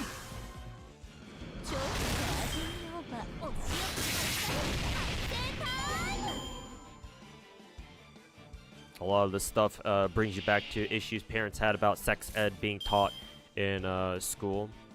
Just an observation. For what it's worth, my high school, during our health class, they did teach us about sexual education.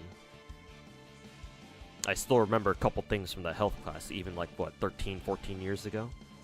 So, I grew up in a school district where the parents were like, yeah, like, you know, sex ed, thankfully, the parents here think that, yeah, sex ed is pretty important, right? So, they taught us that. At least for me. So.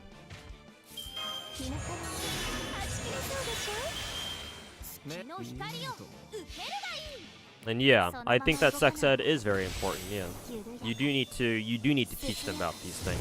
So I suppose along the same logic, you know, it's probably for the better. It would probably be for the better if we also taught high schoolers, not kids, not like fucking elementary schoolers, but high schoolers specifically, about, you know, different sexual orientations. Perhaps we can even combine it as part of the mandatory health classes that, you know, at least my high school mandated. Not too sure how mandatory health classes are for other high school districts. I would hope it is, but you know, it's different from school district to school district.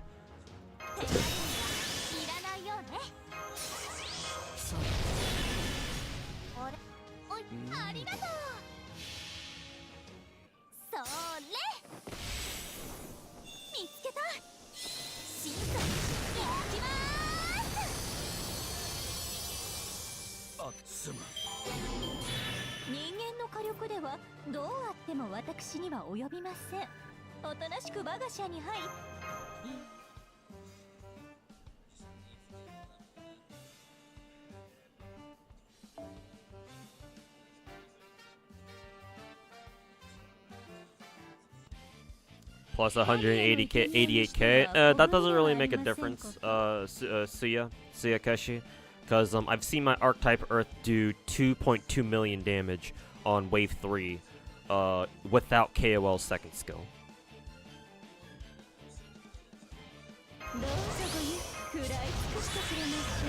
So no, point is I don't need to use KOL's second skill at all. It's not necessary.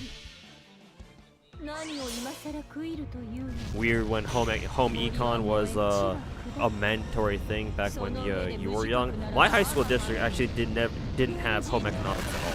I think we might have had home econ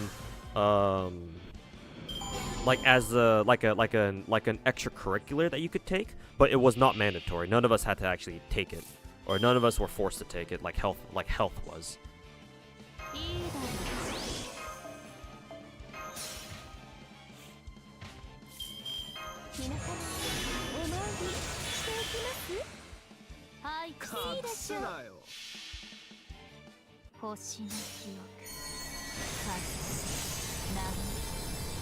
Don't see why everyone would have to learn that. That logic isn't great, because that's the same thing as saying, like, honestly, if you were to apply that logic, Hydra, to the vast majority to the American public education system in general, like that would be the same kind of logic that would cut out like courses like calculus and fucking algebra and shit. Because technically speaking, as adults, unless you're an actual fucking mathematician or you're a researcher who actually uses advanced mathematics on a regular daily basis, what the fuck do any of us have any need for, like, I don't know, calculus or pre-calc for? Right? Hell, most of us probably don't even bother using algebra on a day-to-day basis. The most we would ever use in terms of math on an everyday basis is what, maybe just like, you know, the super basic arithmetic shit they teach you in like fucking elementary or middle school. Definitely not high school math, because in my district, the high school, when you went into high school, the first mathematics class they teach you, or the first math related class they teach you, is geometry. Because geometry was a standard math class for 9th graders, and in 10th graders they moved on to what, algebra 2? And then when you become a senior, I think the math class was like calculus AB, at least for our district. And then seniors took calculus BC if they wanted to, in the first place. But like, honestly, does anybody use fucking geometry in day-to-day life? No. So I guess along that same logic, why the fuck do we even learn half the fucking classes we do in high school? What the fuck is the point? High school might as well have an Australian style, an Aussie style high school system, or at least I think this is what they do, where their high school curriculum is basically designed to help students like go straight into the workforce after they're done with high school. Or like they can choose which classes they want to do depending on which path they want to take in life. If you want to go to college, and sure, take the nerdier classes, I guess. But if you want to go straight into the workforce, hey, take more vocationally oriented classes, I guess. Then we might as well adopt that as education system too. And honestly, it's probably better if we did. But even besides just applying that logic to like other classes we have nowadays, even still, that logic doesn't really hold very well, because there are some types of knowledge where it's good to teach kids, even if they're not going to use them like for very much, from very many times, right? Like, I'm kind of, admittedly, I'm struggling to come up with an example here, but I'm sure some of you guys in chat can come up with an example of something where, oh yeah, we learned this in high school, and we don't have to use it often, but when we do, it's pretty fucking important. So there you go. I'm not saying everything should be like that, obviously, but, you know, we do need to recognize that some things are worth teaching to kids, or high schoolers anyway, in order to try to, you know, attempt to raise them into being halfway decent human beings. Maybe teaching them gender studies is one way to do it. I don't know. Because, like, if you're familiar with different gender types, then you're probably less likely to, you know, discriminate against them. And besides, they always say teach them while they're young, right? So I don't know. I'm not sure if I'm the best judge of caliber to decide what to do with that.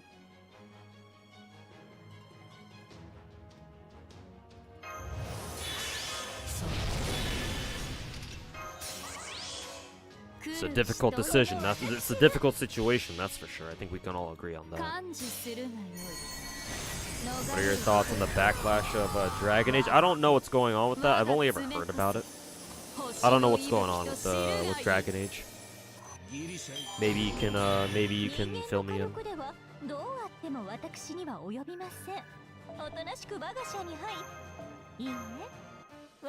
Oh, the backlash is actually very simple. It just has shit writing. Oh, okay. I guess it's not that bad then. No, it's something that can actually be fixed. Just hire a good writer.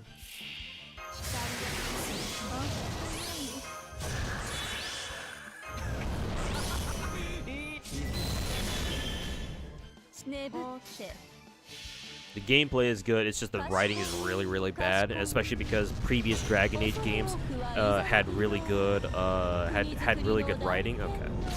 Gotcha.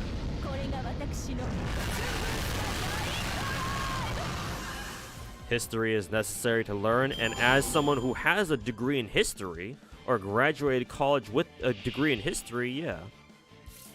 It is. Problem is, who the fuck goes to college to graduate with a fucking history degree?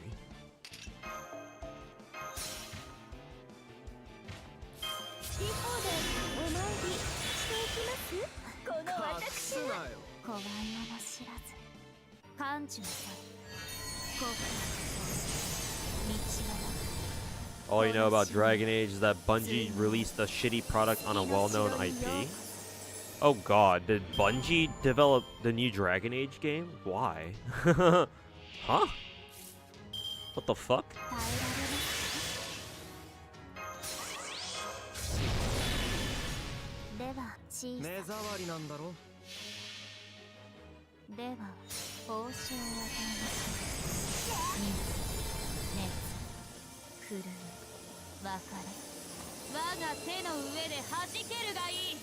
Geography is a must with some biology. I would say I would broadly agree. Yeah, give high schoolers a basic course in fucking geography.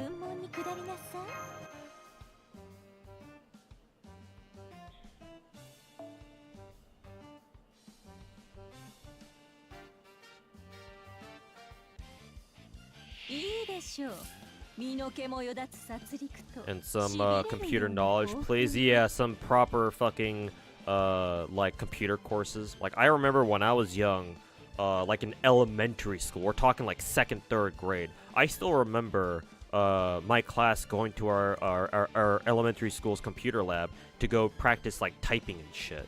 Like those classes were absolutely essential in helping me, you know, learn how to type properly. Yeah.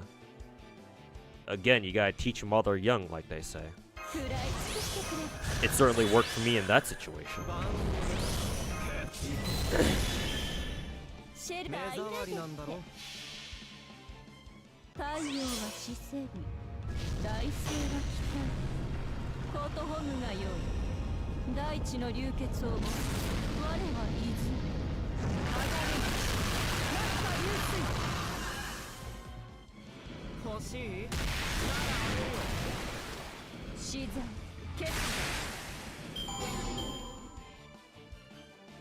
You don't get mandatory geography, computer science in America? No, it depends on. It would have to depend on the school district. Maybe for like the more renowned public school districts, or like the private schools, like charter schools or like boarding schools. Maybe those are mandatory classes, but for like the broad spectrum public education system here, no, I would assume not. You underestimate how bad our public education sector is.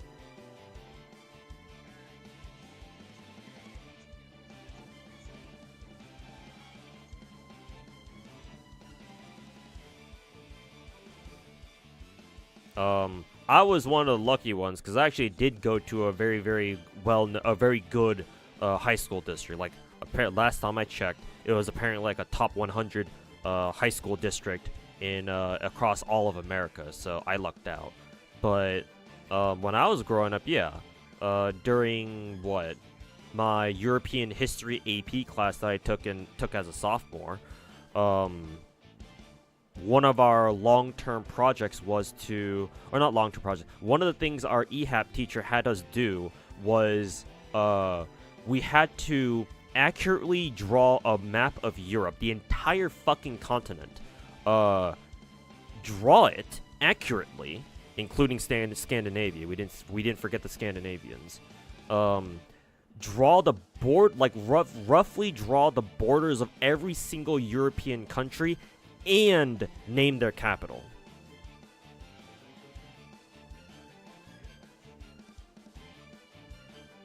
Yeah, I remember that one pretty vividly. Somehow I passed that. I'm not sure how. Because to be fair, I think that's a little bit much to put onto high school students, but our EHAP teacher did that, for better or for worse. So that was fun.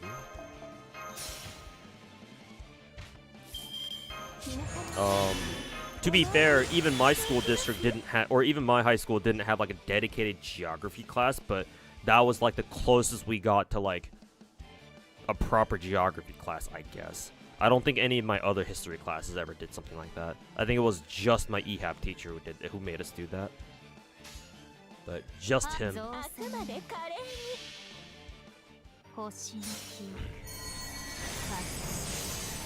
GeoGuessr training? Not quite, because GeoGuessr is something different, to be fair. Can't even do that for America. Don't worry. I would say a lot of Americans can't do that either. I mean, fuck if I know if I can name all 50 states. Well, I could probably name all 50 states, but their capitals, I don't know. Probably not. I might be able to get like half of them, and that's it.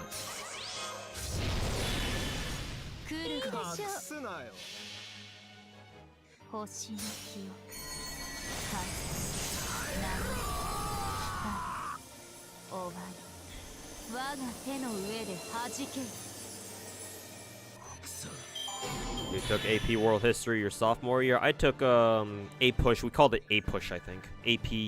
No, A-Push was a US History, actually. Sorry. What did we call AP World History again?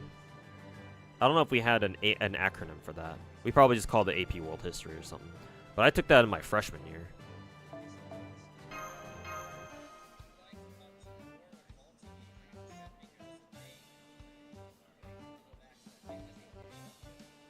Every time you hear statistics is common sense, you realize how little people understand statistics. Yeah, I'm not even gonna try to pretend I know anything about statistics.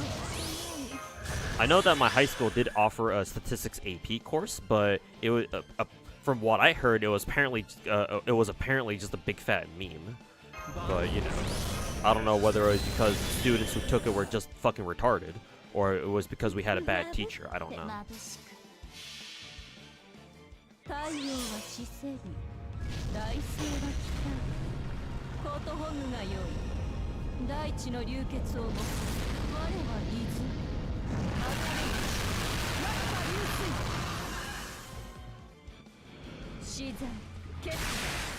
Aren't there 50 states in America? Yes, we have 50 states.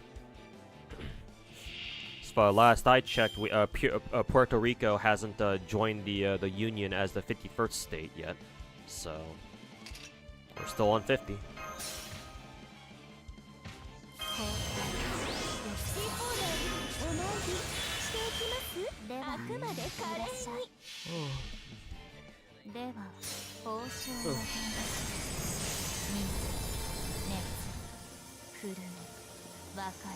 You remember the principal personally telling you your junior year he was gonna give you all AP courses? Fuck that principal. Holy fuck, he can burn in hell. Your principal literally sat there and told you he'd give you all AP classes? Does he even have the power to do that? He's your principal, not your goddamn parent. I would understand if it was your parents who were like, oh, you should take all AP classes, but your principal? Nah, that dude can go fuck himself. Dude, girl, whatever the fuck. What the fuck kind of Nazism is that? Pardon my Trumpism.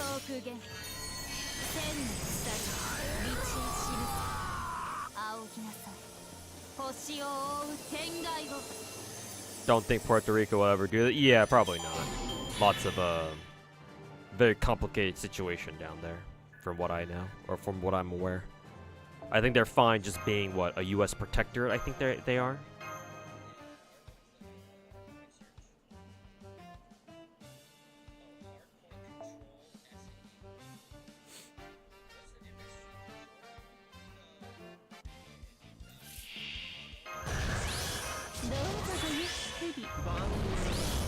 Personally, you're glad you took a lot of AP classes back in high school, saved the year of college. Lucky you, my AP classes didn't do shit for me. 目障りなんだろ。何を今さら食いるというのか。森は燃え、地は砕く。その上で無自覚な Maybe if I went to a worse university, maybe it would have counted for something.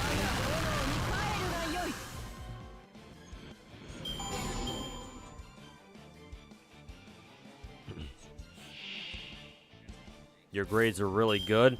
I don't really care if your grades are good or not. I just don't like the idea of your principal literally sitting you down in his or her office or whatever, in their office, and being like, "Oh yeah, your grades are really good, so you're a really smart kid. You should take all AP classes next year." Holy fuck, that triggers me so fucking hard, dude. Holy fucking shit.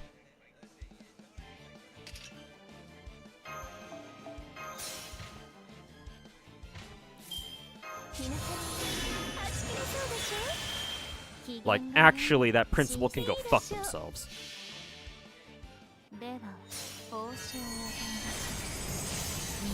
Was I saving all my apples for this? Yes, but I wasn't like using them on anything else anyway, so I might as well use them all here.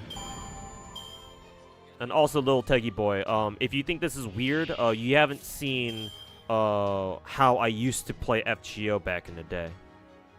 If you think this is a long time to play a single gacha game, I have done 10+ hour streams doing this exact same thing, but with even more intensity before. Like, what you're seeing right now is very casual. I'm just very casually farming this game right now. It may not look like it to you because I've been doing the same exact thing for over and over for what, the past how long I've been streaming for, 4.5 hours.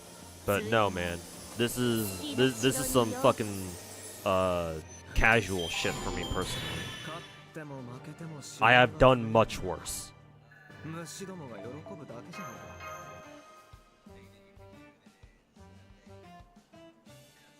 Hey Musaki, how's it going, man? What's up, brother? How's the farm going? It's going pretty good. Just chilling.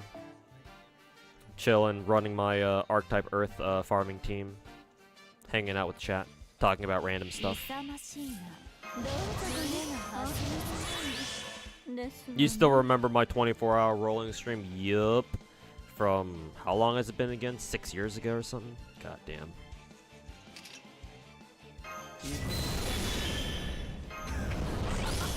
How about burning some boxes for the meme? Can't afford that, because I do need the extra friend points. And I'm sure I'll need the extra XP as well. So no, I don't want to kill any boxes like I did before. That's kind of out of the question.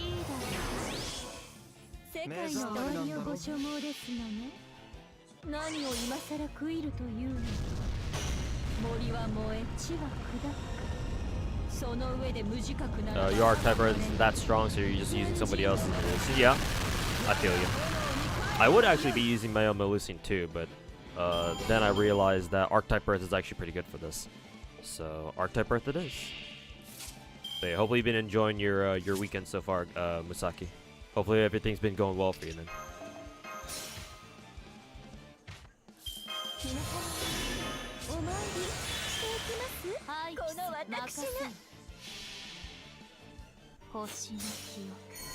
You didn't know this game was that much of a grind. FGO is an older gacha game. Old school gachas tend to be very grindy. Much grindier than gacha games are these days. Yeah, new school gacha games these days are not that grindy. Maybe to people who don't play gacha games a whole lot, maybe to them they feel really grindy, but they don't, like, that's nothing compared to games like these.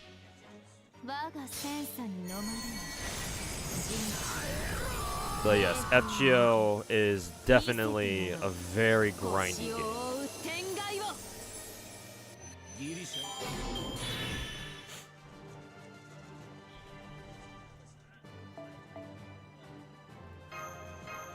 This game, unlike Hoyo games, is pretty generous with the extra stamina. Yeah, but that's also an unfair comparison because in FGO, the extra stamina that they give you in the form of like extra apples and stuff is like, I wouldn't say it's mandatory, but if FGO didn't give out apples on a regular basis, then like it would be so hard to grind for anything in this game. Because remember, FGO, let's not forget, FGO has RNG drops for materials. If you're not farming in a lottery event, and if you're trying to farm for materials individually, remember that there is no place, usually no place in the entire game, if you're talking about like essential materials or skill materials, where you can go to and be like, okay, I have a 100% drop rate for this. There is nothing that exists like that in this game. Maybe in certain limited time events, but those are limited time events, so obviously they're not around forever. Because at least with with the MiHoYo games, right? Sure, they're not very generous with like your stamina items. I get that. But at least in those games, at least in MiHoYo games, when you go fucking farm for something, you know exactly what you're gonna get. Like the worst part of farming, I would say for me personally, like say, I don't know, for example, Genshin, is when you're trying to farm for the elite materials, right? The elite boss material to ascend a character. Like, sure, that's RNG because at least before we got, I mean, hell, let's include the recent World 9 upgrade, right? If you're at World Level 9 or World Stage 9, you can get either 3 materials, right? 3 elite materials, or 4 if you get lucky, right? So the RNG between 3 and 4, you're mostly gonna get 3, but sometimes you get 4, right? That's obviously kind of annoying. But at the end of the day, you know exactly that, oh, you spend 48, or you go beat up an elite boss, right, first, and then you spend 40 AP, or 40 resin, sorry, and you know you are guaranteed 3 elite materials. So you're always making progress towards, you know, leveling up a character. Whereas in FGO, it's like, if you're not farming a lottery, or if you're not farming like an Ember daily, or like or hell, even or like a QP daily, even class dailies aren't even guaranteed, right? If you're not farming for Embers, QP, or God, what else is another material that's guaranteed? I don't fucking know. Probably just those two, to be honest. If you're not farming for either of those two, and if you're farming for a skill material, or you're farming for an essential material, good fucking luck, bro. Best we got, 60%. Take it or leave it. Oh, what's that? You want a gold material? Your servant needs a gold material? 10%. Take it or leave it.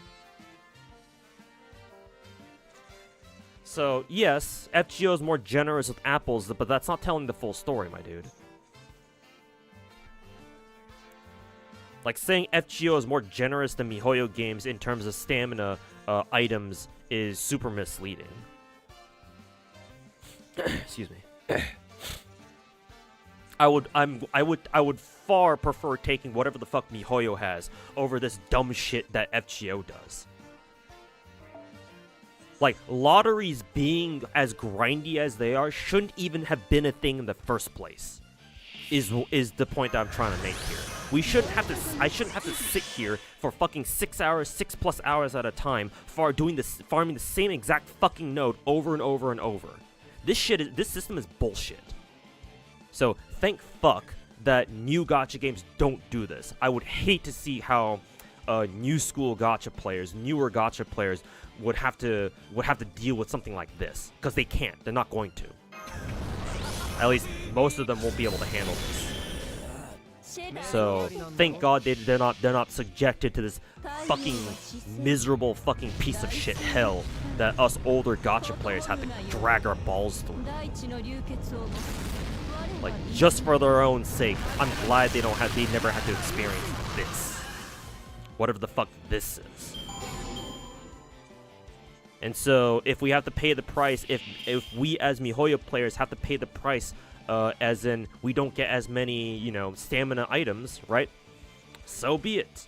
That's a price personally I'm willing to pay, because I know what the alternative would be, and it ain't pretty, because it looks something like this.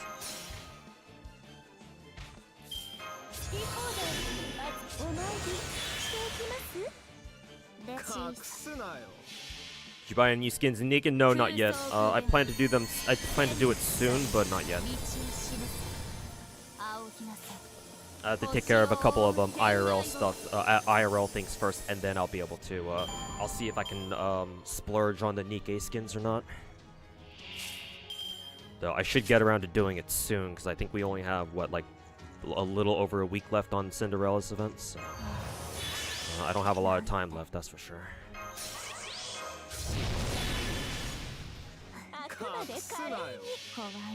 Hey Nick, welcome back to the stream, man. How you doing? Hope you've been doing well.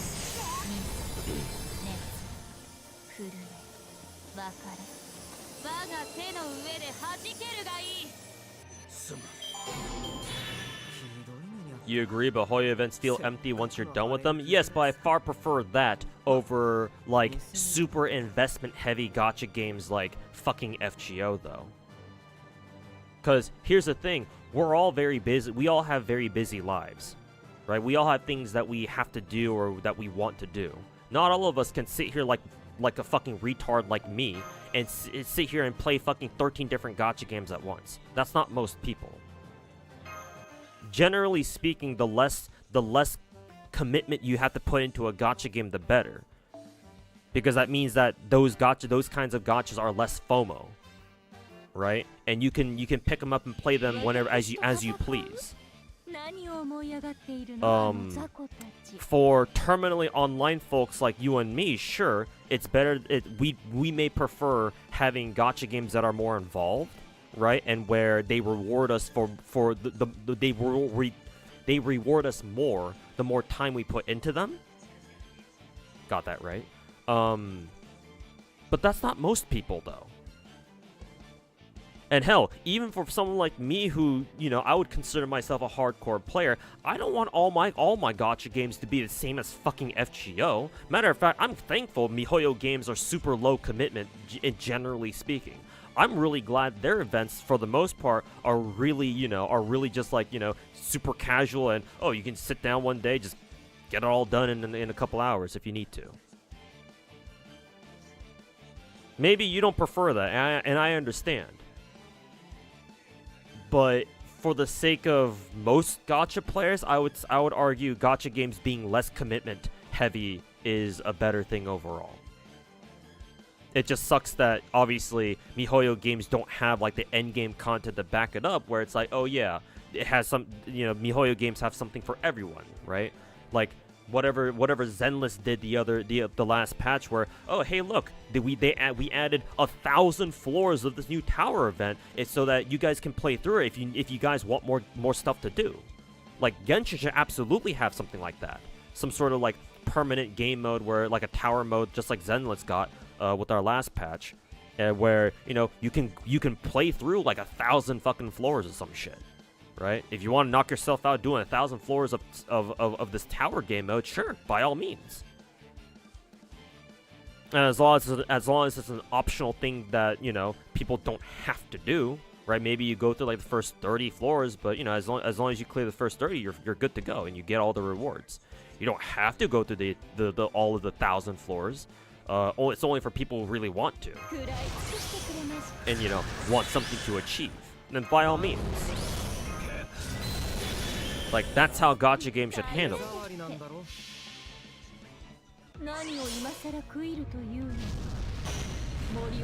Here are the recent story in Z3 was pretty short. Was that true? I don't know, actually. I didn't play through the event. Hopefully it is. I'll find out soon.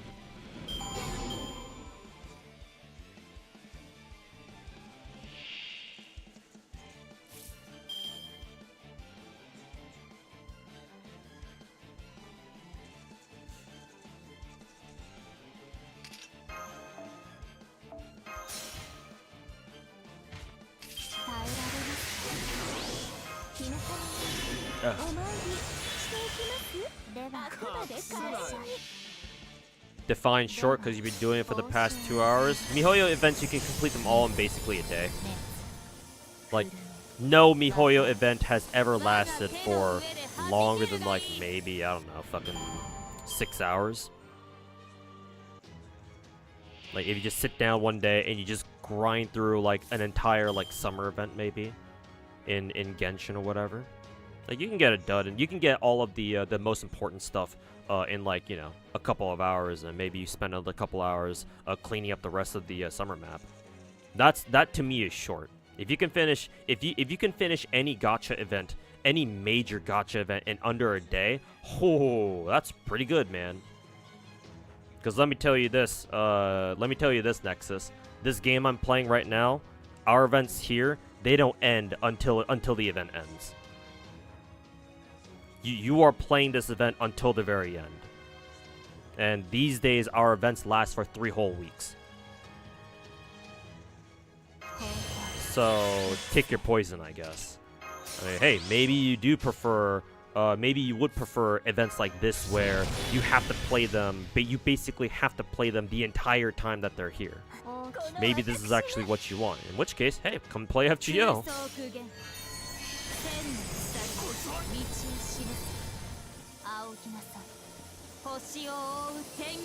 9 hours for the R&R quest. Yeah, but that's not a limited time event. That's a permanent story thing. So you can do that whenever you want. I'm specifically only talking about limited time events that are here for like maybe 3-4 weeks and they're gone. Those events you can usually get done in like a couple of hours. Assuming, of course, you just left-click skip through all the fucking story, because who the fuck has time to read that shit?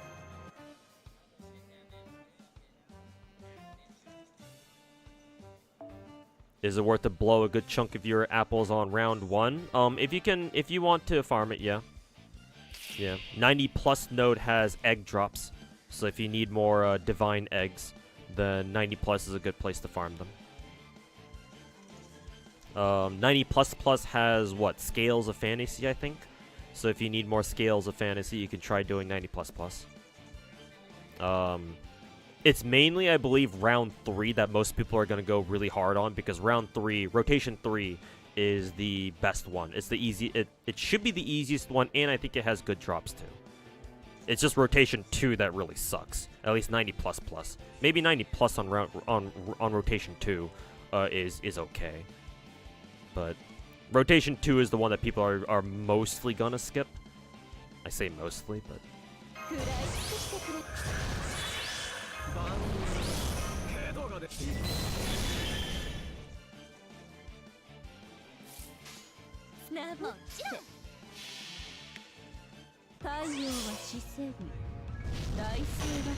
You're a big fan of FGO, how FGO does it, not because you're forced to play the whole event, but because you dedicate how much time you wanna put towards it. I appreciate your optimism. I don't quite see it that way.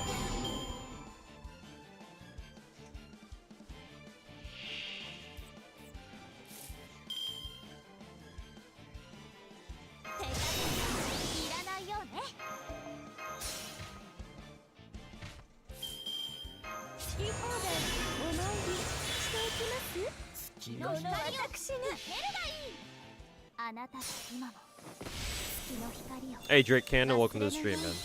How's the grind going? It's going alright. Wish I got a couple more, wish I got one more lottery CE drop before I have to end the stream in about an hour. How many boxes you've been through so far? I'm probably only about like, I don't know, maybe 40 boxes. My progress hasn't exactly been very fast. But I'm just chilling.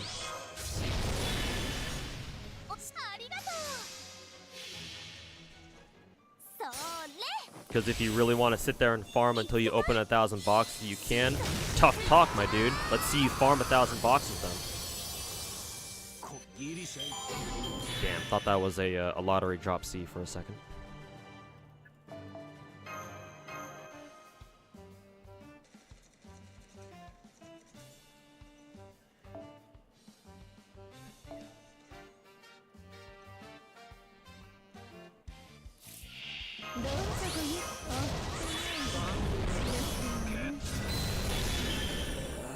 目障りなんだろ。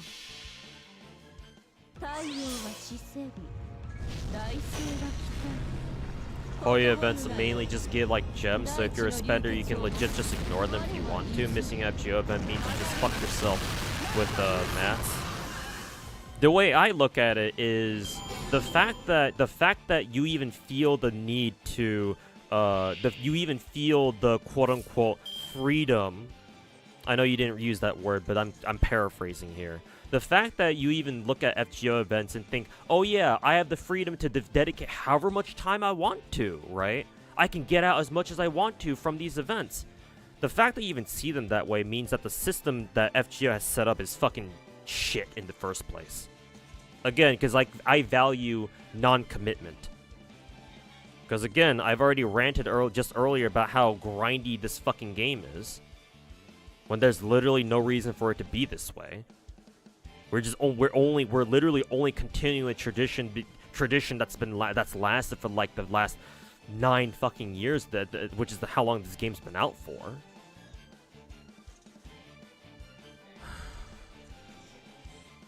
Like games like there's a good reason why Gacha developers don't make games like FGO anymore. There's a good reason why I call FGO an old school Gacha game. And how we're firmly in the age of new school Gacha games that are nowhere near as grindy as this fucking game is, and other old school games like it. There's a very good fucking reason why. And that's because most people don't want to have to play games like this, man. There are of course going to be exceptions like you and me, but we're the exception.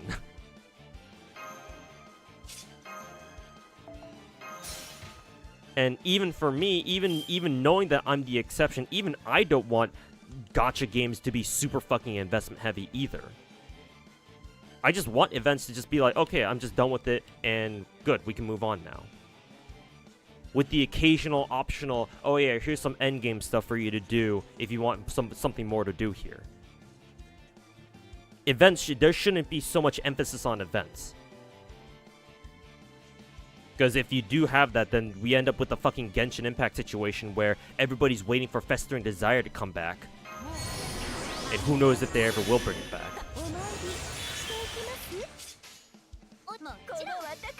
What are you gonna do? Tell those Genshin players who weren't playing back in fucking year 1 of Genshin, right? Oh, sorry, you guys weren't playing 4 years ago.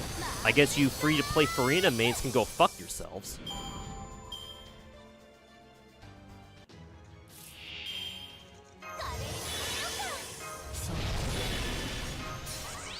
Like, I get your sentiment of, like, oh yeah, I kind of wish events were, like, more important than they were, but, like, I don't know how you would make, like, high-value events without also making them extremely FOMO at the same time. Like, I don't know how you would do that. So, because I don't know how to do it, my solution is just, make events less important, right? Take off a lot of the emphasis off events and just spread it out across the entire game.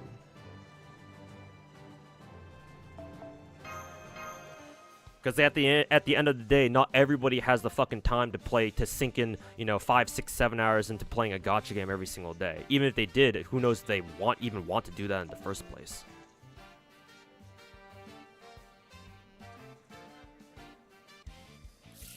So, unfortunately, I believe we're at an impasse.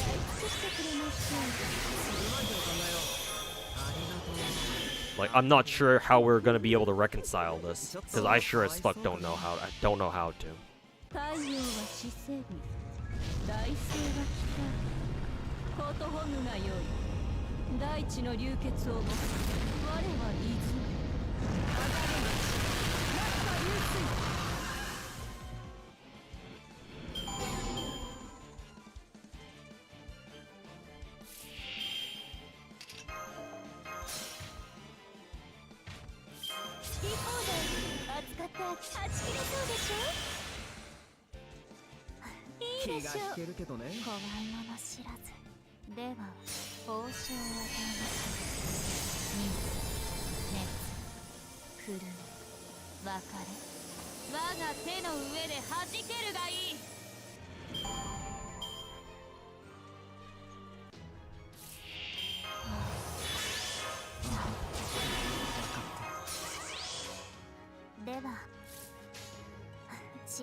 Next, we finally got our next CE drop.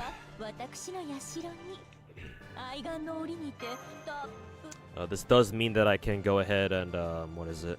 I can limit break my second lottery C and put it on my KOL, I think. Yeah. Excuse me.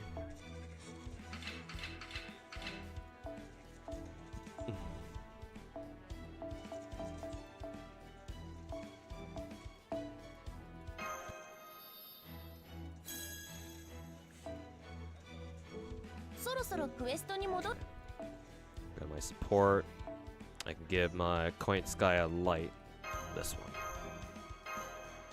Alright, hopefully, I think Ryan from Twitch chat was the one who wanted me to put my KOL, or to put a limit broken drop CE on a KOL, so hopefully he sees that.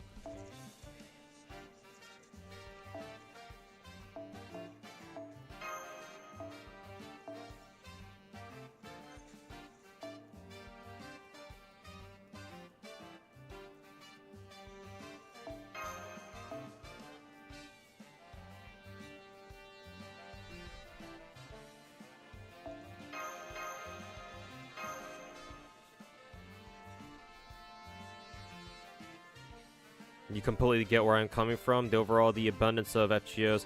I also understand where you're coming from with how you want events to feel like they're more worth it. Again, it's what I said earlier. It's like what I said earlier. I don't know how you would reconcile that to like kind of like have both the best of both worlds. So for right now, until somebody can figure out a way to like have like low commitment events and gacha games that also have shops that are like super worth it, I guess it wouldn't be that hard. Yeah, I guess it doesn't have to be that hard. Yeah, I guess for MiHoYo shop, yeah, event shops, just give them more stuff that they sell.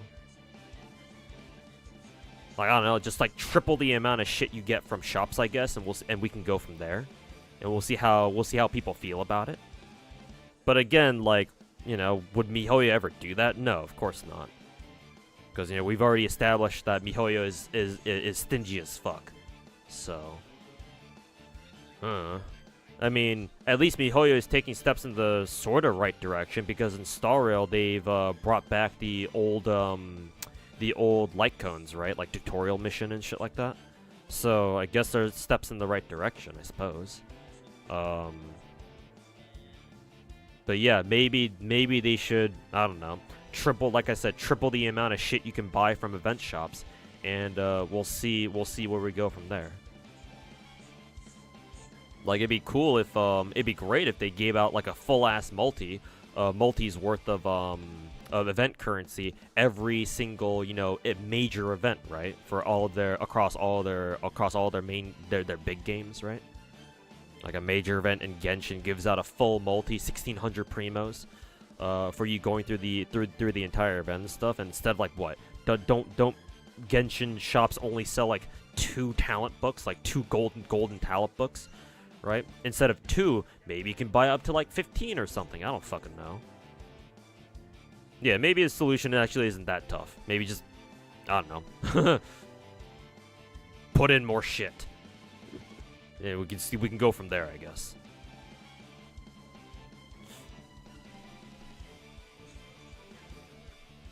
That's some BS. Yeah, exactly. The problem is, you know, MiHoYo, so.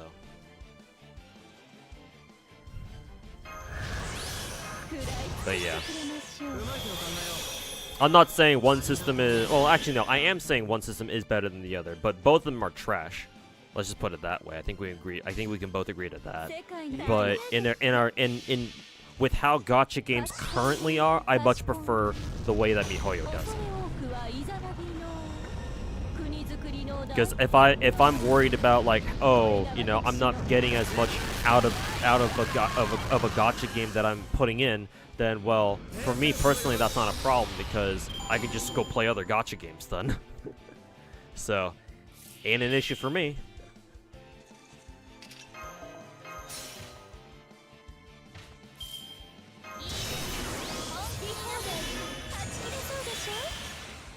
You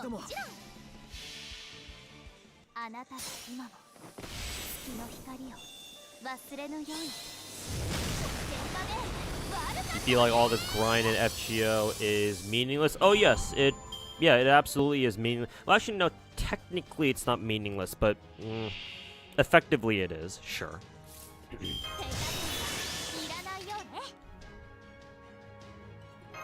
So for the sake of your argument, let's say you are right about it. But yes, you are right. It's all this grinding FGO is meaningless.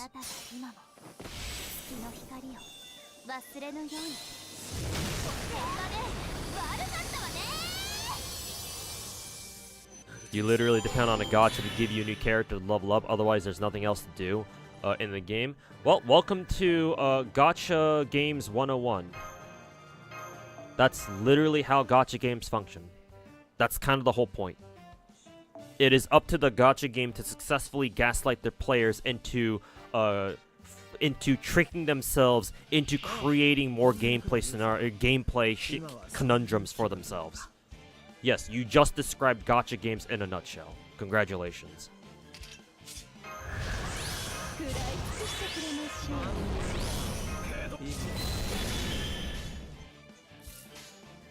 And you know what? It works every single fucking time. Because it's as easy as, ooh, big titties.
I heard titties, yes sir.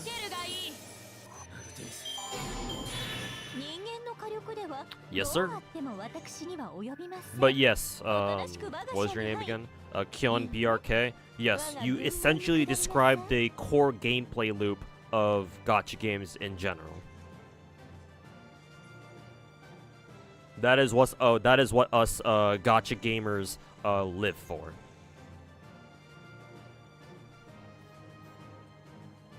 But you feel like in other gachas, you have something to do, but in FGO it's literally just grinding events and you don't really need these materials anymore. Yes, and that's a problem with FGO specifically, yes. I do agree with you there. It's been an ongoing issue with FGO for a while now, yeah. And it's one of the problems that I see with FGO JP, in that it's not evolving in any meaningful way. Like, there's nothing other than the story, right? Other than the main story, there's nothing really to really look forward to. Like, even news sermons coming out these days, right? Even they're not very exciting to come out with. And especially now that FGO has already broken the emergency glass to put out characters like Archetype Earth, CL, fucking Aoko, right? FGO's running out of hype characters to put into their game that are like, oh my god, you know, they're that character from this Nasuverse story or whatever the fuck, right? Who, like, really, who's left? Toko? Toko, maybe some fucking obscure ass Nasuverse character. I don't know. If Nasu wants to get real fucking crazy, you can pull out a character from Notes. But I don't think he's ever gonna do that.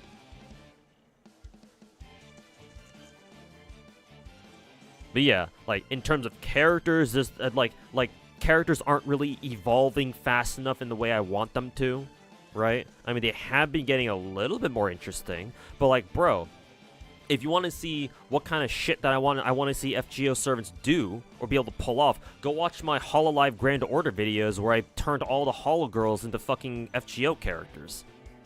Like, I'm looking for shit like that.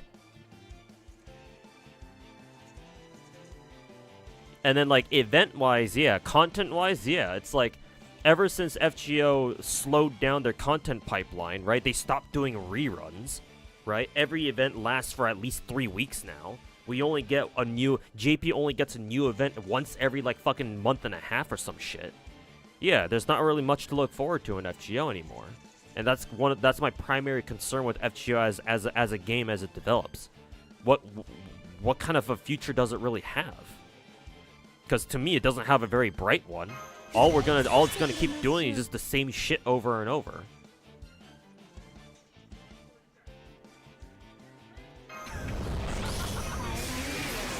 So yes, you're absolutely right, and I absolutely agree. It's one of the things I've been fucking preaching about for God knows how long.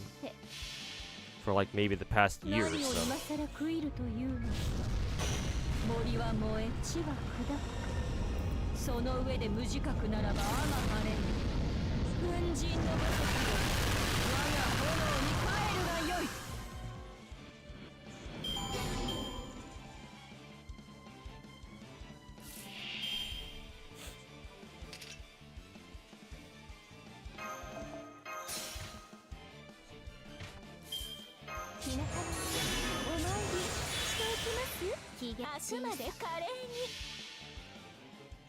You don't level up characters because you're gonna use them, or because you like them. You level them up because you have nothing better to do, or because there's literally nothing else to do. We do have events, those tower style events where the more servers you have at your disposal, the better. But we don't even get those events often enough to even warrant that shit. So I'm not even sure how strong of an argument that is. Like, if we had like the tower style events on a regular basis, right? Like maybe let's say we got like 2 of them a year or something, or at least 1 a year, then yeah, sure, right? Like level up all of your servants, because eventually we're gonna get an event where you're gonna need as many of them as possible. But yeah, we only get like one was JP's last tower event, like a year ago, 2 years ago. So not even that's a strong enough argument, to be honest.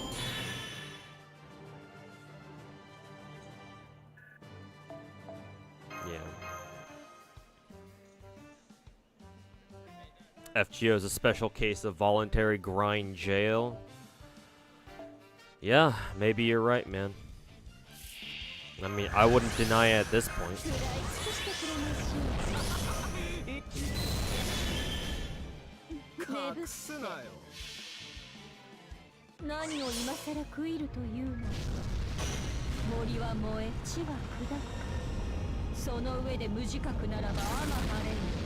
You know, FGO shit, events are shit, gacha is shit. We still grind our asses off anyway, so I guess FGO did something right then. I would still disagree though.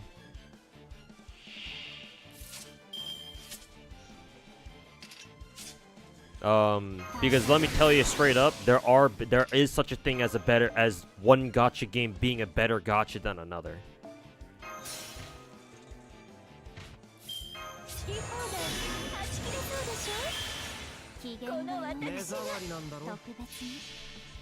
So no, I still wouldn't quite agree that FGO quote did something right though.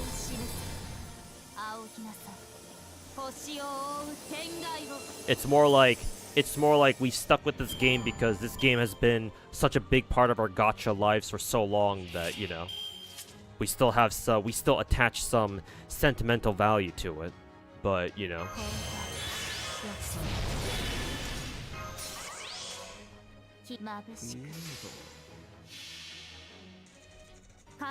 eventually all that sentimentality is gonna erode away, and we're gonna see FGO for what it really is, you know.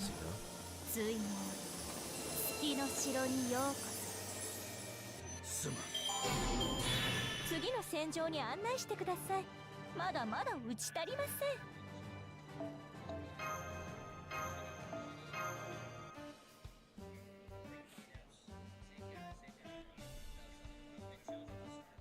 You'd argue it's more because we're used to it. Isn't that basically what I said though? 妖精王オベロン、さっそうと登場。ちょっと楽しいねこれ。うまい手を考えよう。なあ、僕の力じゃないさ。シェライラゲって太陽は死せり、大星は来た。コートホムが良い。大地の流血 I を think one of the coolest things mechanics-wise GP has gotten is Alco, and I will sit here and argue to you and preach to you that Alco is a huge fucking disappointment. Because there was so much potential they had with Alco, and they fucking ruined it. Holy fucking shit, I will not forgive Los Zango for what they did to Alco, what they didn't do for Alco for as long as I live.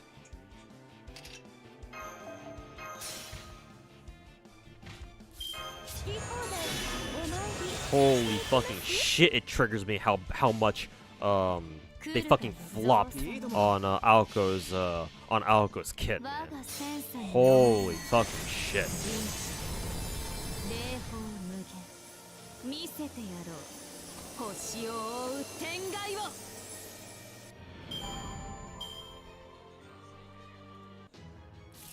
タイプってね。どうも。はい、あくちょっとまで華麗かわいそうか感受するがよい。逃れることができる。我が手、我が爪こそ星の息吹と知るがいい。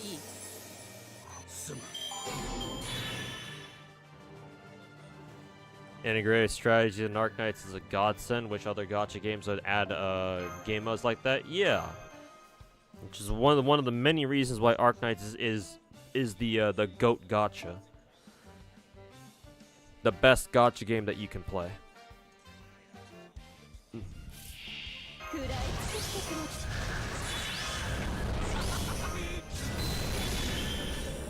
な。目障りなんだろ。太陽は死せり、大星は来た。コートホムが良い。 You should stream Arknights. I mean, I did last week. Maybe I'll do another Arknight stream at some point soon. あ、咀嚼。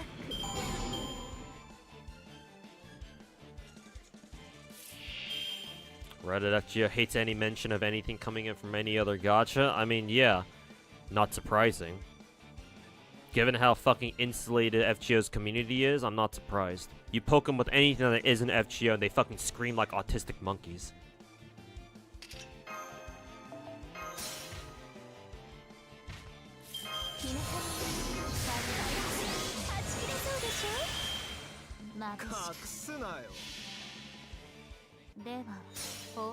So you missed it? I did stream Arknights because I streamed my polls last week, or whenever it was. When Walta first dropped. So maybe you missed that one.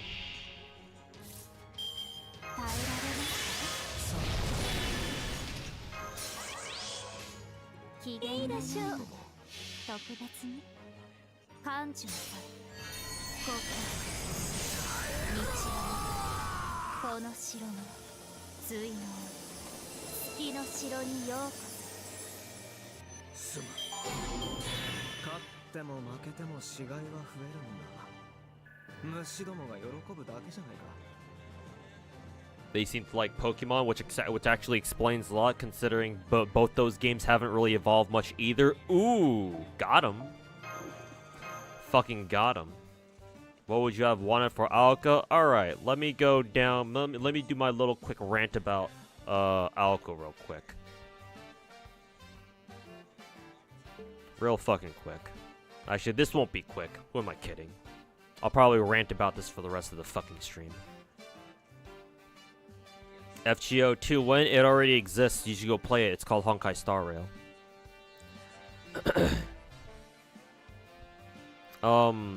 Where the fuck do I even start with Alco? Cause holy fucking shit.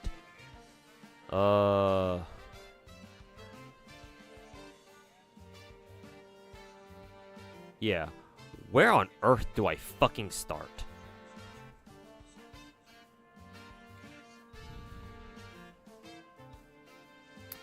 First of all, I think the whole magic bullet ammo mechanic is trash. Because if I understand it correctly, Aoko tends to run out of bullets really, really fucking fast, I think. If I'm not mistaken. Obviously, I don't have Aoko because I don't fucking play JP. So I don't know how fast exactly. But my understanding is that the whole magic bullet charging thing mechanic she has off of her first skill, she burns through ammo really, really fucking fast and you can't control it very much. So that's an issue. The second issue is just the way her MP works. Like, did Lozangle not learn their fucking lesson from Jekyll and Hyde?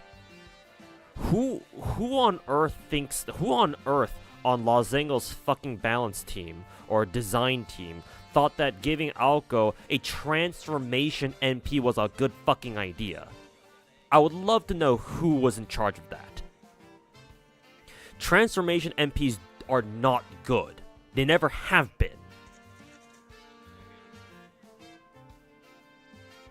Like, in 99% of cases, they are not worth having.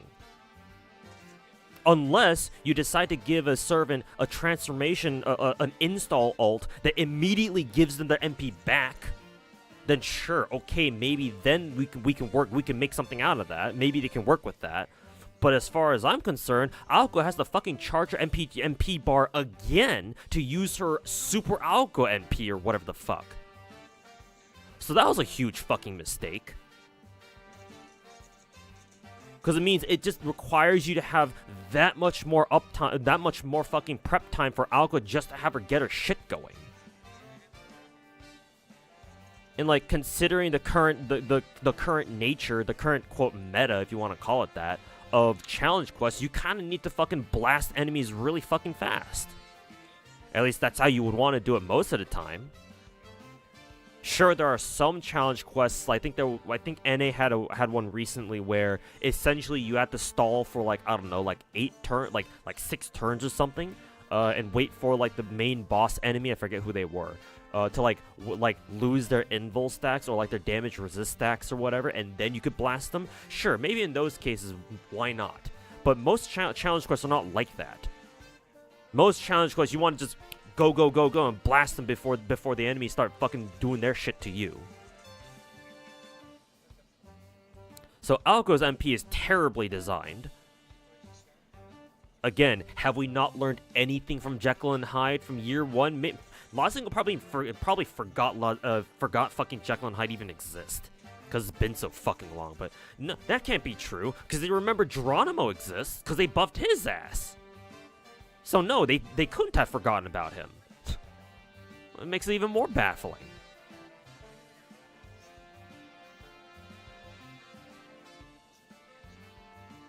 Oh, and lastly, I think this is the third major problem I have. No, not this is not the last one. I have more. I have one other problem that I have with Aoko. The third problem I have with Aoko is when she's in her Super Aoko form, her third skill is fucking useless.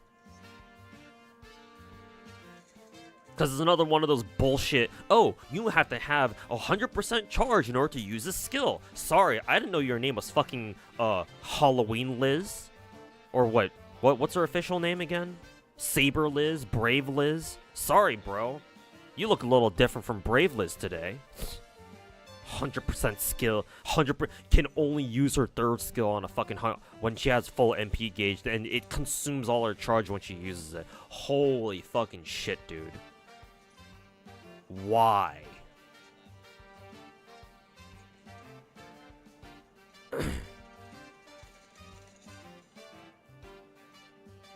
A fucking support skill on a DPS servant. What? And the skill doesn't even buff herself. Well, it does. It gives her 50% extra buster performance, but boo fucking who? Holy fucking autism, bro. Oh, and by the way, 8-turn cooldown. Shit, I wish I was making this shit up, bro. What kind of bullshit is this?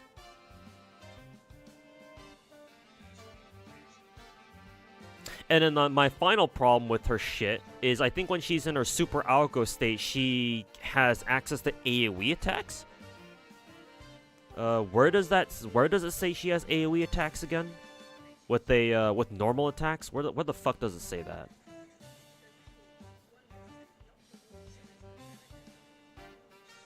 It's not on her MP. What the fuck is it? I don't think it's on a passive. Is it on one of her skills? Ugh.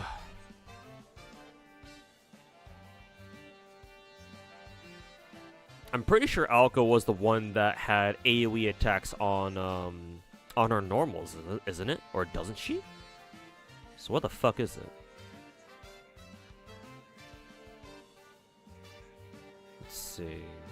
Oh yeah, it is when she changes into when she first changes into Super Alco. Super Alco has AoE Buster and extra attacks which have half damage and half MP generate and crit star rate compared to their normal counterparts. Star and MP gen are calculated per enemy, blah blah blah. Yeah, the rest of the usual bullshit. Yeah, there was so much potential with her AoE shenanigans. If all Mihoyo, two Mihoyo coded these days. All Lazingle has to do in order to make me get interested in Alka again is to remove all the fucking penalties that our AoE attacks have. Why do they feel the need to fucking half the damage on each individual hit that our AoE attacks do? Honestly, Super Alka just fucking nerfs her ass, to be honest with you, in my opinion. Because as soon as you get into a single target situation, you wish you didn't even change Alco into Super Alco at that point. Unless her single target damage output is actually good enough to warrant changing her to Super Alco in the first place, which I fucking hope so. I fucking hope that's how it works. But at that point, why the fuck would you use Alco and just use somebody else instead? Like, why on fucking earth would I want to use Alka when I just bring another fucking foreigner? Or like a single target alter ego. I think alter egos are the ones that are good against foreigners, right? Holy fucking shit, dude. Nah, they fucked up big time on Alka, man. At least in my opinion.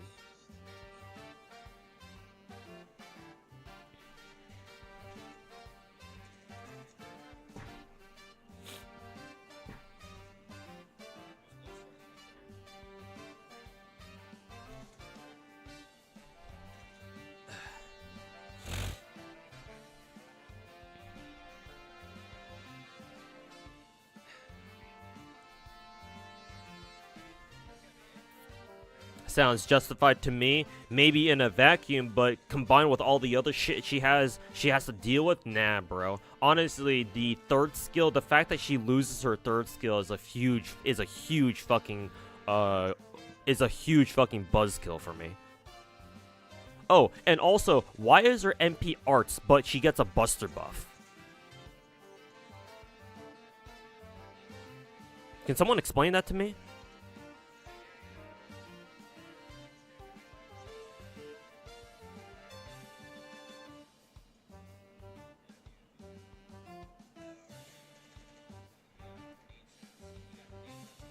Because yeah, I can't come up with an explanation for that.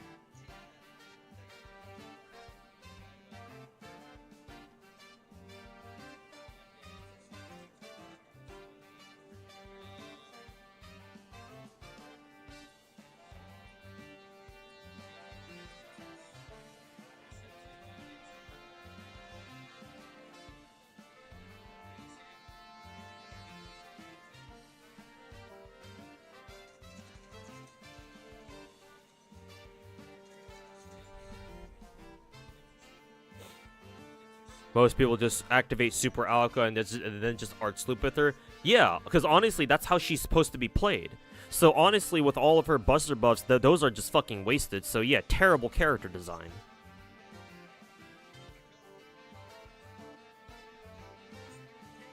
And you follow the yellow brick road back up to the top of the diagram. Alka has shit design. Or more accurately, her gameplay design is fucking trash.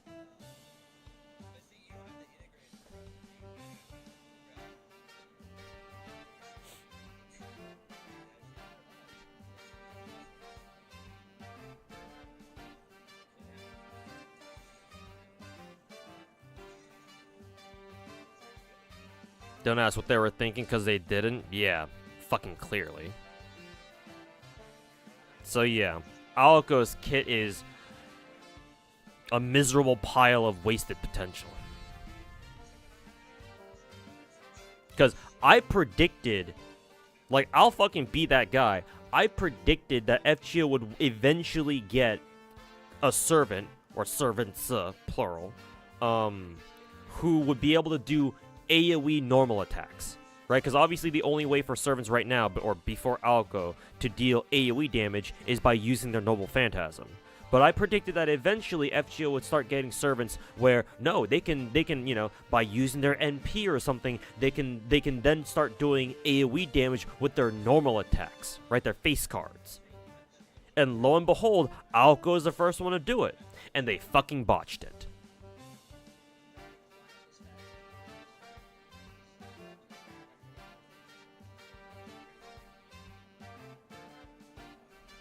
Wasn't Aoko like a beloved character of the franchise? I don't know about beloved, but she's definitely well known. I'm sure older weeaboos may have, you know, a thing for her because, you know, she was in Melty Blood. And Melty Blood's kind of like a cult classic Nasuverse fighting game.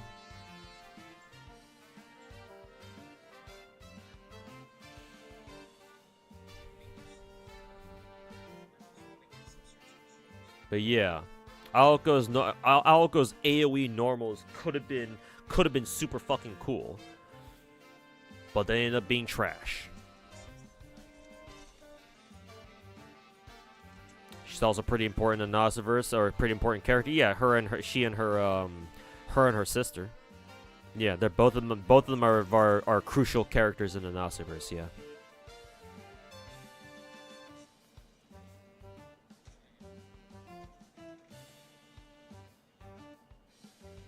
So it's kind of ironic that the other girl that came out with Aoko, what was her name? Alice Kuanji. Alice turns out to be a better servant than Aoko is. So that's kind of funny.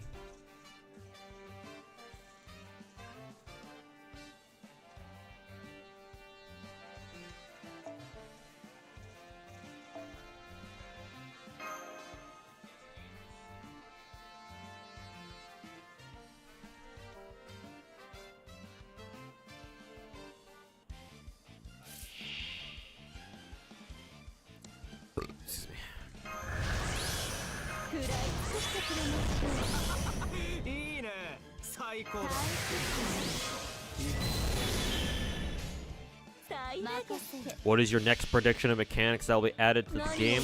I won't name any one of them as like, oh, I'm going to predict this one specifically, because honestly, who the fuck knows what Lozengo's thinking these days. I will, however, share with you like mechanics that I want FGO to have.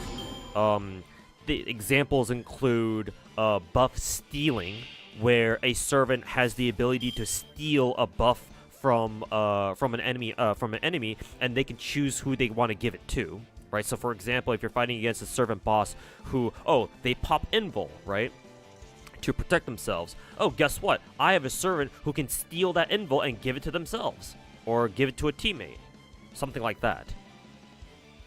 Of course, you have to then deal with enemy servants doing that shit to you too, so be careful with that. But that would be an interesting dynamic. Even if theoretically or in practice that might be a really shitty mechanic to deal with. At the very least, it would be interesting. I remember in my first Hololive Grand Order video when I made Gura's servant profile, I gave her the ability to have basically a shadow of herself that attacks with her as a passive. So think of a servant who has a shadow version of herself or of themselves, and whenever they attack, their shadow form also attacks with them. The shadow version of them doesn't have, or they can't generate extra MP charge or generate extra crit stars, but they do deal extra damage, and they can also crit.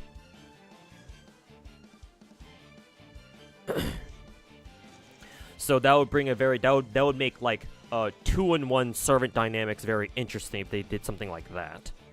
Would that be balanced? Fuck no. But I'm not exactly looking for balance here, am I? So I think that sort of mechanic where you have a 2-in-1 servant, but the second one actually does something would be cool instead of just being a cosmetic thing like most 2-in-1 servants are, right? Like Dioskiri and the Chung sisters. So a 2-in-1 servant that actually has a gameplay use.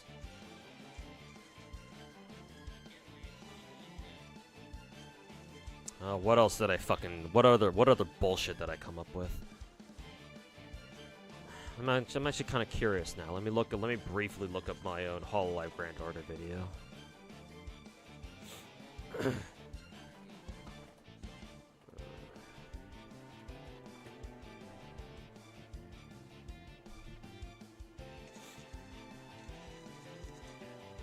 Oh, right. A proper stance switch character where instead of their stance switching being on their NP like it is on Jekyll and Hyde, put it on a skill.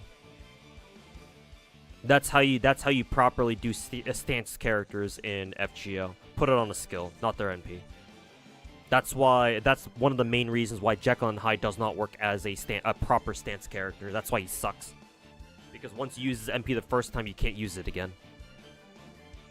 So in order to remedy that, if Lazinga wants to create a proper stance character next time, whatever next time is, instead of having that servant use their MP to stance switch or turn into another character, they use one of their skills instead. So that way it's on command. Excuse me. So for example, I turned Fubuki into a stance character in her servant profile, and the basic idea with her is that her first skill is her skill that controls her stance switch, and it's on like a 3-turn cooldown. So you can switch back after 3 turns.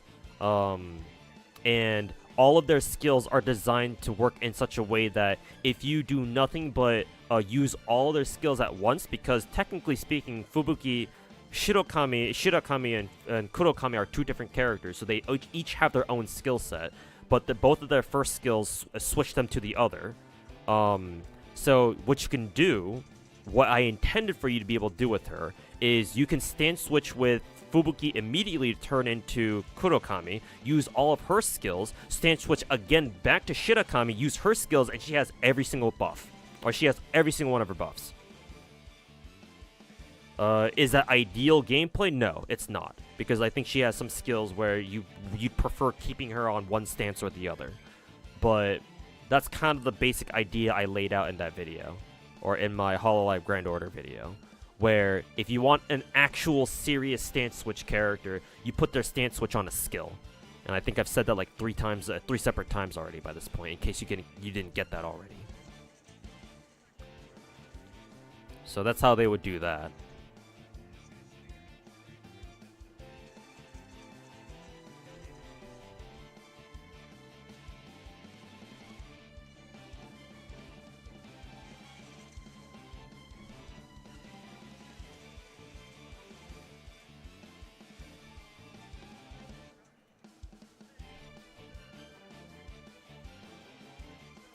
Let's see.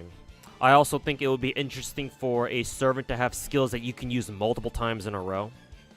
Because, hey, enemy servants can spam their skills. Why can't we? Why the fuck do our servants have to deal with, skill, arbitrary things like skill cooldowns, right? Why can't we have skill? Why can't our servants have skills that we can just spam 2 or 3 times in a row? Fuck you. Now, obviously, for the sake of balance, I think that servants shouldn't have skills that you can repeatedly use more than twice, right? You can use them twice, but that's it, and then they enter cooldown.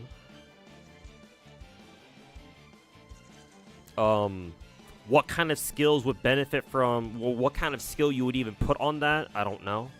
That's up to Lazango to decide, but I'm just throwing out ideas. Excuse me.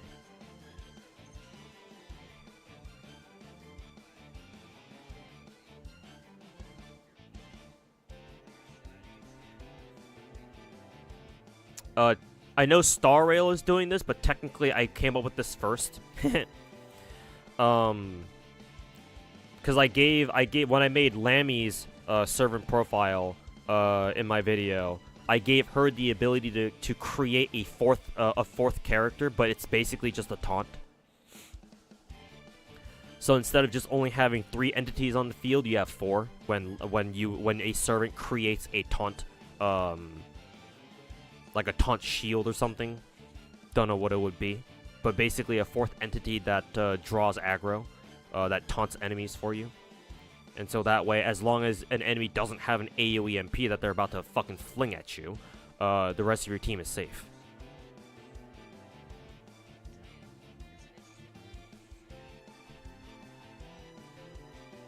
Hakuno can spam their skill, but it costs 10% MP gauge. Yeah, it's that. I guess that technically counts, but I'm thinking of something different here, where you have a skill that doesn't cost you anything technically, but then you can just use twice in a row, or if you want to, you can use a skill once now and you use it again later, and then it enters cooldown.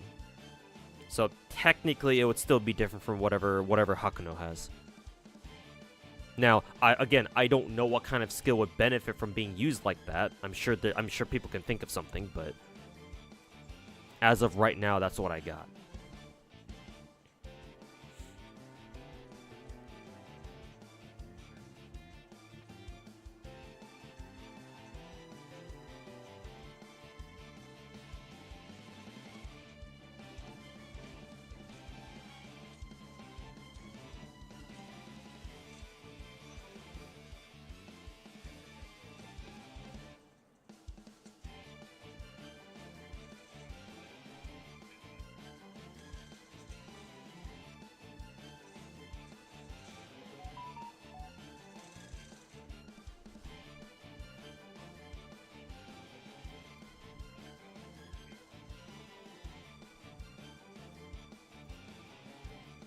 And then just to wrap up this conversation, because I also need to wrap up the stream pretty soon. I'd also like to see servants come out where they put their own twist on the usual color mechanics, right? Similar to how Nilo in Genshin technically puts her own spin on bloom teams, right? So with Nilo you have she makes super bloom teams possible, right? Something akin to that. So servants who can fuck with the standard color mechanics, some way, shape, or form. I have no idea how that would happen. I don't know how La Zingle would like design a skill like that, assuming they even could in the first place. But because let me see here. I think I have an example with if I recall correctly. Let's see here. Where's my second Hololive Grand Order video? I did make 2. Where's the second one? Here it is. So I think it was this one. Yeah. So in my second Hololive Grand Order video, the alternate form that I gave Ina, because her original form is obviously Foreigner, but I also created a caster's profile for her too. And in her NP, I gave her a special I gave her a special arts card called Violet cards. So they're not technically blue anymore.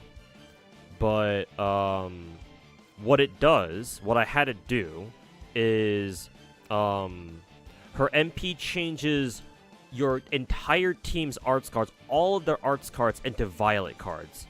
And this includes their MP too if they also have an Arts MP.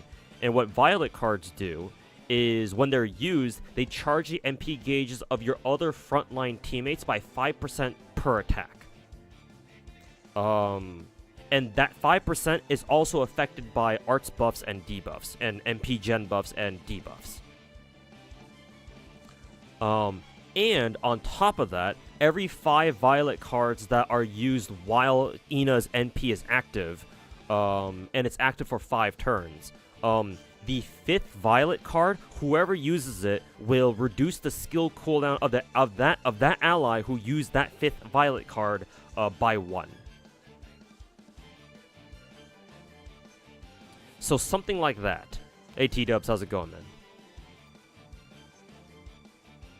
So some kind of mechanic that some kind of like color like specific mechanic that servants can have in the future where, oh, we put our own twist on this one color, you know, mechanic or whatever, right? Looks like my upstairs neighbors fucking banging on their fucking floor again. Shut the fuck up, bitch. It's not even fucking 10 o'clock yet. So something like that, basically.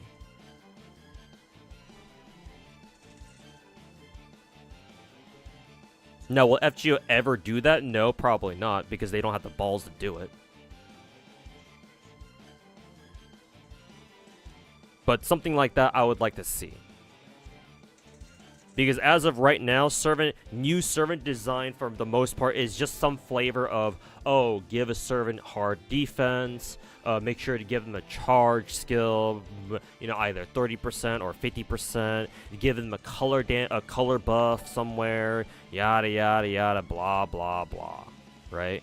And then maybe occasionally they might do something interesting, but like the really weird and like the new mechanics are reserved mainly for like really hyped characters like, you know, summer servants or New Year servants or anniversary servants or some bullshit like that. And every other 5-star comes out in between is just some flavor of that standard cookie cutter, you know, color buff, hard defense, and what is it? What was the last thing I said? Battery skill. Like, that's essentially FGO servant design these days. Like, am I fucking wrong?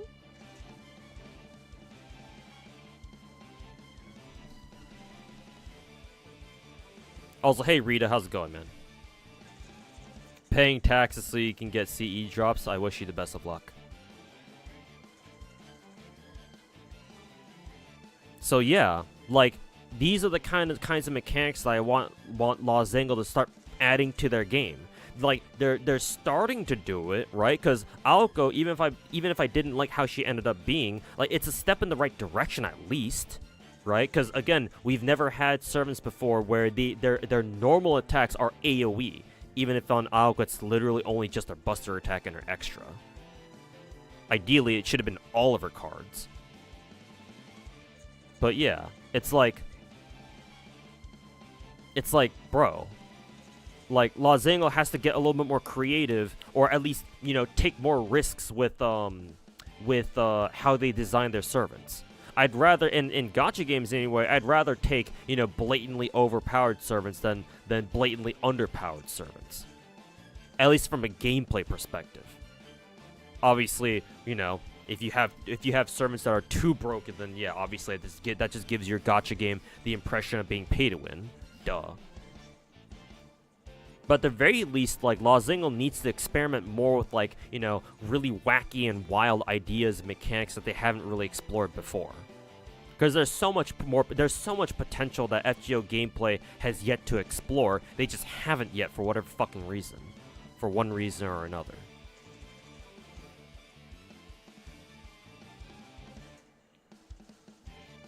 Arishigo's love mechanic that doesn't work unless it's your own. Well, I mean, technically you've already had that, and that's the Solomon Bond mechanic from like fucking 6 years ago, though. So technically, I would argue that's not even new. Like, the concept is not new. Right as I said, wish you the best of luck. Hey, looks like the taxes worked. But congrats on your CE drop, Rita. Hopefully it was one that you were really looking for.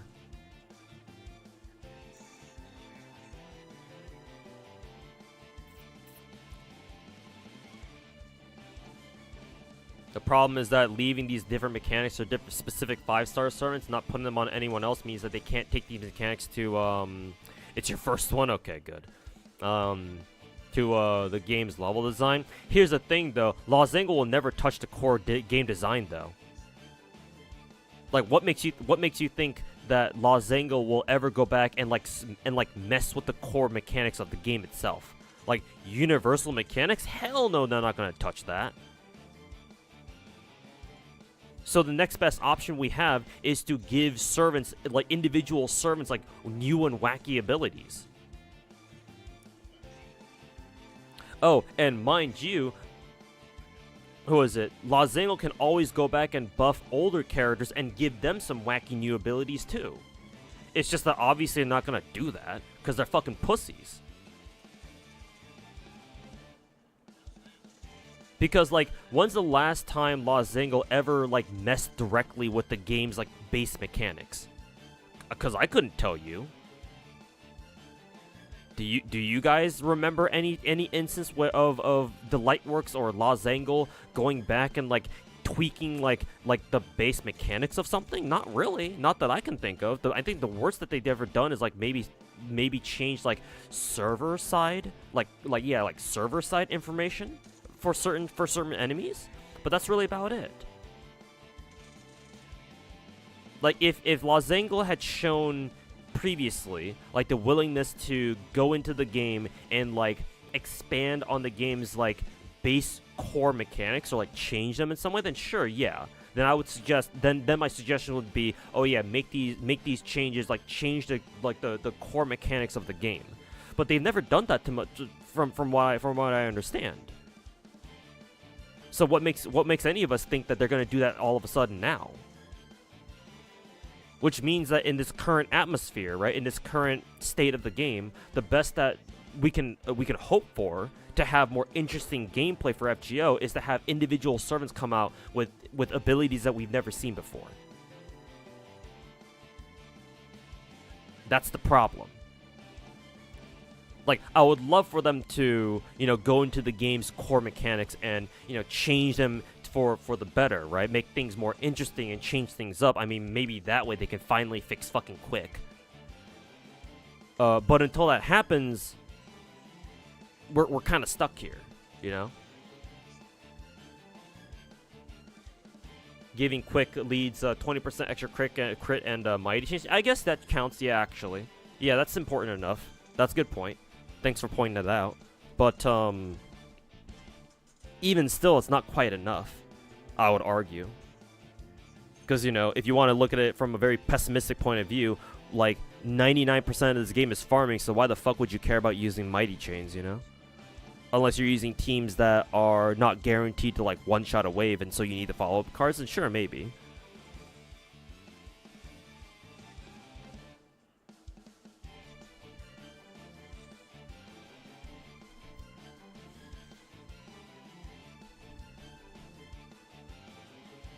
What you mean is that they would have to do things to take advantage of these different skills, but if these skills are exclusive to specific characters, it would be a problem for anyone who doesn't have them. Ideally, low stars also have to be nerfed. Would also have nerfed version of these skills. Yes, ideally, which is what I mentioned just now. If you were listening properly, Kyon. Like, I specifically said that, hey, maybe we can also give the lower rarity servants like their own wacky abilities too. And also, responding to your whole, like, it's going to be a problem if you only give these skills to specific characters. Guess what, man? They've already been doing that shit forever. I mean, do I need to bring up the Alco example again? Where Alco is the only one in the game who has AoE normals? Like, it's already a thing. So what does that exactly change? But yes, like I said, ideally we should also give the lower rarity characters, the servants who already are in the game, like buffs so that they get like their own wacky abilities too. that the game's never seen before. The question is if Lazango is actually willing to do that or not, and chances are the answer is no.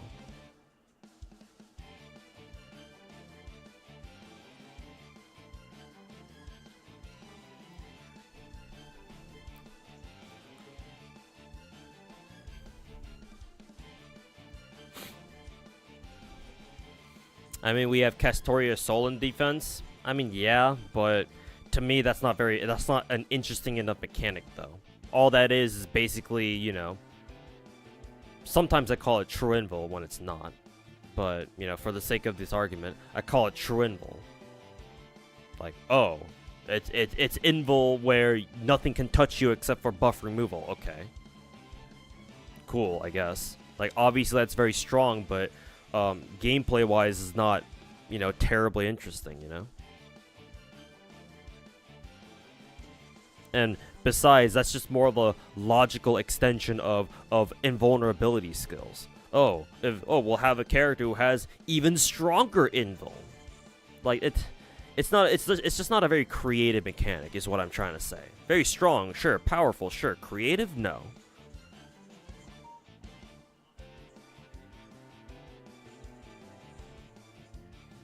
Would be nice if Grail fronts became permanent after clearing them. Would be nice if they gave us like a tower style game mode that's permanent, mind you, that has like, I don't know, 100 floors of 100 different Grail front maps or something like that. That'd be cool. Will they ever do that? Probably not.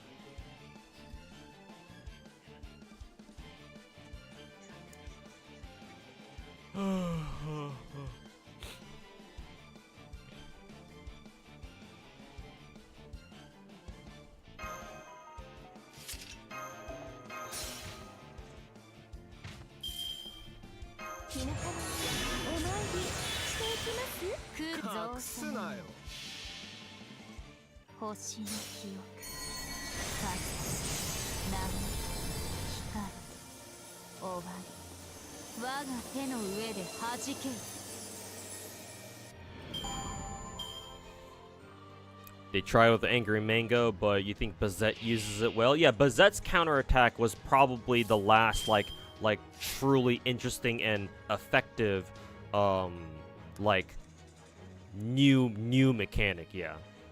Because yeah, we've never had a counterattack character other than Angry Mango, and obviously he's a meme.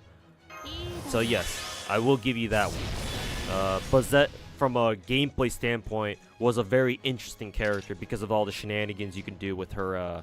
Because of all the shenanigans she can do with her counter thing. How many boxes am I now? Not important. Not a lot is what I'll say.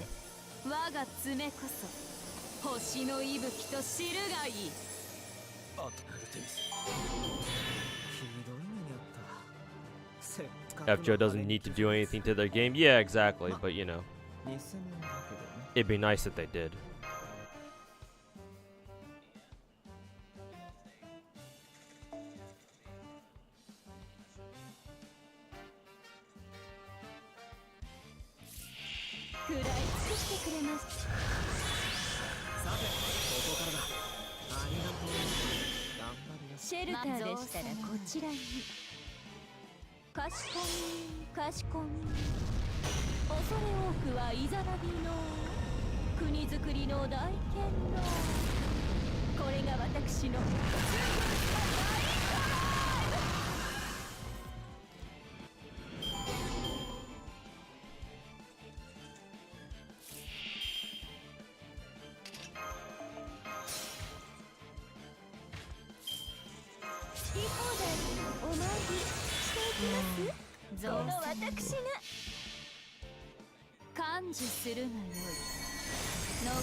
Salome was unique, but it was a meme for low damage output.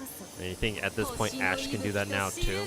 Maybe. I actually forgot what Salome even does.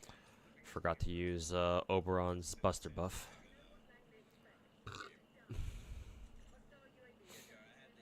What do you think about PvP, or even where players can't interact with something each other in FGO? I mean, that'd be, honestly, at this point, that'd be better than whatever the fuck we have now. So yeah, if Lazengo wants to put in PvP into FGO, I say go for it, man. What else have we got to lose, really?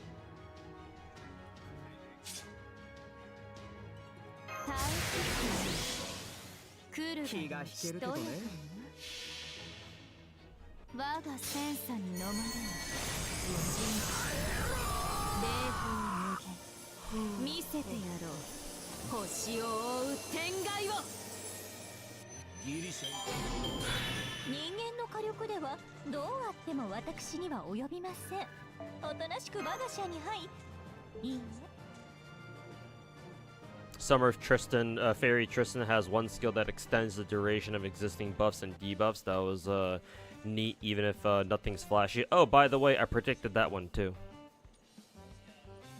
Not even with my Hololive Grand Order videos. I actually predicted that years ago with my Toho Project Grand Order videos. Because that was something that I put in and gave to Sakuya's entry, where she could use her bullshit time powers to extend the buffs that her team currently had by like one or two turns. I forget exactly by how many. So good to see. Good to see they finally added that sort of mechanic into the game. I didn't even know Fairy Tristan even had that, or Summer Tristan even had that.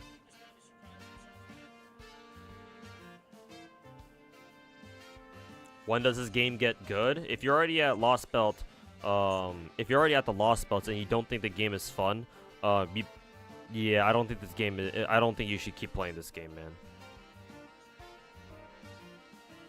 Been playing for 3 years.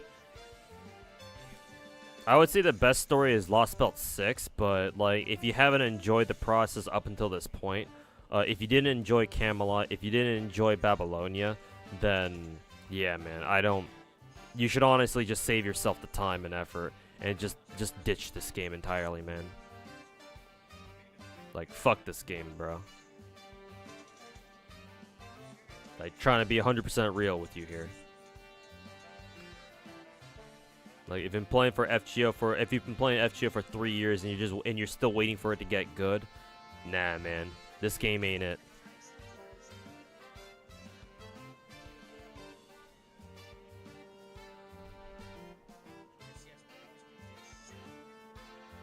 It would make you want to play the game more. It's ironic because in gacha games, you ideally don't want to have PvP because obviously PvP just on paper in a gacha game is a bad fucking idea. The ironic part is, or the paradox is that PvP is what a lot of people are going to keep coming back to because you can actually play against other players, right? Like, PvP is technically infinite content. It's infinite content and it's endgame at the same time. So if a gacha game can pull off a good PvP, then no one's gonna complain about, or at least a lot of people are not gonna complain about how, oh, this gacha game doesn't have endgame because they have PvP. They can go play other players, right? It's just that, you know, in gacha games, again, PvP is not a great idea because nobody knows how to fucking properly balance a gacha PvP without pissing off literally everyone. So a lot of studios don't even bother doing it in the first place.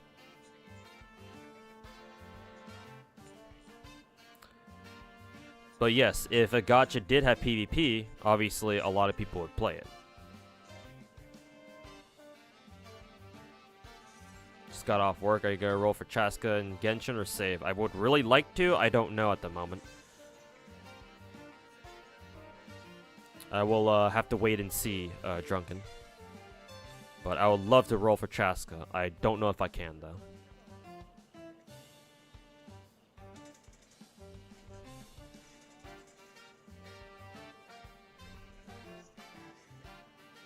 S1 extends HP, NP, star gem per turn. Buffs on allies by 3 turns. Oh, it only extends certain buffs? That's lame. I thought she was able to extend the buffs of like extend all of the buffs that her team has by 1 turn. If it's only specifically those things, then yeah, no, it's not very good then.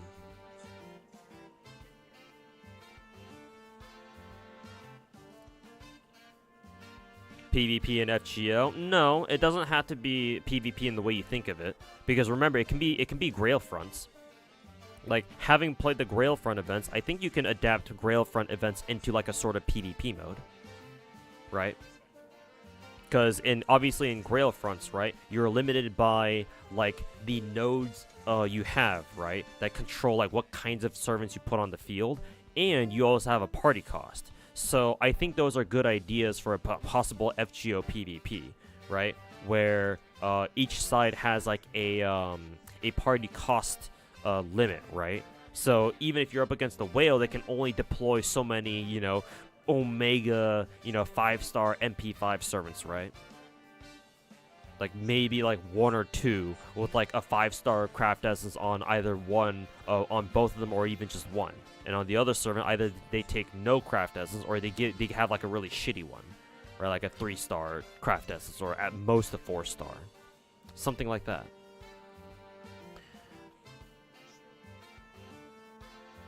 And so if a whale wants to go in there with like their best servants or whatever, right? That means that they only have access to like maybe 2 or 3 servants at a time, whereas against, you know, maybe their opponent might have a ton of servants on the field because they didn't give their servants like Omega strong like craft essences or whatever, or maybe they just put in a lot of like 3 or 4 stars, right, and not necessarily a lot of 5 stars. So there is potential for some real like counterplay and like strategizing there that I think could be explored for a possible FGO PvP mode. Why do I still play this game? Personal reasons. This is my very first gacha game, so it's got a lot of personal value to me. Also, FGO's gameplay is truly unique.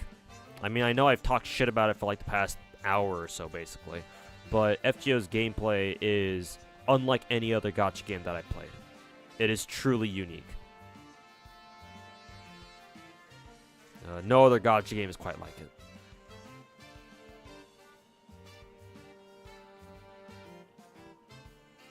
What do you think of this conspiracy theory? Oh, that's not a conspiracy theory, Kyun.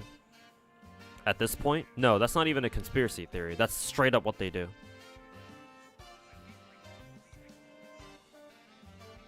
Yeah, that's just straight up something that they do in order to make, you know, anniversary events more special.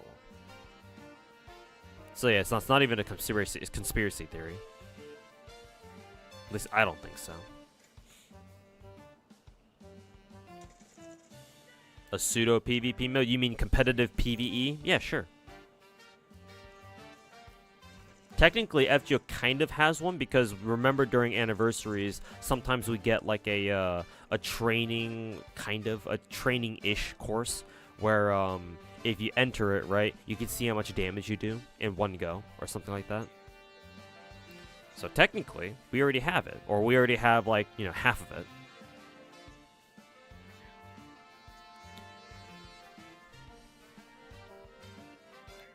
The Modicum one was close. I mean, yeah, and not only that, guess who it was managed by? It was also published by Aniplex.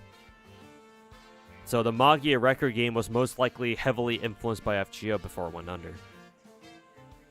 And the hilarious part is the new Magia record game called Exedra that's coming out sometime soon-ish. That game looks like it got inspired by Star Rail. You just want the game to have a few more quality of life updates? Yeah.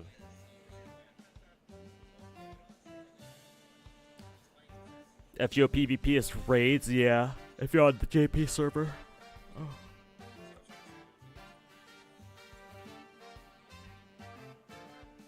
Okay, chat. I'm gonna have to wrap up the stream. It's already late. It's past 10 o'clock now.